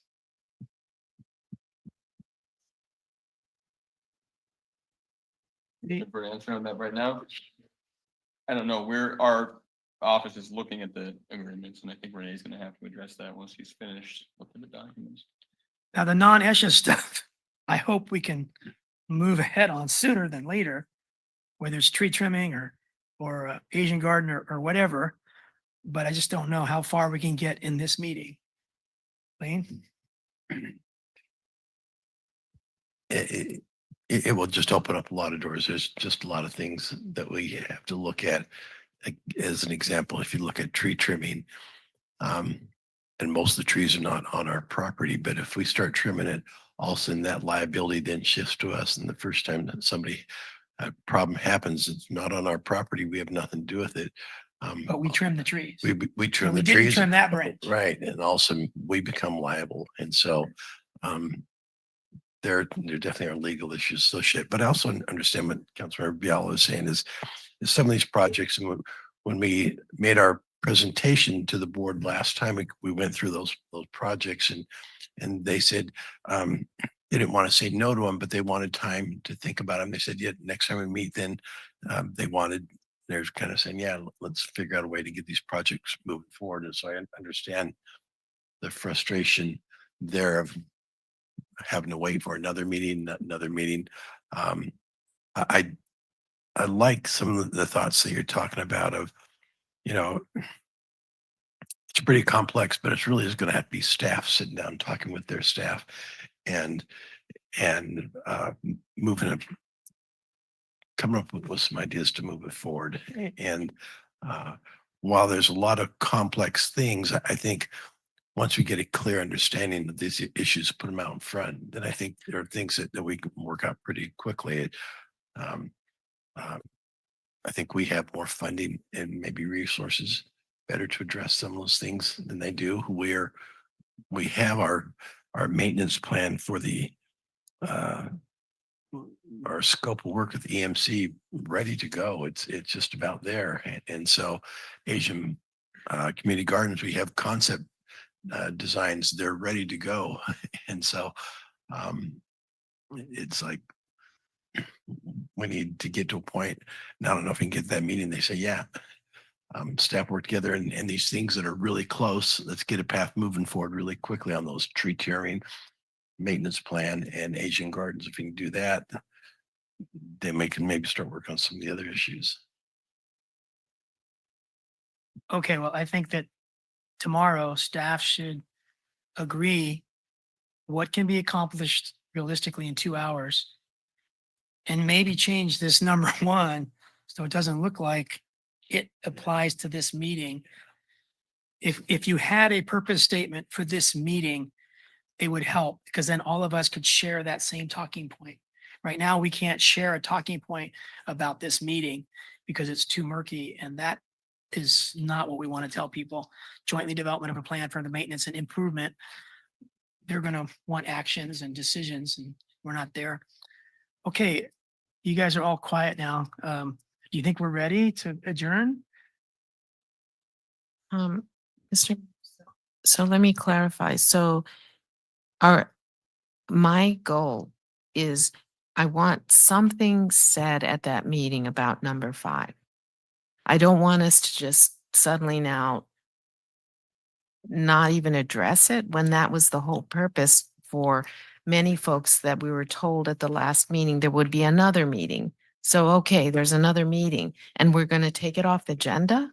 Well, if you did mention it, the easiest thing to do would be to address it the same way they're addressing number 3 and number 4, where they mention them, they give some explanation about them, maybe talk about the next steps, which are challenges or opportunities, whatever, but that there's no discussion about them until we have our 3 to 5 minutes to talk about everything. And the public has 1 to 3 minutes. And then during our public comment, we say what we want staff to do next. Yeah. But there And wouldn't be well- any resolution to any of those 5 things listed under number 5. okay, but what if we were to suggest for the Asian American Garden that we do an indemnification agreement so that we can start Yeah, the so brook you would say and the that, or I would rocks? say that, whoever wants to say that would say that during their council and board comments. Mhm. And then when the meeting was over, staff to staff would meet in the near future and go over those comments and try to make progress. But I'm really glad we had this meeting tonight so that nobody expects what's not going to happen. But I would rather not adjourn until we understand what's not going to happen and what is going to happen.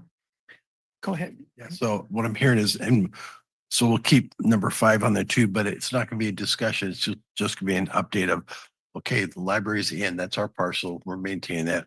MLK, we've completed that. City's maintaining that. Oak Woodland Community Garden, almost done.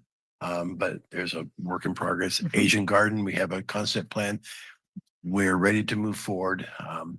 And then also the pond maintenance management plan, we have it. But that can go up under guiding documents, right? Well, the implementation plan was meaning that what I'm going to say there is we have a scope of work with EMC to really move forward and get that monitoring plan. Again, we're on hold until we can get an agreement. So it just kind of going through those 5 and say, and I'll probably add tree trimming to that too, just so that it's very clear. These are projects that we are geared up and ready to go on them, and we need to address them.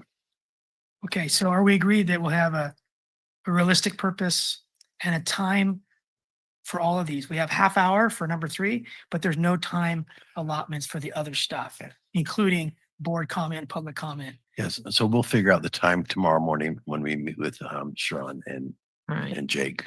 Because the key plans and projects could be 15 minutes or less, right? 10 minutes. Yeah. But are you putting this in the packet? Is it why we have this? Well, yeah, I thought The that- Oak Woodland Community Garden. I thought that this would be helpful because a lot of people don't know what we're talking about when we talk about the Okay, well mitigation then, area. should I have the concept design as, because otherwise he's putting this out and there's nothing and they might have questions. Yeah, well, we could do that. Yeah, because I think all these are helpful documents. Yeah, so when you mentioned the Asian Community Garden, they have a picture. It's not just a word. May I just ask, or Lane, since it's not clear on the agenda right now, who, is anyone from the city presenting on any of these, proposed to present on any of these? Yeah, we'll clarify that tomorrow morning. Okay. Because I heard that someone from the Park District will be presenting for probably around a half hour. Yeah, this number 3, I'm assuming is Jake Smith. Yeah, it pretty much. Allison's Yeah. suggesting maybe it's a shared. Yeah, so everything's gonna be joint between us and the district. Right, because it just seems like there should be more opportunity for the city to express its views than just the 3 to 5 minutes for each council member at the end. Yeah. And may I ask that the whole issue of the indemnity agreement just for the Asian garden, the rocks and the brooks, that we could start that because that's in the original park master plan from 2007 or whenever that was. So I'm not clear exactly what you're asking. And so I don't know if they can be clear. She's thinking that a holdup on their end is they don't want to have the Asian garden, the actual work moving forward until there's an agreement that indemnifies them, that they aren't liable or anything like But as that. far as this meeting, I'm not sure. I think it's a little early for this meeting, but I think just introducing that we are ready to go with the Asian garden And we're ready to consider indemnification, et cetera. and yeah, whatever. Yeah, Just like our Martin Luther King sculpture garden. exactly. We didn't have Yeah, a we're formal, responsible. yeah, but we didn't have a formal agreement with that. Right, but right now, we should indemnify them for anything that happens at the Martin Luther King sculpture garden, right? I mean, we put that in. No, I mean, I have no idea what that means. I've not heard a legal opinion or anything. That sounds I mean, pretty. Who's responsible for it? Yeah, Whichever absolutely church not. I would not. falls. On someone else's property? I mean, would you indemnify me for anything that happens at my house? If I you mean- put a sound room, a studio in there, yeah. Anyway, sorry. The short answer is no, I'm not convinced. I would definitely need a lot more information about that There you for go. sure. And they probably even more so. Yeah. right? But we have some precedents that we built the whole Martin Luther King Jr. structure. But no And- indemnification agreement, I don't Right. think was made. Right. Well, we did it with their permission. It was their CDP. It was their conditional use permit that did it. So they were in on it, but we're, what's that? I'm sorry? Allison's nodding her head. Nodding your head to the CDP? We issued a CDP exemption after the fact Mhm. Yeah. Good thing we did. and an encroachment permit from the MRP. The Park District issued an encroachment permit for that, I think, after the fact. So, For Martin Luther King? so we want to avoid doing all the after the fact stuff moving forward, which So is do- our concern. Lane and I are trying to, like, the whole point of this big number 3 is to help you guys and the board understand all of these underlying complicating factors on all this stuff. And it's in the coastal zone, which adds yet many more factors. Even on non-ESHA? The whole entire park is in the coastal zone. So if you're outside ESHA, that's great, but there's still coastal regs that apply, just not particularly ESHA regs. But I think my point was when Steph said somebody from the city should be talking about our values, I'm not sure that staff knows what council's values are. So I would encourage staff to just be a little bit careful about assuming, because we haven't had these discussions on a broad level, I don't think. So indemnity is a good one, right? Like, I don't know if staff would have assumed that the entire council would support that, but that's something I would need more information about for sure. Just to be clear, values was not necessarily all I was suggesting, but just to the extent some of this background or history needs some framing and to the extent it could differ depending on who's presenting, I think the city should have a chance to frame it. So can I ask Allison, so like the Asian American Garden would need the same kind of process of a CDP? What did you say? Yeah, so Exemption? the Asian American Garden, and I haven't seen the full, latest plans or anything, but it is development in the coastal zone, which technically requires a coastal development permit. I'd have to look at it more closely. I mean, we did an exemption for the MLK because it met some of the parameters, but I'm guessing an Asian garden would include grading. You're talking about pumping water and infrastructure and things like that. So I would need to just have a little more So is the, detail on what would did be the oak required. woodland also get an exemption? Or does it need one? If I it- don't yeah. have knowledge of what happened with the oak woodland. Well, the Martin Luther King. The point of order, it's 10 o'clock. I really don't want to extend. I'd probably vote no, but Okay. Is everybody okay adjourning or not okay? We'll vote to extend. And it may or may not pass. I'll vote we go to 10:10. I'll motion we go to 10:10. Is there a second? Second, Okay, all in favor, please say aye. Aye. All opposed, please say no. No. Okay, that motion fails, so we are adjourned.